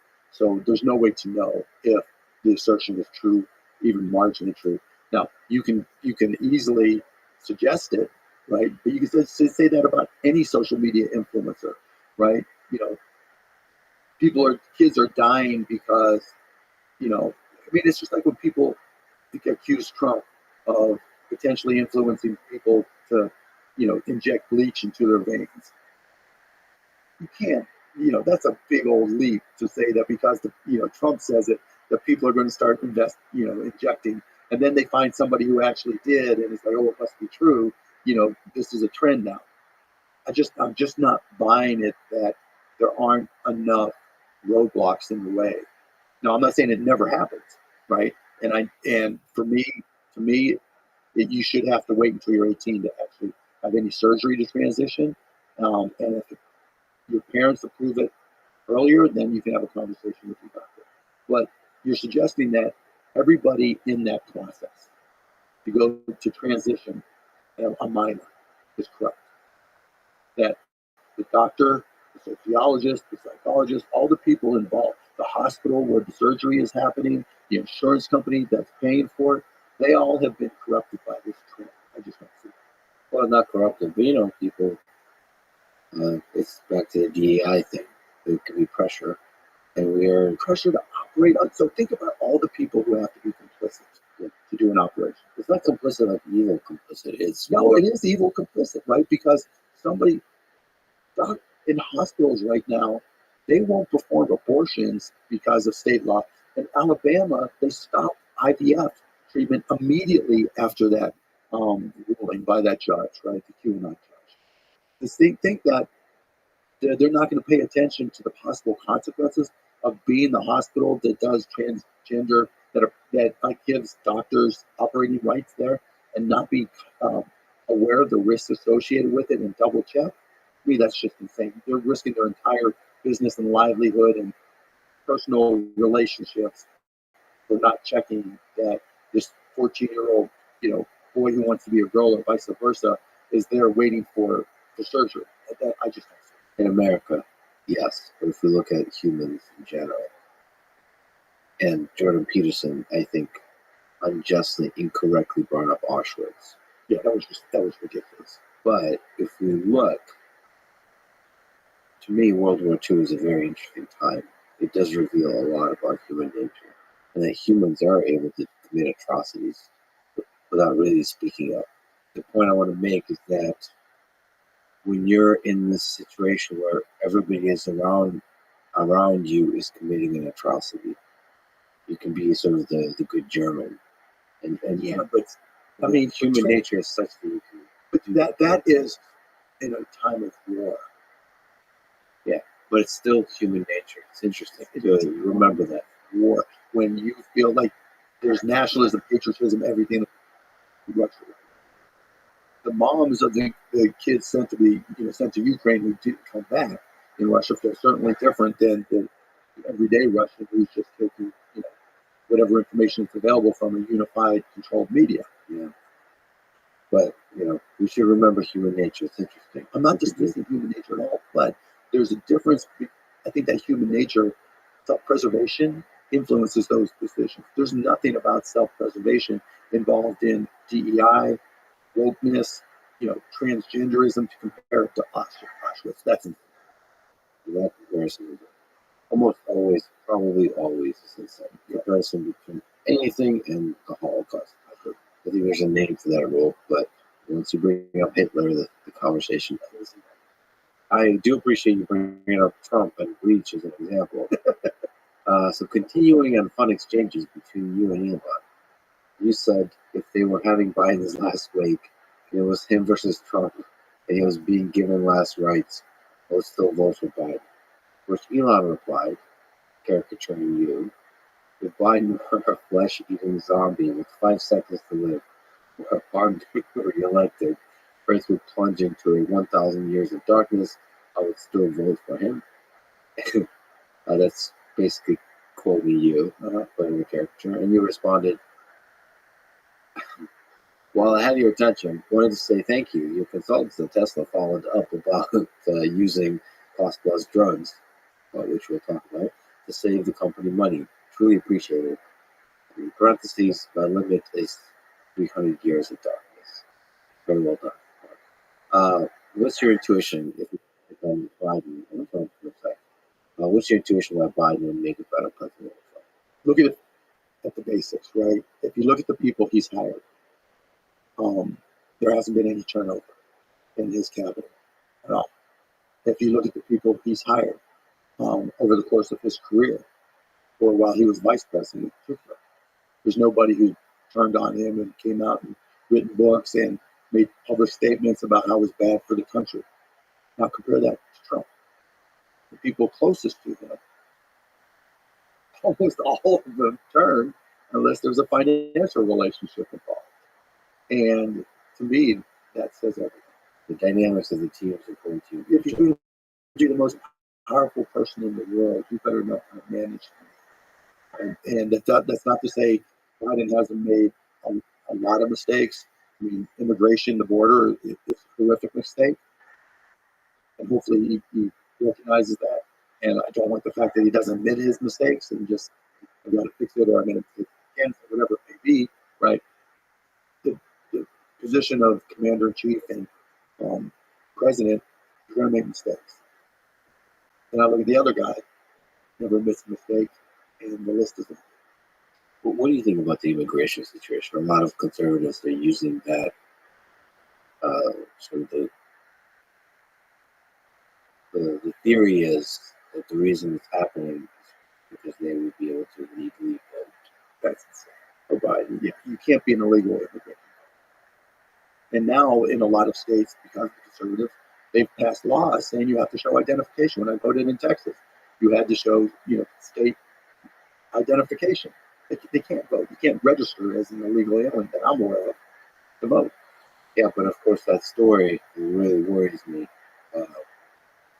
Enables or serves as a catalyst for questioning the legitimacy of an election. I remember going to the debate with Trump in 2016, and he was debating Clinton, and one of the things he said was, we don't even know if this election would be legitimate if I lose. This was in 2016 before he was even elected, and that was where he was going. That's just what he does. He's never admitted a mistake. The guy's failed a zillion times. Most people say, okay, I learned from him. I read a book about Roy Cohn, and Roy Cohn was the ultimate deny, and that was one of Trump's mentors. And you can see almost everything that Roy Cohn ever did in the same way that Donald Trump approaches that. But given how drastic the immigration situation is, that story becomes more believable. Yeah, of course it does, right? But the facts are still the facts, right? And in red states, they're going to be checking every ID. They're going to be making sure that's not the case. And you can also make the argument, well, in the blue state, it doesn't matter. In the swing states, they're still going to be checked because they know Trump's going to sue the shit out of him when he loses. And so, again, that's where, people will take their self-preservation stuff job and do the right thing. There's still enough people who believe in this country and how amazing it is to do the right thing. And a lot of the premise of what some conservatives are saying and doing, the underpinning of it is that their fellow citizens will not do anything, not something, anything that serves the best interest of this country. And to me, that's just wrong. That is just misleading and wrong. I just worry about, I don't care about Trump or Biden. I care about democracy. I just worry. I worry about the viral nature of the idea of this illegal immigrants. But it's very functional. Right? Either they get across, there's 1,000 different ways an unlimited number of ways to enter the United States of America every time, right? And the south border was the easiest and the worst. And Biden needs to take steps to reduce that. Remember, when Biden was vice president and Obama was president, they called Obama the deporter in chief. He had no problem deporting people. And I think, if I had to guess, and this is just a guess, that when they looked at the initial statistics for immigration when Biden took over, they thought there was room for more immigrants, not because they would vote, but you can make a fiscal argument that in a world where the birth rate is flat to declining, we need immigrants, right? And immigrants typically don't have a higher crime rate or anything than indigenous American citizens. Indigenous isn't the right word, but American citizens. And so they made a calculated mistake. They made a decision that was wrong, and now they have to fix it severely. But I don't buy, like what Elon's pushing, that whole reason is they are voters and will become voters. And we should say the obvious. You're a descendant of immigrants. Yeah, for sure. And the immigrants is what makes this country great in many parts of the diversity of this nation. We should probably keep, they're like already been in this country for a while and they're doing it. Like PhD students and all this. It's like, That's not what Donald Trump wants, though. He wants to ship them all out, right? There's just a whole lot of hyperbole when it comes to talking about all of these things we're talking about. When it's right versus left, my team versus your team, my tribe versus your tribe. The only way to stand out is hyperbole. The hard part, and why I like this conversation, is how do you distinguish hyperbole versus reality? And I get where you're going. That's where it's like, what the smallest sometimes can cause people to change, and then that spark becomes bigger, and then it becomes more widespread. And then all of a sudden, your country has changed. It's not what you thought it was. I get that completely, right? And yes, you always have to be on top of that to make sure. But a lot of that comes from lack of leadership, right? And lack of trust. Because there's nobody who's saying, all right, Republicans, that's all hyperbole and you're wrong for that. Democrats, you fucked up on immigration, right? You fucked up in Afghanistan, right? Here's where you made these mistakes. There's nobody who says, right, we're not going to just bring in Republicans if the Republicans. Right. And then, and nobody says, we're not going to just bring in Democrats. We're going to bring in a mix, right? Try to get balance on the Supreme Court. There's no leadership that's doing that. That's the fundamental problem. It's not about the ideology of woke. It's not leadership. Yeah, leadership. And it's whatever systems we've created, it's really frustrating that, like Trump, it really is Trump's management syndrome. Like he's definitely Hitler. If you don't like Biden, he's senile lizard person. Right. That's right. Everybody gets labeled, right? And because that works on social media. Right. Look, if Elon changed the algorithm just by taking himself out of it, seriously, I'm not saying don't post, right? Post all you want. But he, if you look at his followers, they're almost all right-leaning. If you look at the people he engages with positively, they're almost all right-leaning. And if you look at the people he engages with negatively, like me, right, I consider myself an independent, but I lean left on the DEI topic, right? That influences the algorithm. And so you see what you see because of what he says. Yeah, well, I mean, for sure, but there could be a lot of influential people on Twitter that influence the algorithm and all that kind of stuff. I do feel not even about ideology where you lean, it's about like the algorithm not prioritizing drama. Like the attention grabbing thing or the lower lizard version of that, where like people just want the drama. They want to see it.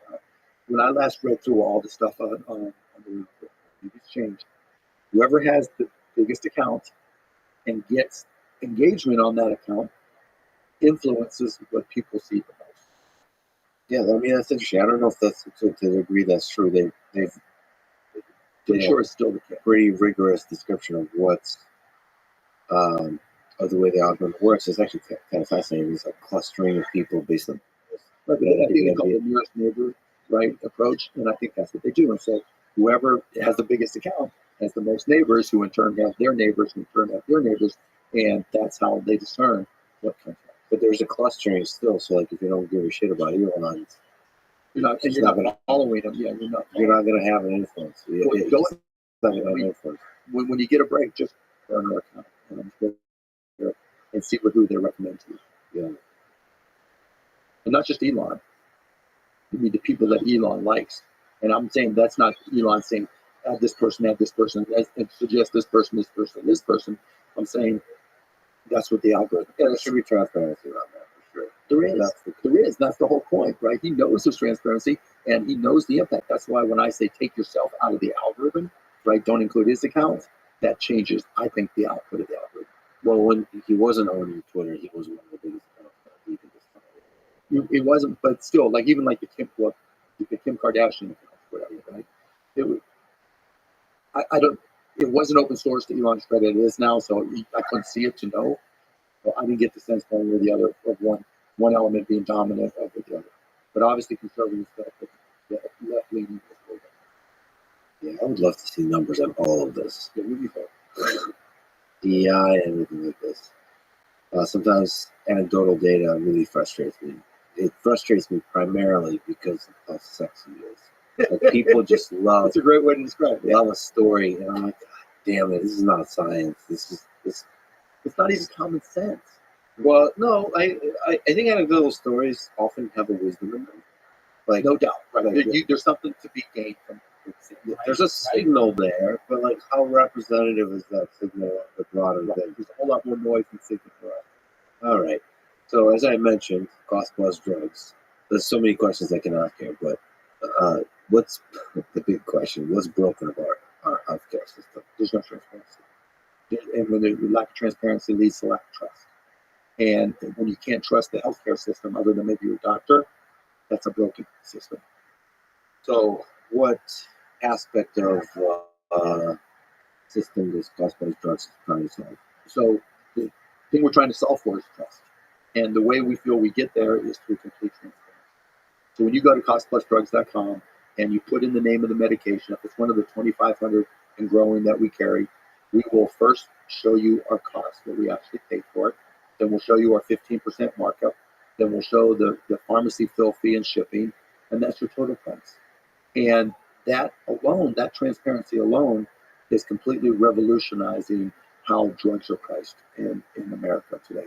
And it's led to, research being done comparing our pricing to CMS, and ours being cheaper, than even the government is negotiating, et cetera, et cetera, et cetera. And so just that transparency alone has had an impact and saved millions of people hundreds of millions of dollars or more. Maybe it results in more transparency in other parts of the system too. Correct. Seeing the business of it. But what do the so-called middlemen companies, so the PBMs, Pharmacy benefit managers. thank you, CVS, Caremark, Cigna's Express Scripts, and United Health Optum RX, they control a majority of the market. What do they do wrong? They put profits over everything, right? And they know in an industry that's completely opaque, they can pretty much do what they want and nobody gets to see what they're doing in detail. And so, the first thing when you sign a contract with one of those big PBMs, it says you can't disclose any of this. And the fact that you can't be disclosed means they could tell Lexus company that they're being, they're getting a great price and they're only being charged X. I will tell Mark's company, oh, you're getting a great price, and we'll charge you Mark X plus, right? But Mark doesn't know any better because there's no way to know. The markup is not transparent. The cost isn't transparent. The markup isn't transparent. there's different things.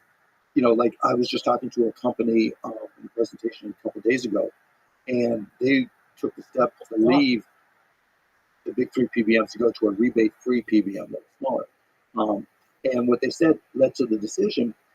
They had a contract with the PBM for these things called rebates, right? Where depending on the volume of medications you buy, they'll kick back to you a percentage of that. And as it turns out, when they compared what was contracted for to what they actually got, they were getting underpaid every single year. They just don't care, right? They'll take products.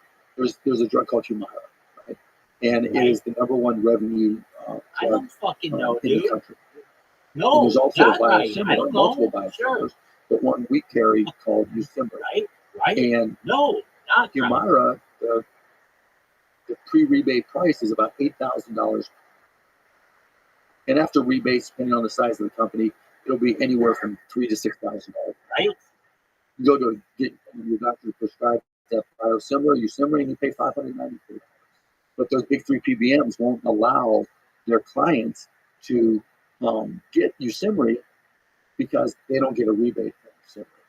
So they'd rather keep a drug on their formulary, even though their patients would save, their customers would save a lot of money. They'd rather keep a drug and exclude another because they'll make a lot more. So the CVS Caremark spokesperson, I think, responded to you, Phil Glando, with the usual language that so deeply exhausts me. But I'm wondering if there's any truth to it. Employers, unions, health plans, and government programs work with CVS Caremark precisely because we deliver for them. Lower drug costs, better health outcomes, and broad pharmacy access through our true cost advantage, and choice formulary initiatives. We are the leading agent of change, innovation, and transparency in the market. That's a whole lot of nothing. So they are not transparent. Call them up. You go to Cost Plus Drugs, we'll give you our price list of all 2,500 plus drugs, the actual cost, and what we sell it for, because it's just plus 15%. Call up any of the big three companies and ask them for the same thing.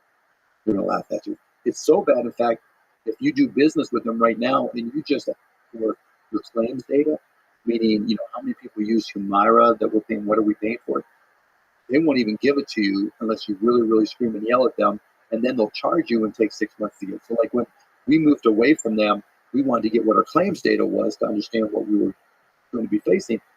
They wouldn't give it to us until like 6 months later, I forget the exact month, and then they charge us for it as well. Our own data. On the CEO front, you said that CEOs don't understand healthcare coverage. It's costing them big. What's the connection between cost plus drugs and companies? So I can speak for my own companies, and this applies to all companies, bigger companies that self-insure. We self-insure. When we started Cost Plus, I finally said, okay, it's time for me to understand how I'm paying for my healthcare for my employees and their families. And the first thing I looked at was a lot of these companies use employee benefits consultants. And it turns out I was paying $30 per employee per month, which was millions of dollars a year. And they were just sending us to the companies that paid them the biggest commissions. Like, how fucking dumb am I? Right? So I'm like, okay, we're cutting that. And then I looked at our medication, our prescription deal that goes through the PBMs that we were using and that the consultant connected us with. And I took a list of, this is early on in Cost Plus Drugs, list of the generic drugs that we sold that cost more than $30 that the Mavericks also had purchased, right? We were able to get that claims data. And it turns out we spent $169,000 with that PBM, one of the big three PBMs, and it would have cost us buying from Cost Plus Drugs $19,000. And that's just a simple example. Then I looked at the insurance side of things, right? We self-insure, so there weren't premiums per se, but we were getting charged $17.15 per employee per month just to use the network that they put together for us, providers, hospitals, or whatever. And I'm like, all right, are there companies that won't put together these networks? There's a lot of them. And those insurance companies and those PBMs are also responsible for determining what claims, what what to authorize and what to deny, right? So for a drug, it may be, all right, this is an expensive drug, but they'll before they'll say they'll pay for the drug that your doctor wants to prescribe you, you have to try these 3 other drugs in what's called step-up therapy, right? To see if these other cheaper drugs work, or they're not even necessarily cheaper. They may just be being pushed because they're getting a higher rebate. And so I'm like, that's insane. I want my employees to get the medication that the doctors say is best. And so I didn't realize those were the intricacies of how my health or where my healthcare dollars went. There's not a single CEO who does, because that's not a core competency that they need. And the CFOs, that's not their core competency. And the HR people, they contribute and they understand it some because they're dealing with the claims, but they spend most of their prescription drug related time or healthcare related time trying to get pre-authorizations approved. So, your kid breaks their arm, or you get sick, and you go to the doctor, and before the doctor will do a surgery or do whatever, they have to go to the insurance company and get pre-authorized. And then they always say no, right? And then you have to go back and somebody has to argue for you. And that just eats up employee time because, I'm sick or my kid's sick and you're wasting my time, eats up HR time. The CEOs don't know any of this, right? So what I'm saying is, one, the smartest thing to do is get a healthcare CEO in every company with over, let's say, 500 employees that focuses on all these things. You save a shitload of money. And two, healthcare is your second largest line item expense after payroll.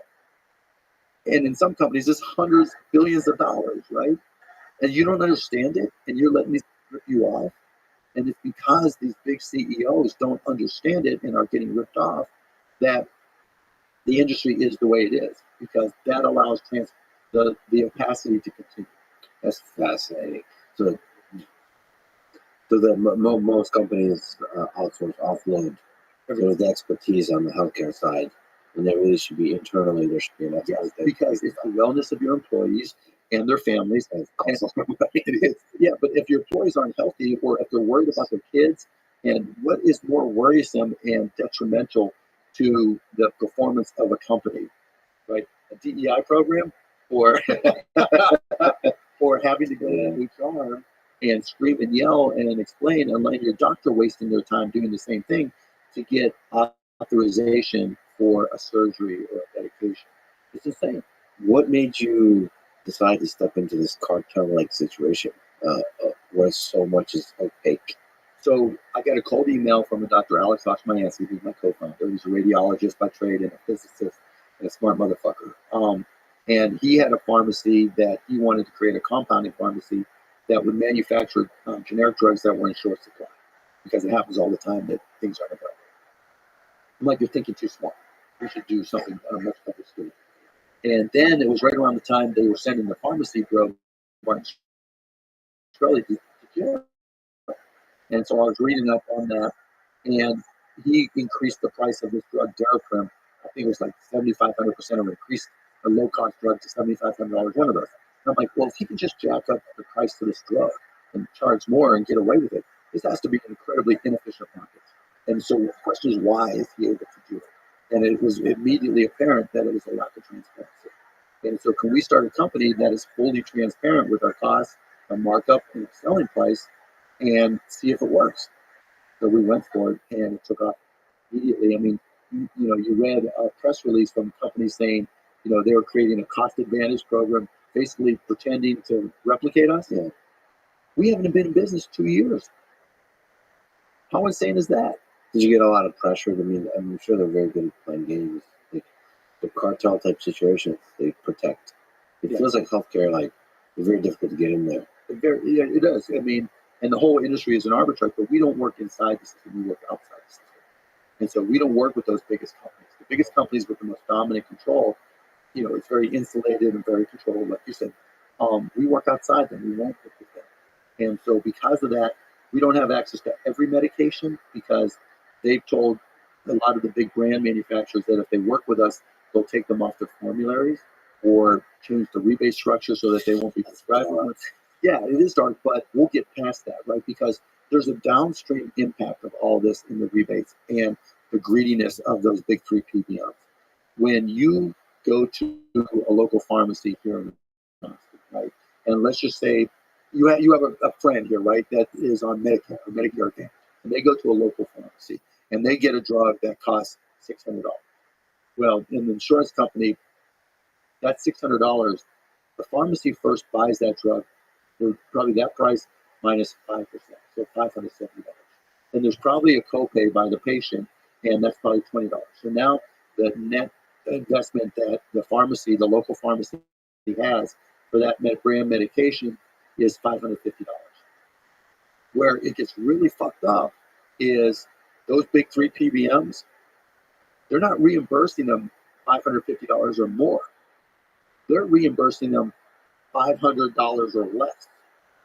And literally, those community pharmacies are eating that loss. And as a result, they're going out of business left and right. And the most insane part of it is, yes, with corporate employer insurance, that happens, but it happens more with Medicare Part D and Medicare Advantage. It happens all the time with those, almost with every script. So the government is implicit in these community pharmacies going out of business. So how does that connect to cost plus drugs and what we're doing in the big brands? The big brands know that if all these community pharmacies are going to go out of business because of the way this pricing is, they're going to lose a connection between their brand medications and grandma and grandpa and Aunt Sally. And all that business is going to get transferred to the big companies, and they're going to have even less leverage. So they're working with us to come up with programs that are very supportive of independent pharmacy. The best interest not to allow them to be so vertically integrated that they destroy the entire community and independent pharmacy industry. Is there other aspects of the healthcare industry that could use this kind of transparency or revolutionizing? Yeah. So what we're going to do with our own healthcare, right? We're not going to be in the business of selling healthcare or anything like that. But the things we do for my companies, we're only going to do deals with providers, healthcare providers, that allow us to be completely transparent. So that whatever contracts we do, we're going to post them all. Whatever pricing we get, we're going to post them all. So that every company who's our size or bigger will have a template that they can work with, which will take it away from the big three insurance companies and the big three PBMs. Because now, without that transparency, they have to use consultants who are getting paid by those big three, those big companies, and aren't giving them the best response.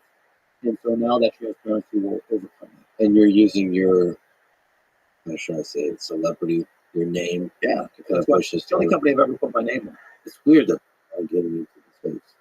Like, well, you public people, like big, there's not like a big, you look at tech, there's these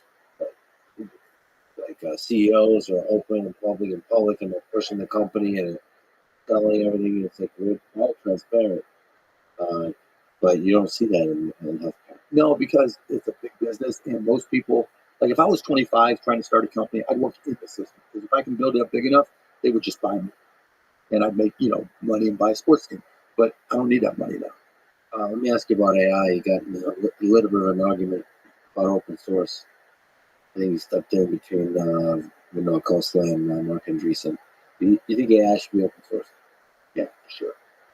So like all that discussion we've been having about like Google and so on. Well, okay, two things. Meaning that Meta's doing open source, yes, right? That's a good choice for me. I think that's a smart choice, right? But it's just a business decision for everybody else. I don't think it should be forced. Forced, yes, yeah. I mean, even Google's open source and some of the models. Because that's a very incestuous industry where, people all work together at some level. They read the same papers. They go to the same conferences. It's like the early days of streaming the internet, where people use the same technology everywhere. And now they just try different things, and you get one smart or two, a couple smart people in one company like Anthropic, right? And they do things a little bit better, and the model efficiency gets better. So, it's just a business choice, but I don't think it should be forced, but I think it's a smart business decision. Open sourcing is a smart business. Yeah. Tricky one. I mean, Google is a pioneer in that with TensorFlow in the AI space. That's a tricky decision. It really is, right? Go back to historically, there was digital computing, which was a dominant player, and they thought, and IBM to a certain extent, thought that they wouldn't be subject to a problem with the PC industry, and then all of a sudden, with their mainframes and everything, they had captive software. They wouldn't use off-the-shelf software, right? So for a digital equipment mainframe or an IBM mainframe, you needed software that was written for it. There was nothing off the shelf. And when the PC industry came along, it was the exact opposite. There was, MS-DOS and Windows, things that were off the shelf that every PC could use. And that changed how people thought about software. And I think the same thing will happen here, where it's going to be, as models become more efficient and easier and less expensive to train, I think there'll be more reasons to open source. Yeah, that's the hope. It creates more competition, a lot of different diversity of approaches, and how they're implemented, deployed, what kind of products they create, all of that. The vanilla compared to the danger of that. I'm not buying that. We don't see the parallels between nuclear weapons and No, AI. no. I think I'm not an AI fatalist at all. Right? I'm an AI optimist, and but it's not to say that there isn't a lot of militarily, like I said earlier, I'm a big believer that there's going to be millions and tens of millions of models, and people will take their expertise and either get hired for it, and contribute, or create their own models and license. So that, you see now with this thing called mixture of experts, right? Where you connect things, and people can take their expertise, be able to take that expertise and retain it in a way that they want to retain it. So, I don't think there's going to be one medical database. I told this to people at a couple of big companies who are doing healthcare initiatives. Branding is so important in the healthcare space. If for hospitals, the Mayo Clinics, the MD Andersons, they're huge brands, and I don't think they're just going to give up their expertise to some, main singular model, and say, okay, whatever expertise we have is available to you in Gemini or ChatGPT or so and so's version of that is open source. I just don't. That would be business suicide. And so I think you're going to see each of them have their own models and update them as they go and license them. Yeah, and make money from the expertise. You have Don't to. give away the expertise. Yeah. And the expertise evolves and grows and all that kind of stuff. You want to own that growth. What advice would you give to young people? You have an exceptionally successful career. You came from little, made a lot. What advice would you give them? Love your life, right? Find the things that you can enjoy. Be curious. You don't have to have all the answers when you're 12, 15. I get emails from 13, 15-year-old kids, right? What do I do? What do I do, right? I feel like I'm being held back. Like 15, you feel like you're being held back.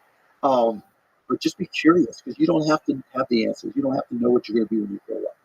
Yeah, I'm a hardcore believer that everybody has something that they're really, really, really good at. That could be world class for every single human being on this planet. And the hard part is just finding what that is. And in some places, having the resources to enable it. But be curious so you can find out what it is. I took one technology class in college, Fortran programming, and I cheated on it, right? I mean, it wasn't until I got a job at Mellon Bank and I started learning how to program in this thing called Ramus, this script computing language, that I realized, oh, this is interesting to me and I like it. And that's what got me, a job selling software and going out from there. You just don't know what that's going to be until you go out and experience different things. So for anybody young out there listening, enjoy your life, find things to smile about, be curious, read, watch, expose yourself to many different ideas as you can, because something's going to click at some point. You may be 15, you may be 25, you may be 55, but it can happen. One thing to mention is that sometimes it's difficult, or your parents, people around you, might not be conducive, or might not be of help in finding the thing you're good at. In fact, like in my own life, the society was such that I don't know if they've helped much at the thing I was good at. I'm still not sure what that is, but I think the interview done pretty well for you.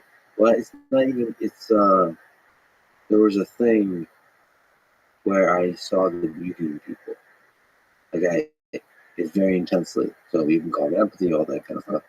And Don't call it wokeness. super woke. I guess you could say it's just super woke.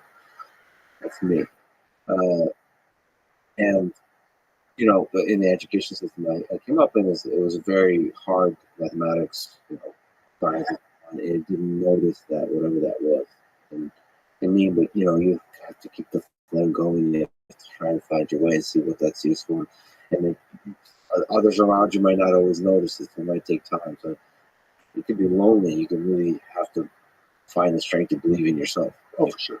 And I'll tell you one quick story. 1992, I went to Moscow State University to teach kids how to start businesses because I had sold micro solutions and I wanted to travel, and I took Russian in high school. My Ruski is not going to show.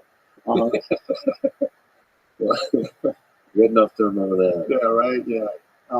But it was interesting to me, and I bring it up because just they didn't know what the word profit meant, right? But at the same time, I would go around and meet people, and there was this entrepreneurial, like right after the Soviet Union fell, entrepreneurship went through the roof. I mean, a lot of it was mafia driven, but it was people found that spark, because I think that is natural. And so you just never know when and how and when the circumstances will come together for you to be able to take advantage. That spark is really important to comment on. Is in Russia and Ukraine, I think the system kind of suppresses that spark somehow. Because you said you saw the natural entrepreneurship, but there's not the entrepreneurial spirit once you grow up in both the nations I mentioned. There is. No, I believe it, right? I mean, Ukraine, but there's something about the system that kind of, without question, be reasonable, be there would be no reason for me to go over to do what I was doing if it was otherwise. But that's the thing that really can help a country flourish. It's going to be interesting with Ukraine if they're able to survive this, right? Because as horrific as it is, as you saw across Europe after World War II, the rebuilding creates opportunities. Rebuilding creates opportunities, but first the war has to end. How that ends, I don't know either. Is a really complex path. What gives you hope about the future of humanity?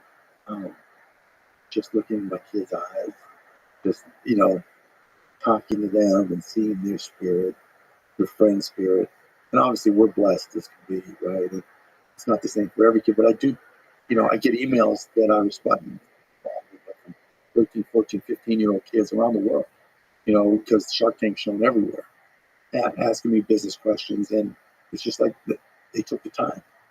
They were that curious and that interested, and I see it when I talk to schools, when I go to different groups, that spark in kids' eyes that there's something bigger and better and exciting out there. And that's not to say there's not fear, climate and any other number of things, but that's the beauty of kids. And I think Gen Z really embodies that. And to me, that's just really exciting. They dream big. They see the opportunity for making the world better. It's cool. It's cool to see young people and that in their eyes, that dream, that I could be the one to do it too, which is that's funny because when I go talk to like elementary school kids, right? One of the things I do, I say, okay, let's look around. You see that light there? One day that light didn't exist. Then somebody had the idea, and somebody created a product out of it, and now your school bought that. You share. Chairs didn't always look like that. Somebody had that idea. Why not you? So when you walk out and want to make them do, ask yourself, why not me? Why can't I be the one to change the world? Thank you for that beautiful, hopeful message, and thank you for talking today, Mark. You're fun to follow. I'm a big fan of yours, but you're also an important person in this world. I really appreciate everything. Well, I appreciate it. Thanks for saying that, Rex. Keep on doing what you're doing. This was great. I really enjoyed this. Thanks for listening to this conversation with Mark Cuban. To support this podcast, please click on our sponsors in the description. And now, let me leave you with some words from Oscar Wilde. Imagination was given to man to compensate him for what he is not, and a sense of humor was provided to console him for what he is. Thank you for listening, and hope to see you next time.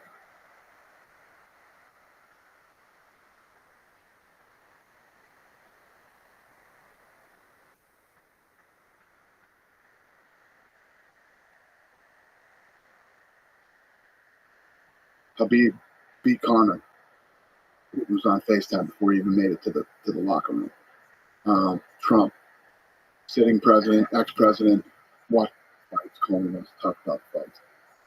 Valentina Shevchenko, every time she goes home, she meets the president of the country. The list goes on and on and on. The most powerful, Elon Musk, Zuckerberg. I mean, the list goes on and on and on. The most powerful people in the world are all obsessed with fighting. The following is a conversation with Dana White, the president of the UFC, a mixed martial arts organization that revolutionized the art, the sport, and the business of fighting. And Dana is truly the mastermind behind the UFC. This is the Lex Friedman Podcast. To support it, please check out our sponsors in the description. Now, dear friends, here's Dana White. Do you remember when you saw your first fight? I think so. I remember being at my grandmother's house. I think it was an Ali fight. And all my uncles were going crazy during the fight. And it was just this buzz and this energy in the house that I liked at a very young age. I'm pretty sure that was my first fight. Ali was something special. Yeah, incredible. I mean, when you look around, not just here in the office, but at my house, Ali and Tyson are everywhere. Would you put Ali as the greatest of all time boxer? Well, I would put Ali as the greatest all-time human being. I mean, it's easy as a fight fan to focus on him as a fighter, but when you focus on him as a human, when you think about what he meant at that time and place, the things he said, the poems he came up with, just the overall brilliance of Muhammad Ali, the guts to have the strength, mentally, physically, and emotionally, to go against the grain at the time that he did it. It was a very dangerous time for him to be who he was. Yet, because of how smart he was and because of his personality and how if you sat down with him, you could be the biggest racist on the planet. It's hard to get in a room without me. Yeah, he's all love, humor, all of it. 100%. And had the guts in the ring and the guts to take a stand. 100%. And it was hard. He might be one of the all-time greatest humans. You know what I mean? Just an impactful, powerful human being who happened to be a great boxer.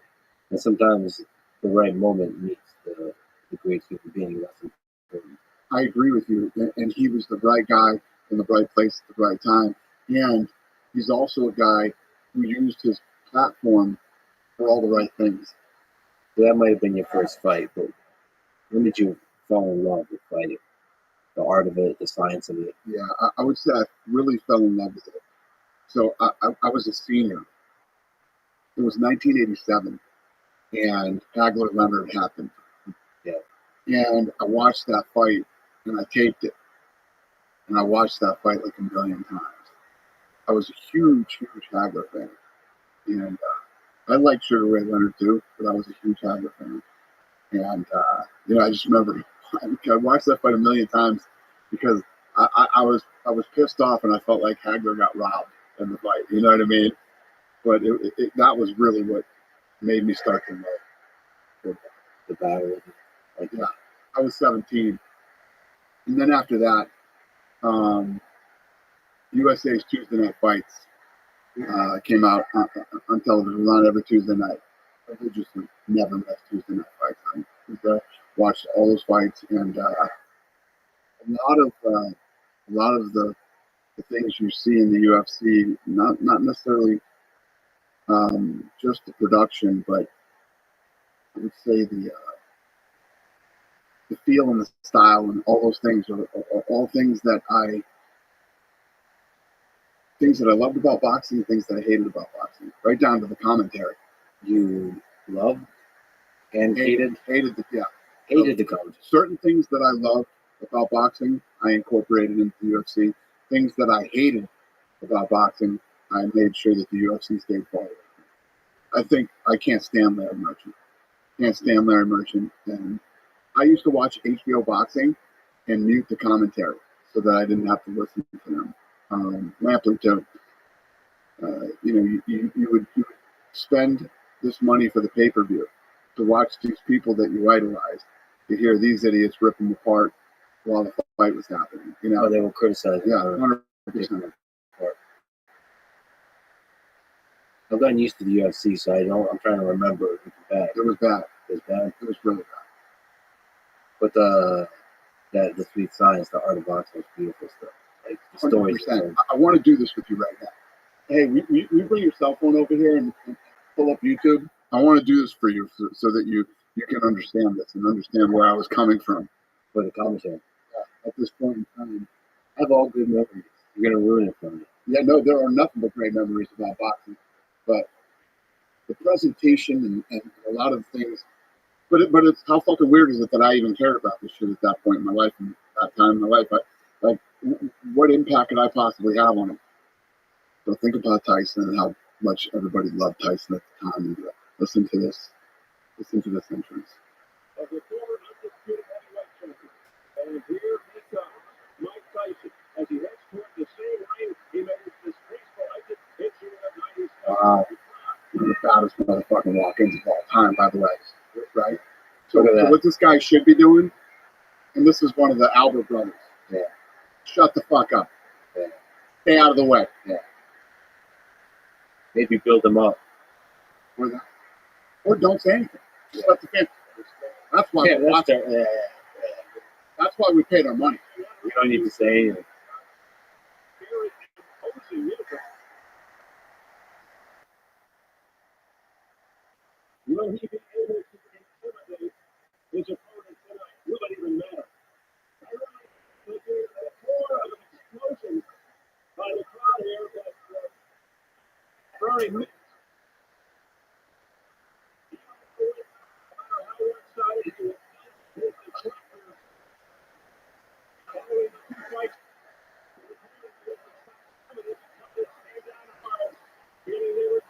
And it's not gotten over. Second ring fighters. Now the crowd in as it nothing overwhelming. What a dick. You're right. I don't remember that. You're right. Imagine. You're right. You paid your money to watch Mike Tyson, and you got to listen to these fucking jerk-offs talk shit about him the whole way to the right. First of all, one of the coolest walk-ins ever. First time anybody heard DMX, right? Yeah. And he's walking into some scary, imposing music. Will it even matter? It's just all that kind of stuff. I literally used to analyze every ounce of the production that would happen on television, and at a time when I didn't even know why I was doing it, but It was in there somewhere. Like you were thinking about it. right? So yeah, the HBO commentary. I thought, at the time, HBO boxing was obviously the gold standard. But when you really think about boxing at the time of the production, the only thing that changed over 30 years is the PhD. I mean, even the commentators were the same for 30 years. Then you have the time when Larry Merchant gets up and literally starts fighting with Floyd Mayweather during the interview and says, if I was 30 years younger, I'd kick your ass right now. Yeah. I mean, these are the interviews that we have to listen to when we're trying to watch a boxing match. The level of boxing is good. Think about a fighter, right? Fighter has been gone for months, away from their families and away from everything, training, cutting weight, sparring. Then they go in and they have to fight that night, and then you have to, if you watch your fight back, you got to listen to this bullshit from these guys, and then you get interviewed, and your interview is this. It's just, And it's not just about the pay-per-view money. It's about, these are legends of humanity. We should celebrate the highest form of accomplishment. Because these aren't that many. So who goes in there and interviews fighters? Joe Rogan, right? Who has trained and done everything and has the utmost respect for the sport and the athletes. Or you got Daniel Cormier, who is a former world champion himself and has actually been through it, done it, knows. And those are the type of people that we put in the booth, people that are actually experienced in it. Not these people who've never been in a fight in their fucking life, right? Yeah, but they're also both DC and Rogan are big kids. They love it. They 100%. really love Well, everybody does. I mean, if you look at it's the difference between our commentary and what I feel their commentary is. We don't hire paid talking heads. We hire people that have actually been in it, done it, love it, and are super passionate about the sport. And I would say that none of them that ever covered the sport back then were. I don't know if that was Marv Albert, what Albert brother that was, but he sounded like he's a fan of the sport. Or anyway, you got me. You got me on this, and once I get on this, I lose my mind. Maybe we wouldn't have a UFC if they didn't fuck it up so bad. For the Tyson, it would be different. You're not wrong. You're not wrong. It would be different. There's no doubt about it. All those experiences growing up being a boxing fan helped create what the UFC is today. You know, it's interesting because humans have been fighting for millennia, and it seems like with the UFC, the rate of innovation is just insane. In these last 3 decades, it seems like we've discovered how to do unarmed combat faster and better than at any time in human history. I agree with you 100%. The first UFC happened in 1993, right? Martial art versus martial art. Yeah. And now, over the last 30 years, martial arts has evolved faster than, you know what I mean? And like you just said, combat sports, fighting, whatever you want to call it, martial arts, it has evolved so much in 30 years, more than the last 300 years. What did you think when you saw UFC 1? The voice? I remember everybody talking that this fight was going to happen and there was going to be no rules and all this other stuff. And like, bullshit. And then we ended up at some guy's house that night in Boston and watching it. And it was happening, and it was fun, and it was exciting, and everything else. And then I sort of fell off after that. The first one I watched, but I was too big of a boxing fan. Plus, once grappling started taking over, and by grappling meaning the wrestling and the jiu-jitsu guys that just laid there, I completely lost interest. I mean, I'm having this conversation with you right now because I was out last night with my friends and we were talking about because one of my buddies who's a host here in town just did jiu-jitsu for the first time yesterday. Yeah. And he was like, did he get his ass kicked? Yeah, but when you first go in, our first jiu-jitsu lesson, me, Lorenzo, and Frank, was with John Lewis. And I remember thinking, holy shit, I can't believe that I'm 28 years old, and this is the first time I'm experiencing this, that another human being could do this to me on the ground. It is such an eye-opening, mind-blowing experience when you do it for the first time, and then you become completely addicted to it. And, we were training 3-4 days a week, trying to kill each other, and me and the Fertitas, and that's how we fell in love with the sport. I think that the first time that you do jiu-jitsu, it's like the red pill and the blue pill in the Matrix. Is this the world that you live in, or do you want to see what the real world is like? Jiu-jitsu is a real red pill. It really is. You realize, holy shit, all that shit talking I've been doing about me being a badass, you realize you're not. You get dominated by another human being. Right. And I mean dominate. I mean completely treat you like you're a little kid. And then we had the opportunity to roll with a lot of different guys at the time because of whatever. And we don't have a good relationship at all. But I'll tell you this, Frank Shamrock came in one day. And Frank Shamrock had me in side control. The pressure that this guy put on my chest made me tap. Felt like there was a car on my chest. What are you doing? Amazing. How was it?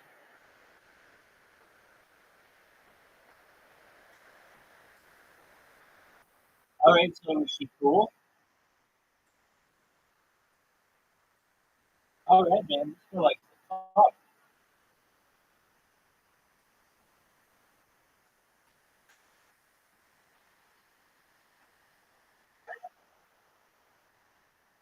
Dog, why aren't you hanging out with her tonight?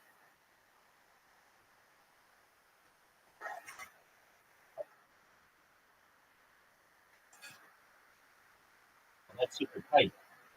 All right. So why are you talking to me and why aren't you talking to her? I'm just kidding. Like, why don't you talk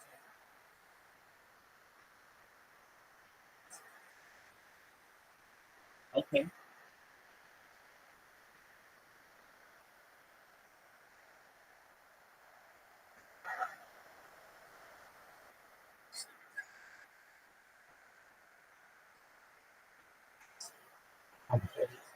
Dog, dog, you just totally airmailed this. I feel like give him a quote unquote date with her or whatever, and fuck her.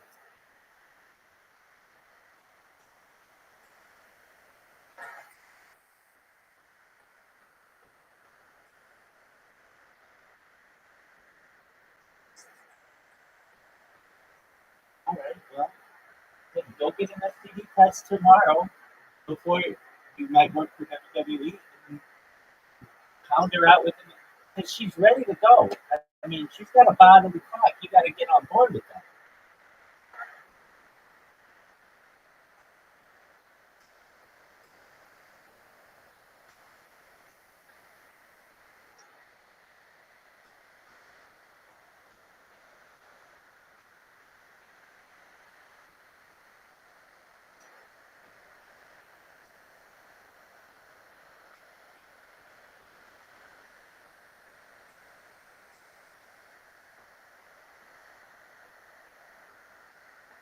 Yeah,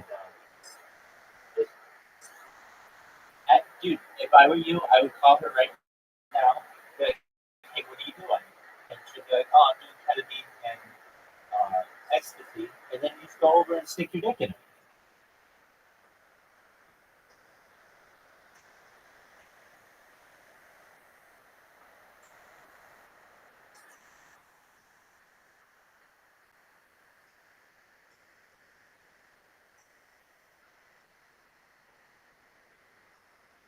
What does she have? Oh, shit.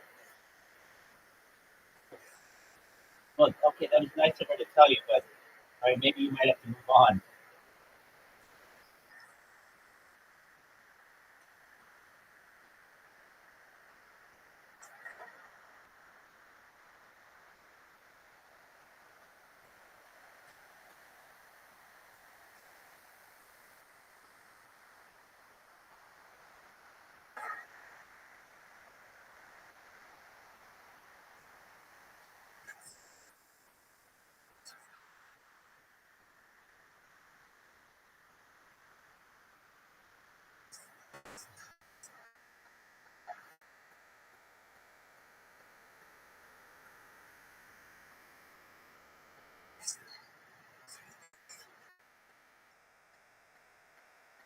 All right, we'll go get one.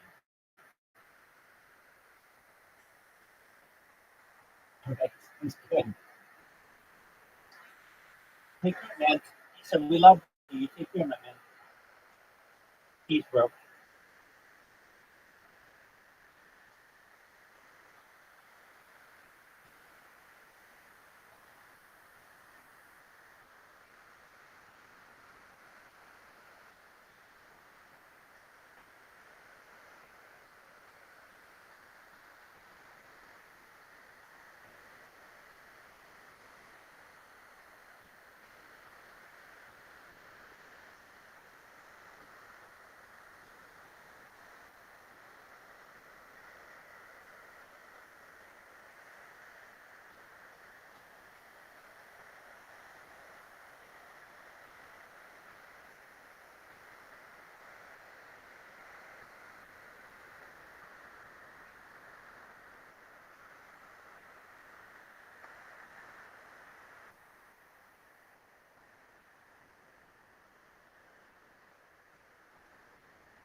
athleticism, folks, then